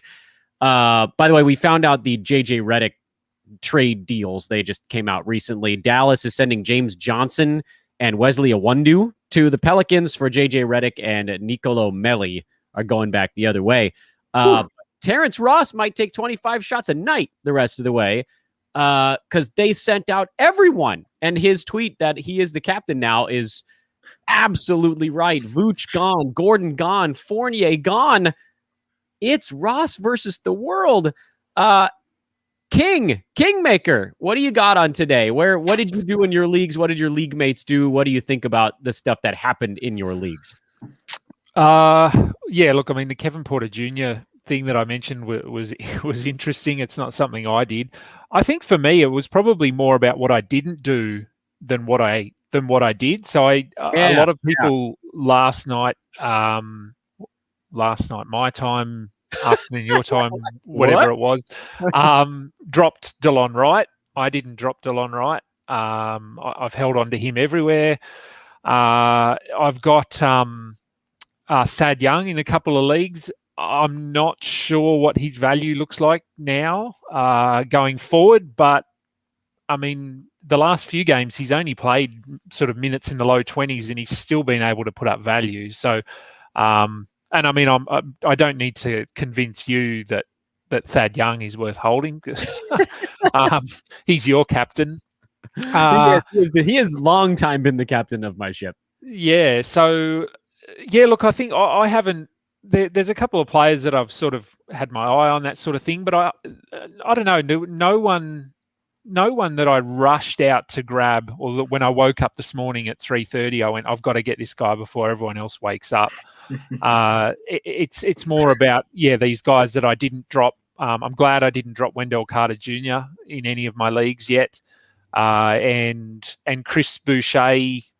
Potentially his role gets a little bit bigger now that Norm Powell's gone, and maybe they look at sort of shuffling that rotation a bit and going big. So yeah, look, I think no earth-shattering moves to be made. I don't think, just some small ones, but it's as we talked about on Twitter and everywhere. Really, don't drop players too quickly when the trade deadline's happening, because you don't know what's going to happen in an hour or in 20 minutes or in 3 hours. So that was it for me.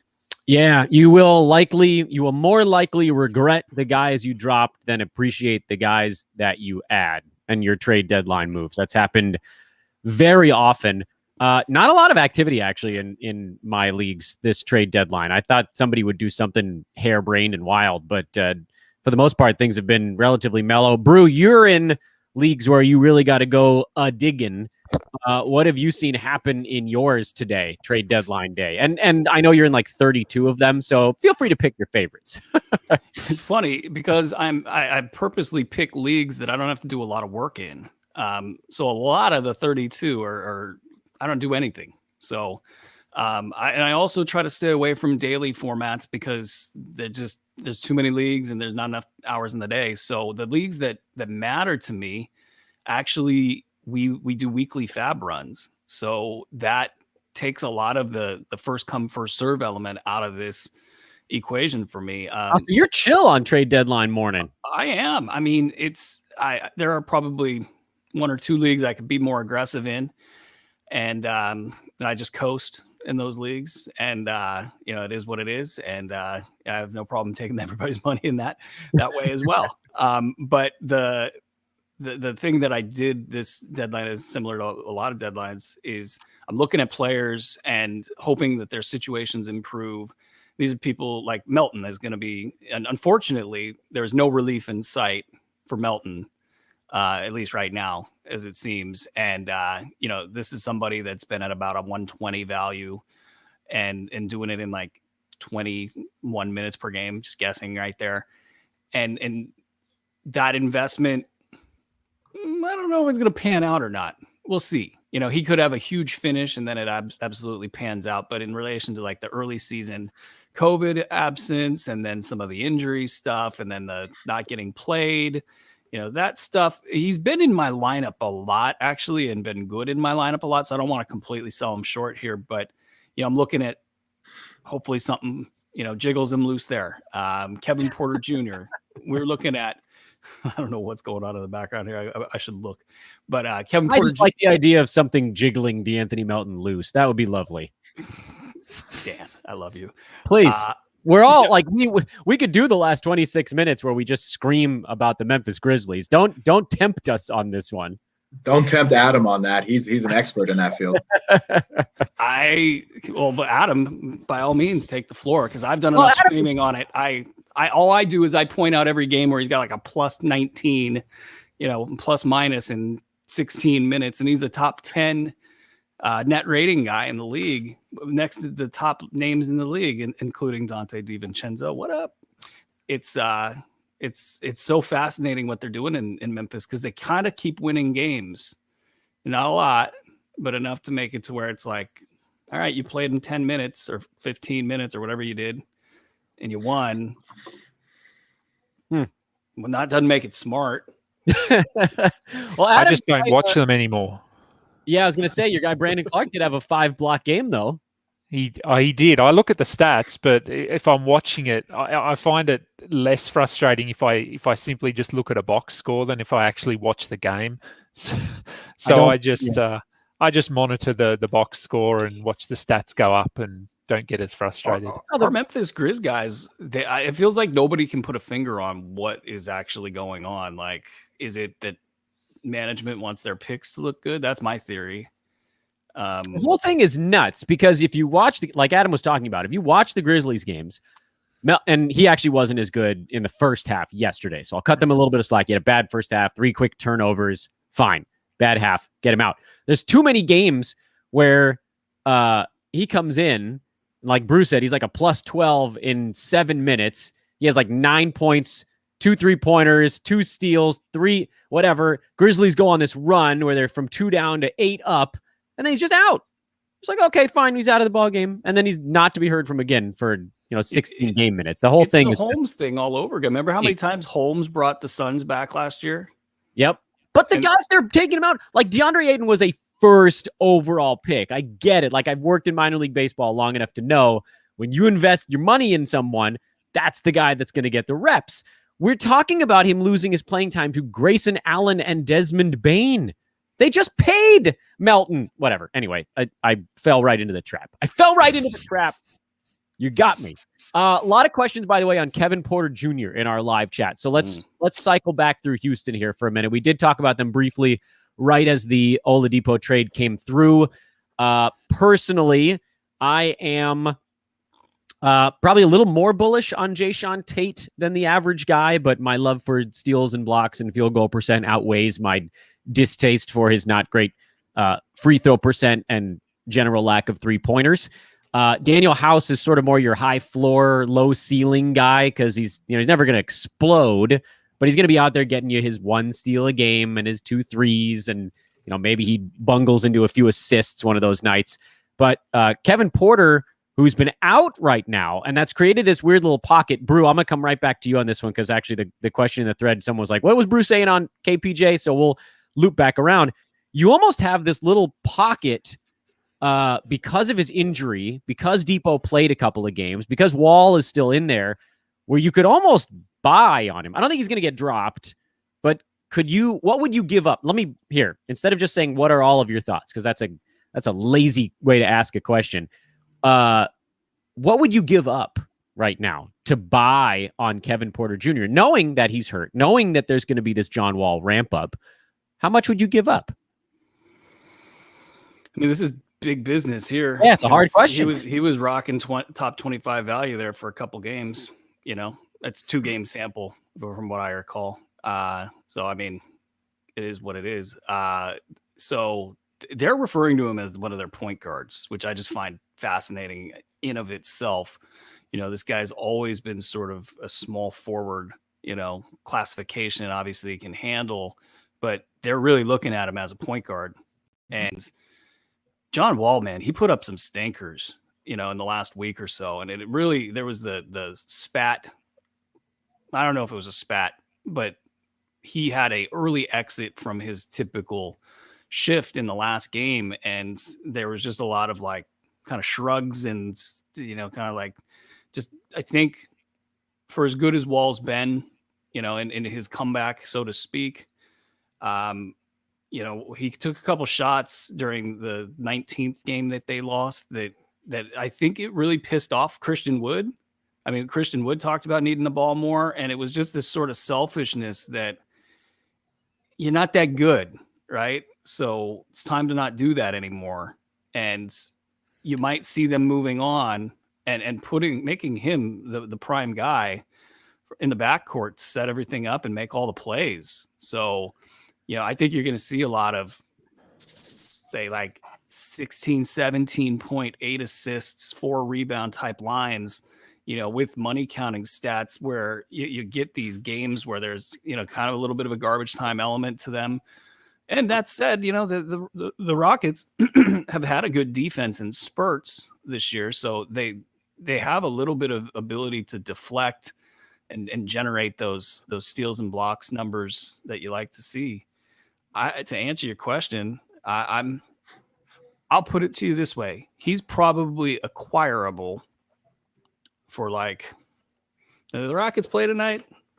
They do not. Don't believe so. So you got a window here.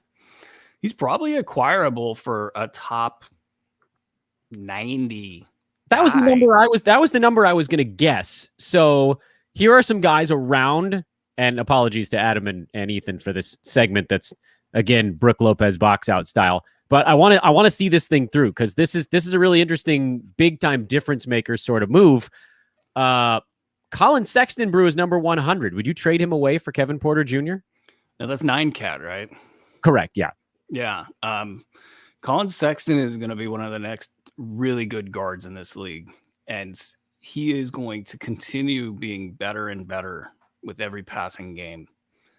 I would not make that move because he's going to go all the way for the rest of the year. What about Brandon Clark? He's 92. And Adam, I would do that just because he's got a little bit of an injury risk issue. And then who knows what the Grizzlies do. They could ice him. All right. I just wanted to get a feel for like what you'd. I mean, he could legitimately be a top 25 guy. I should probably be saying yes to the Colin Sexton example. It's a stat set thing. I'm looking at some of the names. I'm trying to jump over the ones that have obvious down arrows. I think people could get him for a 125 guy. You think? In a lot of intermediate leagues, I think that because of the knee injury, I don't think it really set in that he was the guy. And John Wall is still there. Montrezl Harrell at 106. That's a candidate because there's name power there. I don't know how much farther you could go because then you kind of run out of name recognition. What about D'Angelo Russell? Oh, yeah. Yeah. Probably should. In a 9-cat league for sure. Yeah. In an 8-cat league. It was very interesting what they're going to do in Minnesota because Anthony Edwards is clearly better, in my opinion. He's friends with Cat. They're probably better without him. It's been a pretty consistent theme for D'Angelo Russell in his NBA career for his teams to be better without him so far. Yeah, that one really good year in Brooklyn, but yeah, generally. He can take over a game. There's no question about that. Yeah. I think one of the hardest things to always gauge is, how does that skill set transfer onto a team that's better, right? So when Jordan Clarkson was balling out with the Lakers and scoring 20 a game, people wanted to crown him the next superstar. And then he went to a different team and things changed. It wasn't until he developed in Utah and really embraced that 6-man role and played within that confined system that you had a sort of better litmus test for him, right? So now to bring it back to this trade deadline, here's a guy like Evan Fournier, right, who's having a good season in Orlando, at least when he's been available to play. What is his usage rate going to be in Boston? Is he going to be some sort of magic bullet that comes in and fixes that? So if you've got Fournier on your team, it's probably a downward arrow because he's not going to be able to have that same usage rate. The Celtics are 2 games under 500. They're not taking shots away from Jaylen Brown. They're not taking shots away from Jason Tatum. I feel like that's always, you have to consider the greater context there, right? When people are transferring teams in terms of what their skill set could be. But if you're talking about what would you give up for KPJ, man, I would be tempted to make someone tell me no and say, here's a top 70 guy. I'll give him to you right now for KPJ. Tell me no. You'd get him. I think you'd get him with every single one. And that's the piece, right? The more people listen to us or sort of see the steam building up behind the hype train that is KPJ, that price is only going to rise. So everybody likes to get a good deal, right? In the card world, you want to buy a card for $4, it's worth $6. But sometimes when you offer $6 and you just make that initial push right there, then all of a sudden the value of that card shoots through the roof and you got yourself a deal in the long run. So don't trade the short term for the long run. Don't be afraid to make that offer, especially if he fits the build of your team, because you're talking about a guy like Bruce said, top 25 upside the rest of the way, and he should have a pretty green light as long as he's healthy. Yeah, I like that too. I was, on a show earlier this week, I was talking a bit about kind of is there even enough hype behind Robert Williams?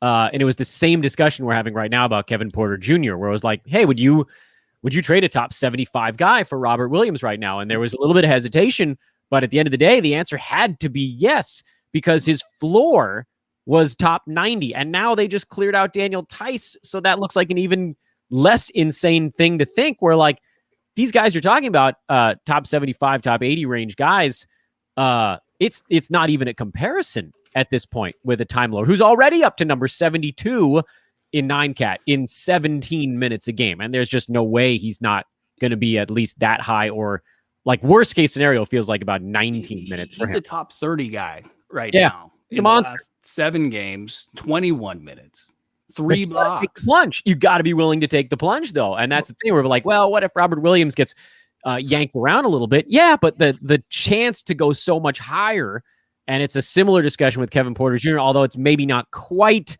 as clear, because the Rockets, you need John Wall to be out of the way as primary ball handler for that thing to really work, where with Robert Williams, like he was already sitting at top 90 at that point. It was just this like very obvious thing that was sitting out on a platter, but you could get it because some people were like, well, what if he takes a tiny step forward and he ends up as a top 75 guy? In your mind, you're going, this dude, if he sees 3-4 minutes a game, he's top 50. If he sees 5 minutes a game, he's top 40. And it just, you get that big buffer in there. But we're now in our last 14 minutes of this thing. So I will one more time say, please, to those of you that checked us out here this last hour with the last round of news breaks, please drop a thumbs up on the video and subscribe to our YouTube channel. Yeah, we don't do 4-hour shows every day, but we do have some really awesome live content that comes out through our YouTube page you will not want to miss. Follow all of these guys. We've had the whole crew come through here today. All of the links to our hosts and co-hosts Twitter handles are in the description of this show. So roll in there. You've got mine. You've got HoopBall Fantasy. You can actually subscribe to the Brews Letter in the informational sec, the audio Brews Letter, because Aaron's arm is falling off. Steve, Santino, Alan, Brew, Surio, Ethan, Adam. Incredible run. Everybody's Twitter handles are in that. So please do hit that thumbs up button. Subscribe to the page so you guys can get updates on everything we got going on over here. This is sort of going to be our last go round. We're through the news. We know who's staying, who's going. And this is a little bit of a dumb question, but we're going to sort of hype it. By the way, Woj tweeting that the Miami Heat are expected to get LaMarcus Aldridge post-buyout. So we did get a little bit of news right now. Kind of figured that was the thing that was coming. I don't know that we need to add a whole lot there. But hey, you know what? Quickly here, each of you, 30 seconds. Adam, LaMarcus Aldridge, does he belong on a roster if he plays for the Heat? Yeah, I have the same thought. Yeah, I'm holding him because he's still eligible for an IR spot. Ethan? So I'm just leaving him there. Sorry. Ethan. Yeah. If you're going to roster both Kelly Olynyk and Myers Leonard, at least at one point in time, I think LaMarcus Aldridge is a fine gamble. Look, people were rushing out to pick up Blake Griffin and screaming that he had 2 points in 14 minutes. So I'd rather LaMarcus Aldridge than Blake Griffin at this point, and especially given their destination. Brew, what are your thoughts on LMA in Miami? I'm not ruling it out. Like, Can he be a top 150 guy? If 150 plays in your league, like 200 plays in a lot of my leagues, 150 could play. I mean, the Heat. 100? Could he get to 100? No, I don't think so. Not with Bam healthy.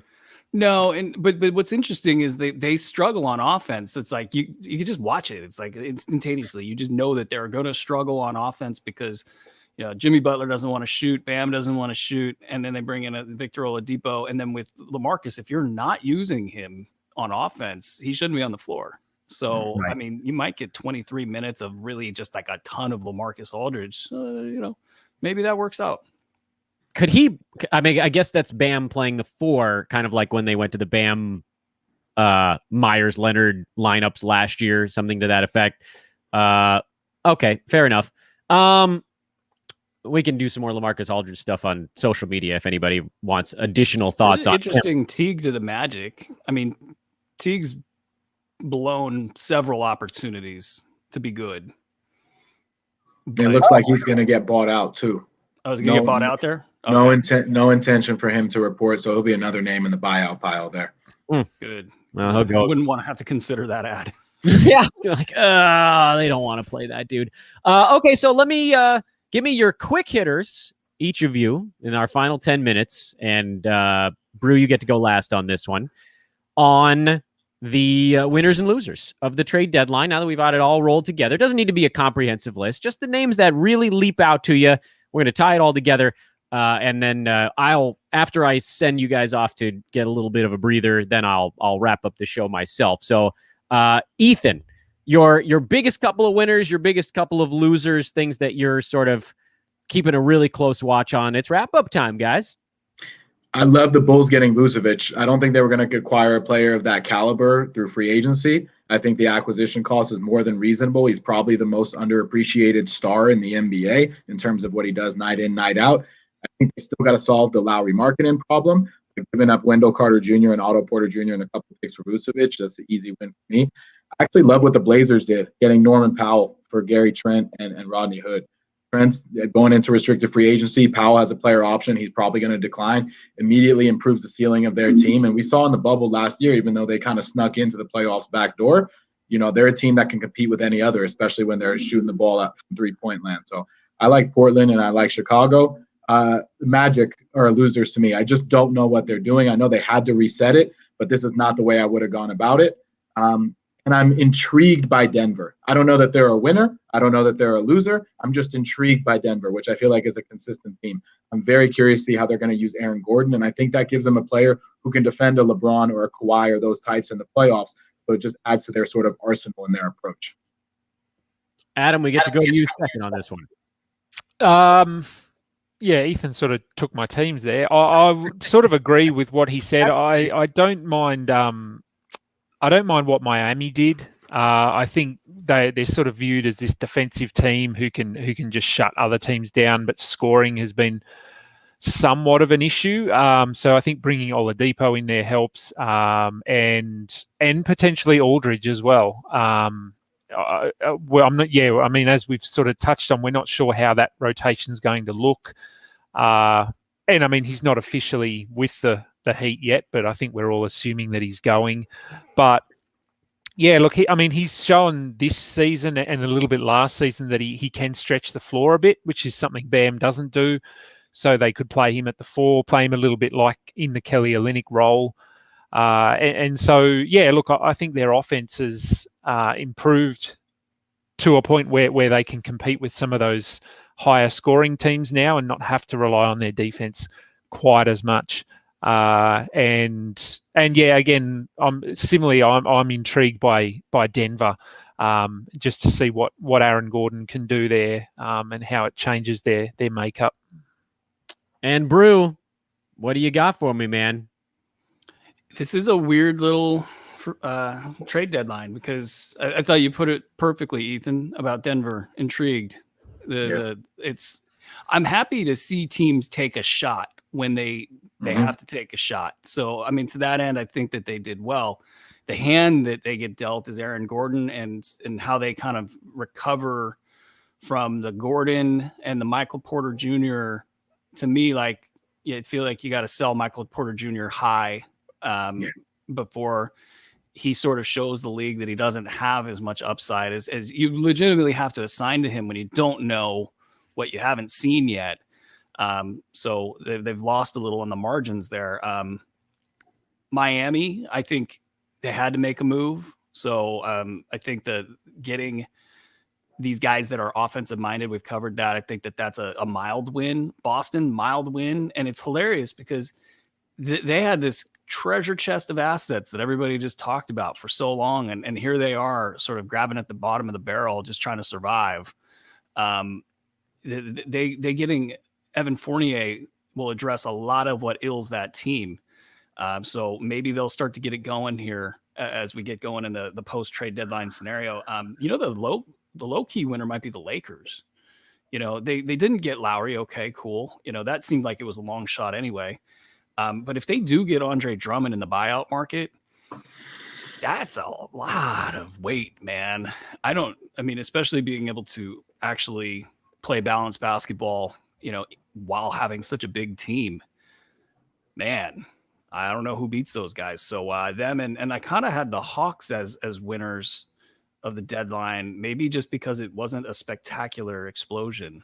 They've been winning games, dead coach bounce or not, maybe getting Rondo out of the room will help. But then losers, man, I'll go with a mild loser for Toronto just because it feels like they've blown it up already and they didn't get anything for Kyle Lowry. Maybe they can get something at another juncture. I don't know how that would work out, but the biggest loser is Houston. What are you doing, man? Kelly Olynyk owns the team. I mean, come on. Fertitta really did himself in there. That might be the worst return on a superstar player of all time. That was Nate Jones tweeted that. Anybody got one better? Dude, that team started the year with Russell Westbrook and James Harden. That's crazy. And they were able to trade him, Russell Westbrook. Yeah, there was only one guy in the league they could get for him, and they got him. but the return and the passing on players, you had them in your hands. They traded Karis LeVert away for Victor Oladipo to get Kelly Olynyk, Avery Bradley, and a pick swap. Okay, fine. Maybe you don't want to build your team around Karis LeVert, but that does the league's revenue sharing program kick in super fast with the cash? Apparently. My good Lord. Need money, call JG Wentworth, trade your team. I don't know. 877 cash now. Yeah. We can't get that one out of the heads. The opera singers on the bus. That's a commercial that will live in our brains till the day we die. Gentlemen, the three of you, to everyone that has been on this show, we are going into official wrap-up mode. I'm sure that everybody listening, watching, you guys probably have just forgotten you even have the window open at this point. I did for a few minutes in there. Adam King, take a nap, man. Good morning, and thank you for waking up for this nonsense. Oh, I've got to go to work now. Or that. Oh, right. Yeah, you're Friday. Happy Friday yes, to you. I am Friday. Ethan, so nice to see your lovely Punim here on the show. Likewise, I'm going back to work, having just got the second shot of the vaccine, and going to try to keep it going the rest of the day. It's been a very exciting Thursday, and I will say that if the Lakers do get Andre Drummond, a lineup that includes Drummond, maybe even Montrez, if you want to get really weird, flanked by LeBron, AD, and Kuzma, that's a lot of size on the court at once. That's the biggest lineup of all time. I love it. The Rockets went to everyone under 6'7". The Lakers will go to everyone over 6'10".